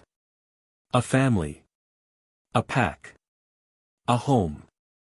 He stared at the image for a long time, feeling something loosen in his chest. The cold certainty he'd cultivated, the analytical distance he'd maintained, it all fell away for a moment, leaving only the truth. He was still the boy from the cupboard. Still the child who had never been loved, still searching for connection, still hungry for belonging. Everything else, the power, the plans, the war, was just a means to that end. I won't forget, he promised the mirror. Whatever else happens, I won't forget why I'm fighting. The reflection smiled, and Harry turned away. The confrontation with Quirrell came at the end of the year. Harry had suspected the defense professor from the beginning. Something was wrong with him, a wrongness the wolf could smell even from across the great hall. The turban, the stuttering, the careful performance of incompetence, it was all a mask, hiding something terrible. When Harry realized what was hidden in the third-floor corridor, the Philosopher's Stone, capable of granting immortality, the pieces fell into place. Voldemort. Hiding in Quirrell's body. Waiting for the chance to return. Harry could have told Dumbledore. Could have let the headmaster handle it, the way a normal student would. But Harry wasn't a normal student. And he didn't trust Dumbledore to handle anything. He went alone.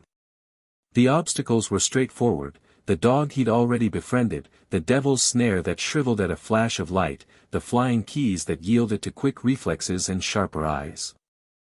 The chess game was the only real challenge, requiring sacrifice and strategy in equal measure, but Harry had learned chess from werewolf elders who had been playing for centuries. He reached the final chamber with only minor injuries. Quirrell was already there, standing before the mirror of Eriste with frustration written across his stolen face. Potter. The stutter was gone, replaced by a cold intelligence that made Harry's wolf growl. I knew you'd come. Dumbledore's little champion, rushing to save the day. I'm not Dumbledore's anything. Harry stepped into the chamber, his wand raised. And you're not Quirrell. Are you, Voldemort? A pause. Then Quirrell's face twisted into a smile that didn't belong to him. Clever boy. The voice changed, becoming higher, colder. I wondered if you'd figure it out. The others are so blind, even Dumbledore, with all his wisdom. But you see things differently, don't you? I see a parasite, hiding in a host body because it's too weak to survive on its own. Weak? The smile widened. I am Lord Voldemort. I have conquered death itself. And you, a child, playing at being special, think you can stand against me? I think I'm standing against you right now. Then let us test that theory. Quirrell turned from the mirror, his hands raised to cast. But Harry was faster, not with a wand, not with a spell, but with the feral tongue. He reached into Quirrell's mind and pushed. The professor stumbled, his concentration shattered. The spell he'd been forming dissipated into nothing. What? Quirrell's voice was his own again, confused and frightened. What are you doing, getting rid of you? Harry pushed harder, feeling for the boundary between Quirrell's consciousness and the thing that had possessed him. You wanted to know what makes me special. This is it. He found the parasite, cold, ancient, utterly alien, and tore it free. Quirrell screamed. The sound wasn't human. It was the death cry of something that had worn human flesh for too long, now exposed to a power it had never encountered. Harry felt Voldemort's essence thrashing against his mental grip, trying to escape, trying to find another host, and he squeezed. Not to kill, he didn't have that power, not against something like this. But to hurt. To teach. To make sure this creature understood what it had encountered. Remember me, Harry sent into the writhing darkness. Remember what I can do. And know that if you ever come for me or mine again, I will end you. He released his grip, and Voldemort's spirit fled, scattered, wounded, retreating to wherever such things went when they had no body to anchor them. Quirrell collapsed, his body empty, his eyes staring at nothing. Harry stood over him, breathing hard. The chamber was silent except for the crackle of torches and the distant drip of water. The mirror of Eriste gleamed in the corner, still showing Harry's deepest desire, family, pack, belonging. He didn't look at it. Instead, he reached into Quirrell's pocket and retrieved the Philosopher's Stone, a small red rock that pulsed with ancient power. This is what they were fighting over, he thought. This is what Voldemort wanted badly enough to possess a man's body. He could keep it. Could use it. Could become immortal, invincible, beyond the reach of any enemy. The temptation lasted only a moment. He wasn't fighting for power. He was fighting for family. And family meant more than any magic stone could give. He slipped the stone into his own pocket and began the long walk back to the surface. Dumbledore was waiting for him in the hospital wing. The old wizard sat beside Harry's bed. Harry had been placed there despite his protests, examined despite his assurances that he was fine, with an expression Harry couldn't read. You destroyed him, Dumbledore said quietly. Quirrell. And Voldemort's host form with him. Voldemort escaped. He's still out there, somewhere. Yes. But weaker than before. Possibly weaker than he's been since the night he attacked your family. Dumbledore's blue eyes were sharp behind his spectacles. What did you do to him, Harry? I showed him what I am. And what is that? Harry considered the question. A month ago, he might have deflected, might have given a partial answer designed to protect his secrets. But something had changed in that chamber. Something had clarified. I'm someone who protects his pack, Harry said finally. Whatever that takes. Whatever that costs. Dumbledore was silent for a long moment. The stone, he said finally. You have it. Yes. May I have it back? Nicholas Flamel can create another one if he needs to. Harry reached into his robe and withdrew the small red rock. But I don't think he does. I think this was a test, Professor. For you, as much as for anyone else. A test? To see if you would really destroy it. If you would really give up the chance at immortality, even if it was never yours to take. Harry held out the stone. I'm returning this because I don't need it. Not because you've earned my trust.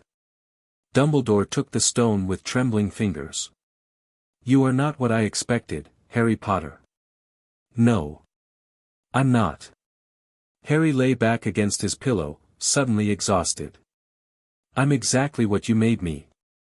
Exactly what your choices created. And now you have to live with that. The old wizard had no answer.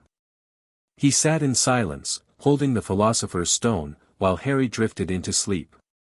In his dreams, the wolf ran free across endless fields, surrounded by packmates, heading toward a horizon that promised everything he'd ever wanted. Soon, Harry told it. We're getting closer. Just a little more. We run together, the wolf replied. Always together. And for the first time in months, Harry slept without nightmares.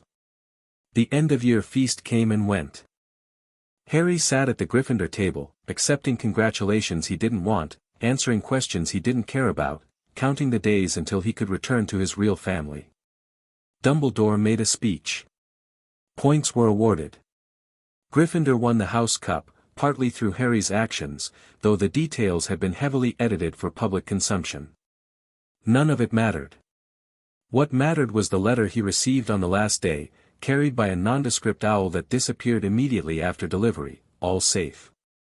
Gathering holds. Come home when you can. Harry burned the letter and went to pack his trunk. The train ride back to London was quiet. Ron and Hermione sat with him, talking about summer plans and next year's classes, while Harry watched the countryside roll past and thought about everything that lay ahead. Greyback was still out there. Voldemort was still out there. The Ministry was still passing laws that made werewolves' lives impossible. The whole broken system was still grinding on, crushing those who didn't fit its narrow definitions of acceptable. But Harry had made progress. Had established himself in the heart of wizarding Britain. Had shown Dumbledore what he was dealing with, and shown Voldemort that the boy who lived was more than a symbol. Next year would be different. Next year, he would push harder, reach further, build more. And someday, maybe not soon, but someday, the world he was fighting for would become reality. I'm coming home, he thought, as London appeared on the horizon. Ready or not, I'm coming home. The wolf stirred, eager, hungry for the freedom of running with packmates under the open sky. Soon, Harry promised it. Just a little longer. Always together, the wolf replied. Always together. Chapter 4 and Chapter 5, Blood and Politics. The summer between first and second year was the calm before a storm Harry could feel building in his bones.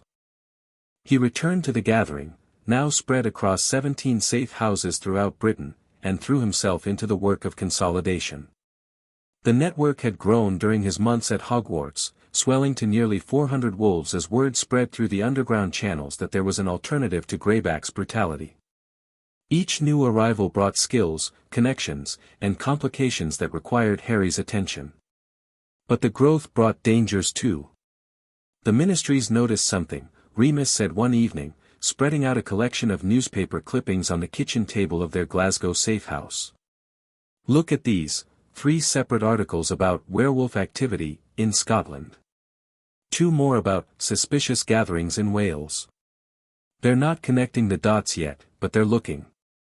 Harry scanned the articles, his wolf senses picking up the anxiety in Remus's scent. They're always looking. That's not new. No, but this is. Remus slid a ministry memorandum across the table, obtained through channels Harry didn't ask about. The werewolf registry is being expanded. New requirements for monthly check-ins, mandatory residence reporting, restrictions on travel between regions. And look who's sponsoring the legislation. Harry's eyes found the name at the bottom of the document. Dolores Jane Umbridge, Senior Undersecretary to the Minister. I've heard of her, Harry said slowly.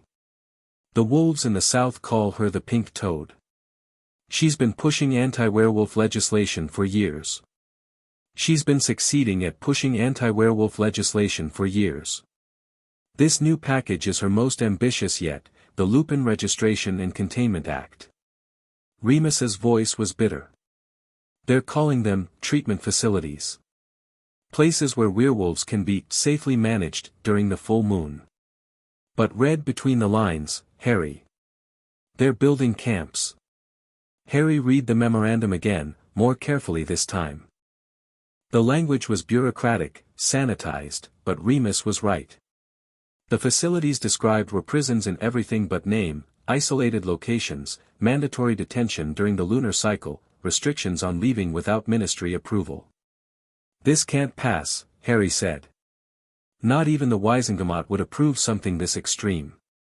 You'd be surprised what the Wisengamot will approve when they're afraid. Remus's scarred face was grim.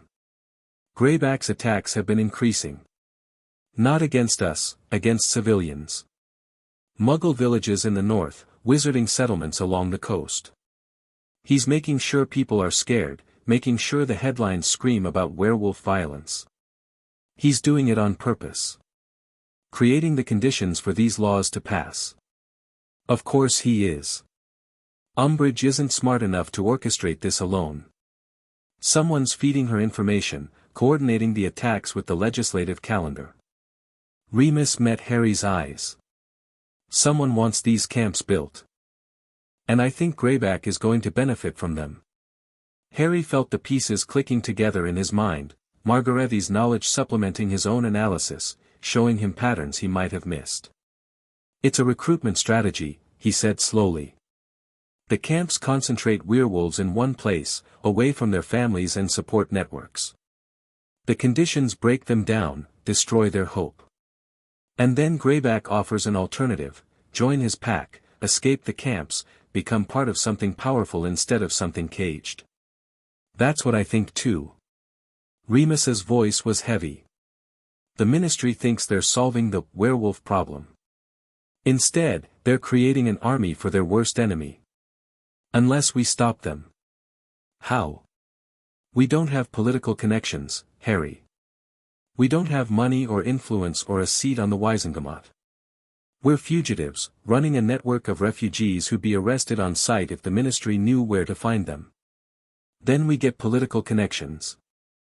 Harry stood, beginning to pace, a habit he'd picked up from the wolf. The Lupin Registration Act hasn't passed yet. There must be opposition, people who see it for what it is. We find them, support them, give them what they need to fight. And how do we do that from the shadows? We don't. Harry stopped pacing, a decision crystallizing in his mind. I go public. Not as the leader of the gathering, that would put everyone at risk. But as Harry Potter, the boy who lived, who happens to have strong opinions about werewolf rights. Remus stared at him. Harry, if you speak out publicly, the press will cover it. The ministry will have to respond. And suddenly, Umbridge's nice quiet legislation has a famous face opposing it. Harry's smile was sharp. I'm already the most famous wizard in Britain.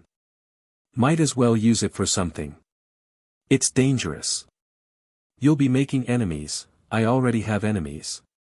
At least this way, I'm choosing which battles to fight. Harry returned to the table, sitting across from Remus. I can't protect the gathering if the ministry builds camps for werewolves. I can't build the future we're fighting for if the system crushes everyone who's different.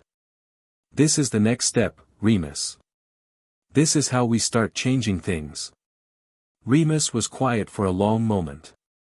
Harry could see him struggling, the protective instincts at war with the recognition that Harry was right.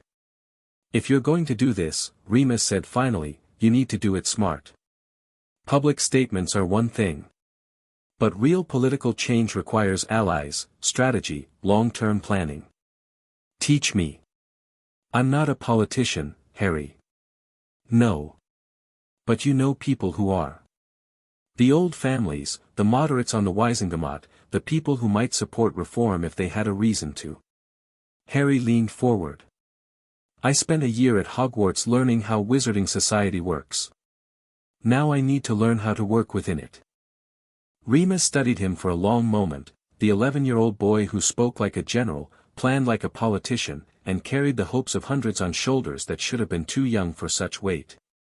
All right, he said finally. Let's make some plans. The second year at Hogwarts began with whispers. Harry had given 3 interviews over the summer, carefully arranged, meticulously controlled, each one touching on his concerns about recent anti-werewolf legislation. He'd been careful not to reveal too much, not to expose his true connections, but he'd planted seeds. Harry Potter speaks out against proposed werewolf restrictions. Boy who lived questions ministry policies. Exclusive, Potter's mysterious years and surprising opinions.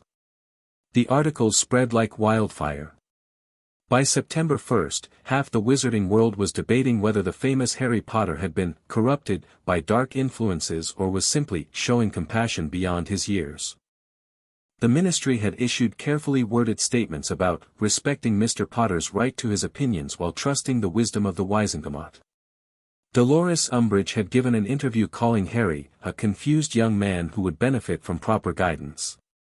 Harry had smiled when he read that one. Confused was the last thing he was. The return to Hogwarts brought new challenges. The stares and whispers that had followed him last year were nothing compared to this. Students openly debated his politics in the corridors, professors gave him strange looks during class, and even the ghosts seemed to have opinions about his controversial statements. You've caused quite a stir, Hermione said on the train, surrounded by a stack of newspapers she'd collected over the summer.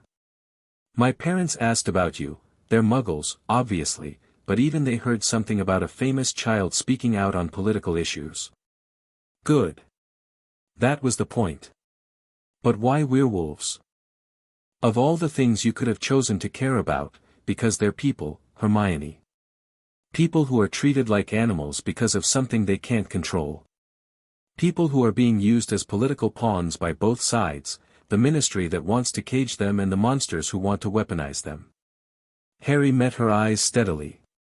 If I'm going to be famous, I might as well use it for something that matters. Hermione was quiet for a moment, processing. Harry could see her analytical mind working, the muggle-born girl who had read all the textbooks, who had learned to trust official sources, suddenly confronting information that didn't fit her framework. The books say werewolves are dangerous, she said finally. That the transformation makes them lose control, makes them attack anyone nearby. The books say what the ministry wants them to say. Harry's voice was gentle but firm. There are treatments that help. Communities that manage the transformation safely. Ways to live with the condition that don't involve isolation or violence. But the ministry doesn't want people to know that. It's easier to control people if they're afraid. You sound like you know a lot about it. I've done my research. Hermione looked at him for a long moment, the boy who had been her friend for a year, who she thought she understood, suddenly revealing depths she hadn't suspected. Can I do research too? She asked finally. Real research, not just what's in the Hogwarts library. I want to understand what you're talking about. I can point you in the right direction. But be careful what you share and who you share it with. Harry glanced at Ron, who was listening with wide eyes. Both of you. Some of what I know could get people hurt if it reached the wrong ears. People like who? Harry didn't answer directly. But something in his expression made both his friends go very quiet. The Chamber of Secrets opened 3 weeks into term. Harry had sensed something wrong in the castle almost immediately, a presence, old and cold and hungry, lurking in the depths. His wolf senses caught traces of it in the corridors, the faint scent of snake and stone and something that might have been ancient magic. When Mrs. Norris was found petrified, hanging from a torch bracket below a message written in blood, Harry wasn't surprised. But he was concerned. The Chamber of Secrets has been opened. Enemies of the air, beware. You know something, Ron said that night in the common room, after the chaos had died down. I can tell. You've had that look since the message appeared. What look? The look you get when you're planning something. Or when you know something the rest of us don't. Harry was silent for a moment, weighing how much to reveal. Ron and Hermione had proven themselves trustworthy over the past year, but trust had limits, especially when lives were at stake. There's something in the castle, he said finally. Something dangerous. I've felt it since we arrived. The monster from the chamber? Maybe. I'm not sure yet. Harry stared into the fire, letting the wolf's instincts guide his thoughts. The legends say Slytherin built a secret chamber, hidden somewhere in the castle, containing a monster only his heir could control. If that's true, then someone opened it. Someone who wants people to be afraid. But who? And why now? That's what I need to find out. Harry stood, stretching muscles that were tight with tension. I'm going to do some exploring tonight. Don't wait up. Harry, Hermione started. I'll be careful. I always am. He left them with worried expressions and unanswered questions, slipping out of the common room under his father's cloak. The castle at night was familiar territory now. Harry moved through the shadows with the silent grace of a predator, his senses extended, following the faint traces of wrongness that threaded through the ancient stone. The trail led him downward, through hidden passages, around sleeping portraits, past the entrance to the kitchens where house elves worked their quiet magic. Down and down, into parts of the castle that even Harry hadn't fully explored. And then he heard it. A voice. Faint, sibilant, whispering words he shouldn't have been able to understand. Come to me, let me rip you, let me tear you, let me kill you. Harry froze. The language wasn't English. Wasn't any human language at all. It was the hissing, sliding sound of snake speech, Parseltongue, the mark of Slytherin's line. And Harry understood every word. The realization hit him like a physical blow. He'd known he could talk to snakes, had discovered it years ago, during his time with the Gathering, when a grass snake had crossed his path and he'd found himself having a conversation. He'd assumed it was part of his wolf magic, some extension of his ability to communicate with animals. But this was different. This was a gift, passed down through bloodlines, marking him as something he'd never suspected. Connected to Slytherin. Connected to Voldemort. The implications were staggering, and terrifying. If anyone found out. Later, Harry told himself firmly. Deal with this later. Right now, find the source of that voice. He followed the whispers deeper into the castle, through passages that hadn't seen human footsteps in decades, until he reached a dead end, a blank wall marked only by a faded carving of a snake. The entrance to the Chamber of Secrets. Harry studied it for a long moment, weighing his options. He could open it now, confront whatever lurked inside, end the threat before it claimed more victims. But that would mean revealing abilities he wasn't ready to explain. Would mean questions he couldn't answer, suspicions he couldn't afford. Not yet, he decided. Find out more first.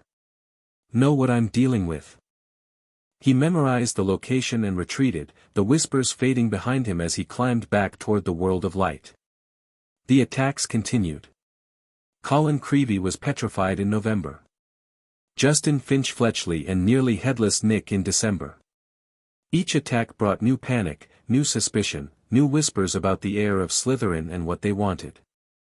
And through it all, the political situation outside Hogwarts grew worse.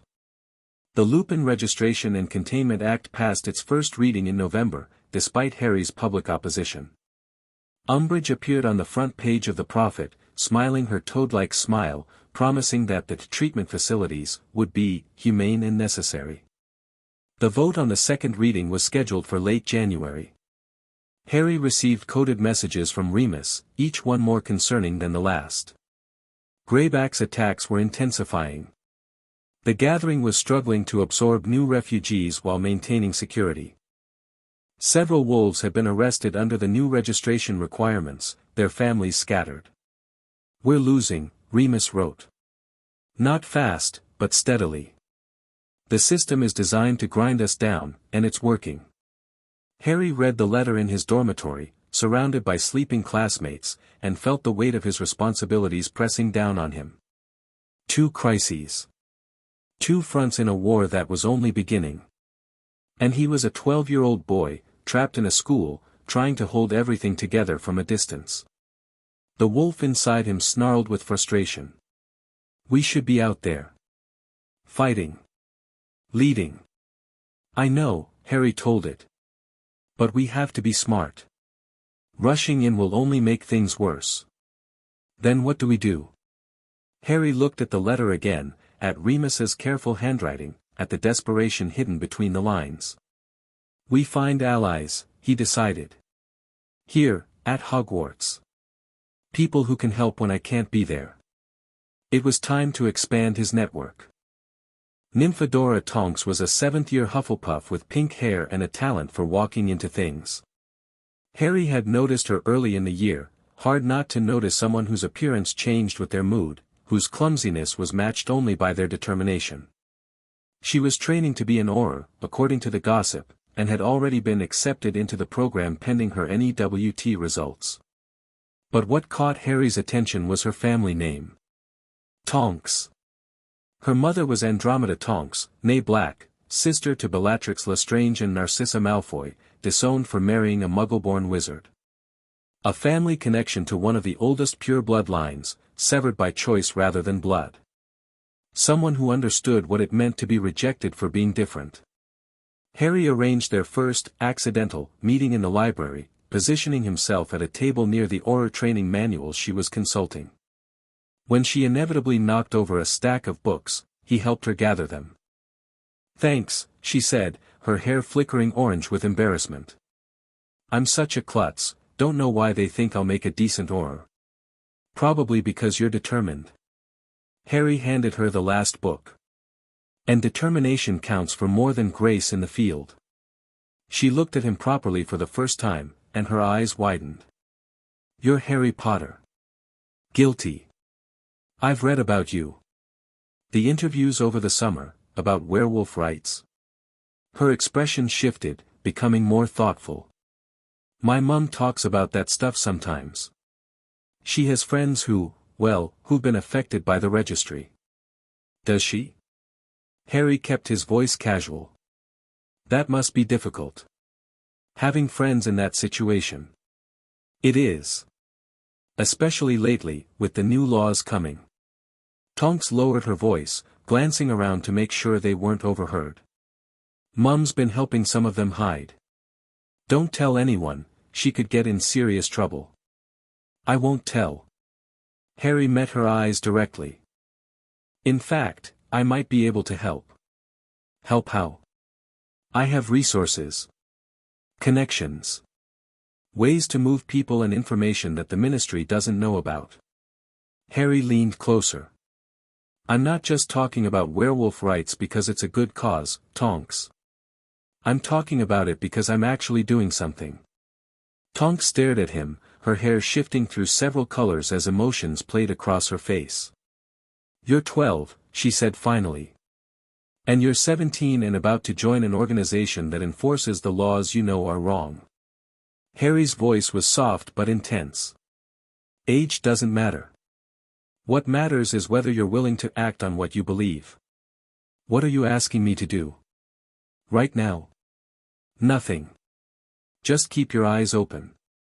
Listen to what the other Auror trainees are saying, what the Ministry officials are planning. And if you learn something important, something that could help people who are being hurt by these laws. Find a way to let me know. That's spying. On my future employers. That's choosing which side you're on. Harry held her gaze. The ministry that's building camps for werewolves, or the people trying to stop them. It's not an easy choice. But it is a choice. Tonks was quiet for a long moment. Harry could see her wrestling with the implications, the risk to her career, her family, her future.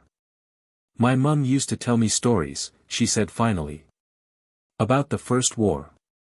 About people who knew terrible things were happening and did nothing because it was easier to look away. Her jaw tightened. She said the ones who stayed silent were almost as guilty as the ones who pulled the triggers. What do you think? I think she was right. Tonks took a deep breath. Okay. I'm in. I don't know how much I can help, but I'm in. Thank you. Harry allowed himself a small smile. I think this is the beginning of a beautiful friendship. You're weird, you know that.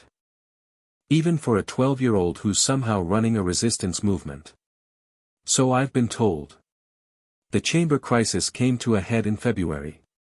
Hermione was petrified, found in a corridor with a mirror in her hand and an expression of frozen horror on her face. Harry stood over her bed in the hospital wing, feeling a cold rage build in his chest. She was my friend. She was innocent. And this thing, this monster, we hunt it, the wolf agreed. We find it and we end it. Harry began his investigation in earnest. The mirror in Hermione's hand was the first clue. She'd been using it to look around corners, which meant she'd figured out something about the monster.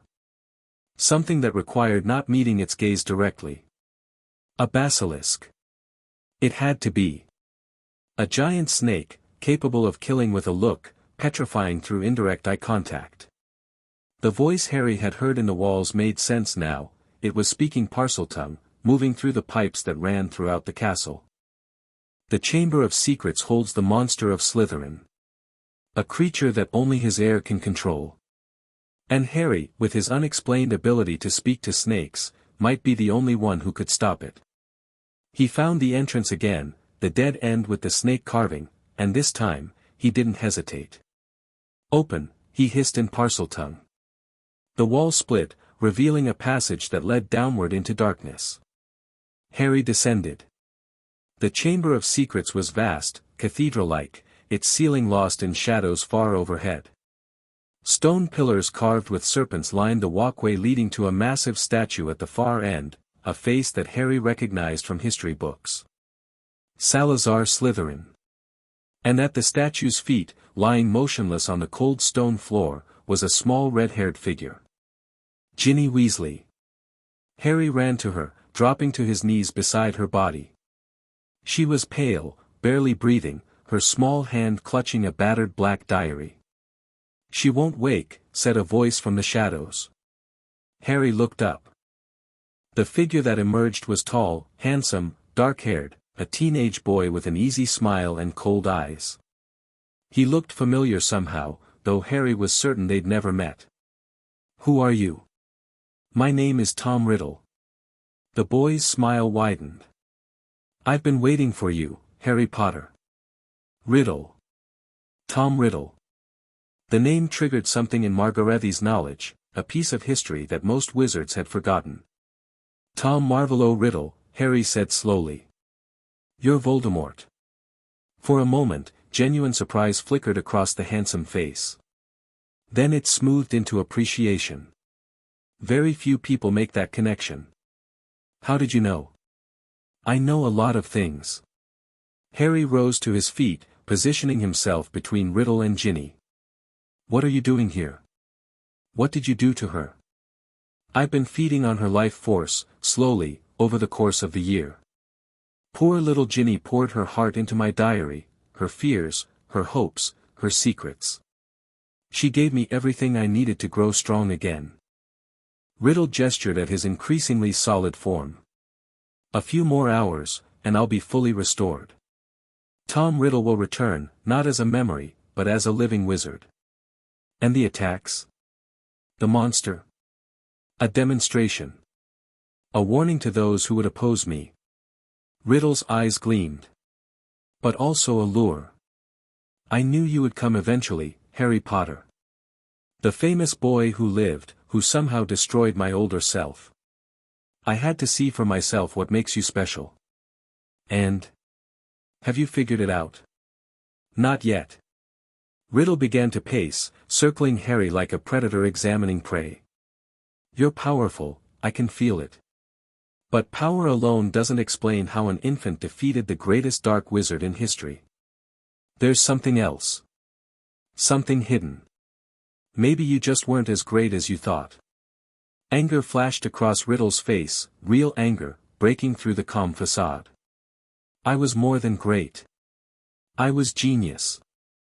I unlocked secrets that wizards have sought for centuries. I conquered death itself, split my soul into pieces to ensure my immortality. And then a baby, he stopped, visibly controlling himself. No matter. This time will be different. This time, I know who you are. Do you? Harry let the wolf rise to the surface, just a little, just enough to show in his eyes. The amber glow, the predator's focus. Riddle's expression shifted. What is that? Something you've never encountered before. Harry's voice was a growl, barely human. You think you understand power? You think your precious dark magic makes you special? He stepped forward, and Riddle actually retreated. I've fought monsters that would make you weep with terror. I've broken armies with a thought. And I've done it all without losing my soul in the process. You're bluffing, try me. Harry reached out with the feral tongue, not to communicate, but to attack. He struck at Riddle's consciousness with the full force of his training, all the techniques Margaretti had taught him, all the power he'd developed over years of practice. Riddle screamed. The memory form writhed, its edges blurring, its solidity wavering. Harry felt the thing's essence, cold, fragmented, utterly alien, and he pushed. You're not Tom Riddle, Harry snarled. You're a piece of a monster, preserved in ink and paper. And you're going to stay in that diary where you belong. He grabbed the book from Ginny's limp hand and opened his connection to the basilisk, the creature he could feel waiting in the depths of the chamber, confused and hungry and desperate for guidance. Come to me, Harry commanded. Come, and serve. The great serpent emerged from the mouth of Slytherin's statue, its massive coils filling the chamber with the sound of scales on stone. Its eyes were closed, Harry had commanded that without thinking, knowing the danger. What are you doing? Riddle's voice was panicked now. That's my creature, my weapon, no, Harry sent to the basilisk. You served Slytherin. You served his heir. But I am a speaker, I am more than any heir. And I command you, destroy this book. The basilisk's fang pierced the diary. Riddle screamed, a sound that went beyond hearing, beyond sound itself, a psychic death cry that echoed through the chamber as the memory form dissolved into nothing. The diary erupted with ink like blood, then crumbled to ash. In the silence that followed, Ginny Weasley gasped and opened her eyes. The aftermath was complicated. Harry carried Ginny out of the chamber, the basilisk following at a distance. He'd commanded it to remain hidden, to wait for further instructions. Dumbledore was summoned, the Aurors were called, and the whole story was dragged out in painful detail. Most of it, anyway. Harry edited carefully. The diary was destroyed, he explained, when it was pierced by a basilisk fang. He'd found the chamber using clues Hermione had gathered before her attack. He'd spoken to the basilisk because, well, he was Harry Potter. Strange things happened around him. No one asked too many questions. They were too relieved the attacks had stopped. But Dumbledore watched Harry throughout the debriefing, those blue eyes sharp and calculating. He knew there was more to the story. He just couldn't prove it. You did well, the headmaster said afterward, in his office. Very well indeed. But I confess some concern about the methods you employed. What concerns you specifically? The ability to speak Parseltongue, for one. A rare gift, and one usually associated with dark wizards. I didn't choose it. It's just something I can do. Indeed. And the way you handled the basilisk, commanding it, rather than destroying it. Most wizards would have killed such a creature immediately. Most wizards couldn't talk to it. Harry met Dumbledore's gaze evenly. The basilisk isn't evil, Professor. It's an animal, following its nature, obeying whoever speaks its language. It was a tool of violence because that's how Slytherin and his heirs used it. But it doesn't have to be. What are you suggesting? That I've given it new instructions.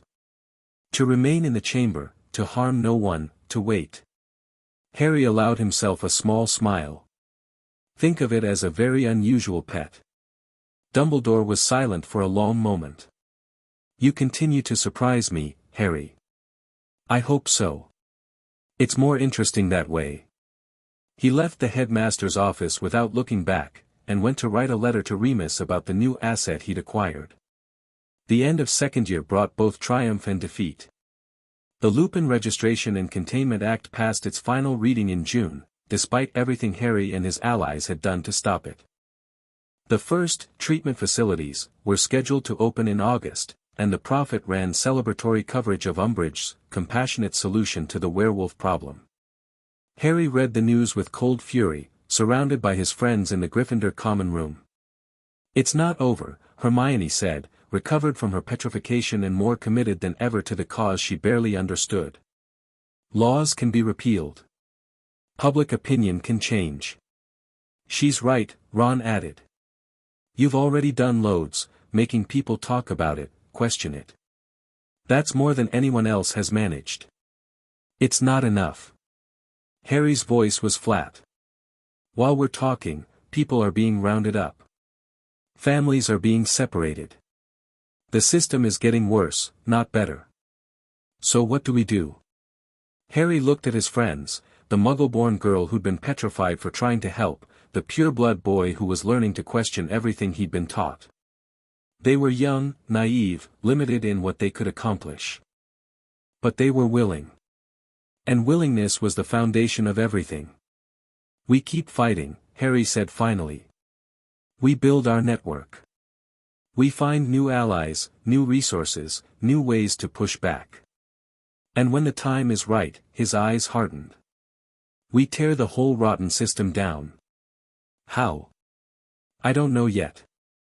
But I will. Harry stood, looking out the window at the grounds below. The Ministry thinks they've won.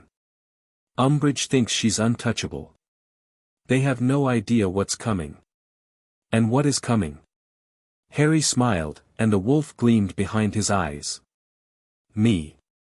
Summer returned, and Harry returned to the gathering. The situation was worse than he'd feared. 3 of their safe houses had been raided, their occupants scattered or arrested. Dozens of wolves had been forced into the new facilities, and the reports emerging from inside were grim, overcrowded conditions, inadequate food, guards who treated their charges like animals. We're pulling people out, Remus said, spreading maps across their planning table. As many as we can, as fast as we can. But for every wolf we rescue, 2 more are being detained. We can't keep up. Then we change the equation. Harry studied the maps, his mind racing. The facilities have security, but it's Ministry security, designed to contain werewolves, not to repel organized attacks. If we hit them hard enough, fast enough, you're talking about open warfare. I'm talking about liberation. Freeing prisoners from concentration camps. Harry's voice was hard. What would you call it? I'd call it the thing that gets us all killed. Remus's scarred face was drawn with worry. Harry, you're brilliant at this, at planning, at strategy, at finding angles no one else sees. But you're 13 years old. You've never led a military operation. And if we fail, if we do nothing, they win anyway. Harry looked up from the maps. I know the risks.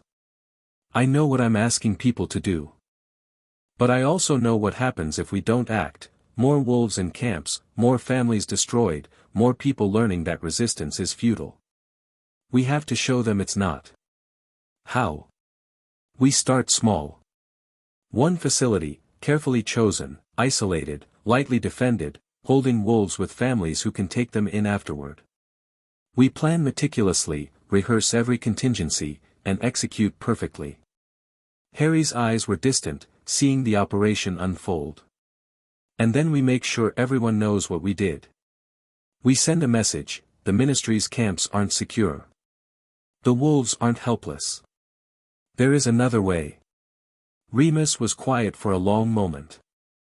Harry could see him struggling, the careful, cautious man who had spent decades hiding, weighing the risks against the desperate hope that something might actually change. One operation, Remus said finally. We plan it together, evaluate it thoroughly. And if I think it's too dangerous, then we don't do it.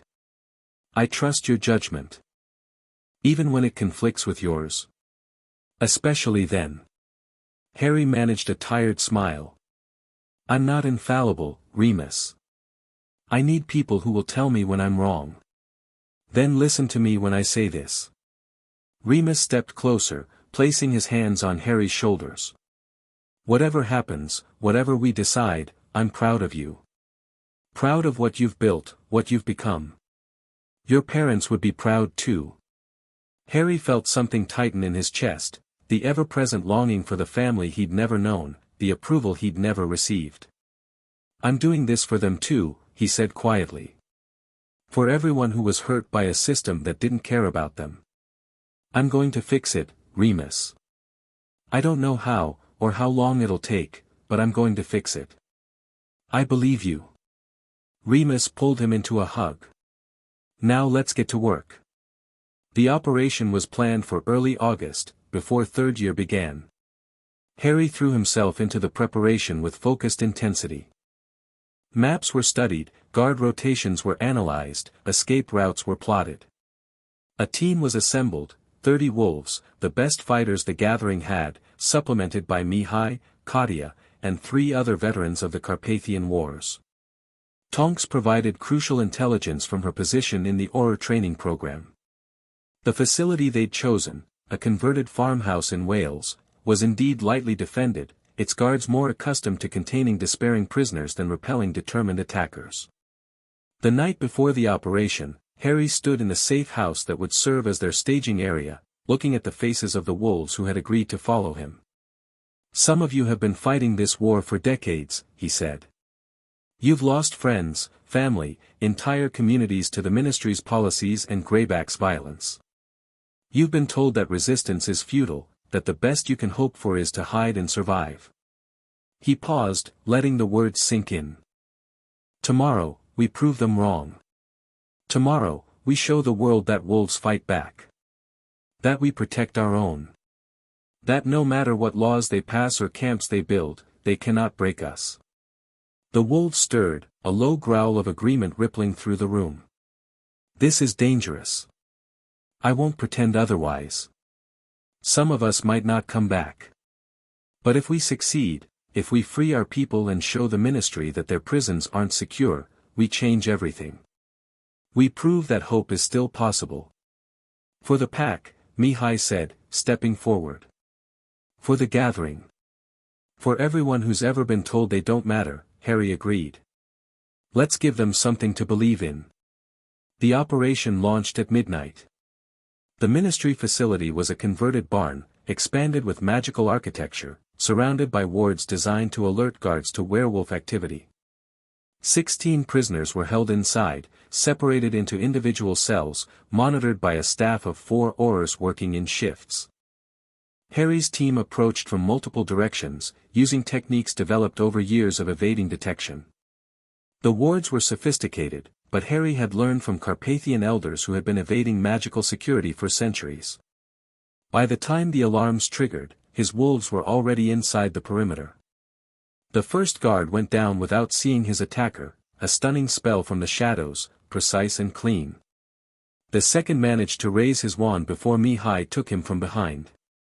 The third and fourth, responding to the commotion, found themselves facing a coordinated assault that overwhelmed their defenses in seconds. "Clear," Katia reported, her voice barely above a whisper. "No casualties, all guards contained. Begin extraction." Harry moved toward the cell block, his wand at the ready. "Keep the timeline tight, we're in and out in 5 minutes." The prisoners were confused, frightened, hardly able to believe what was happening. Harry's team worked quickly and professionally, breaking the cell locks, guiding the dazed werewolves toward the extraction point.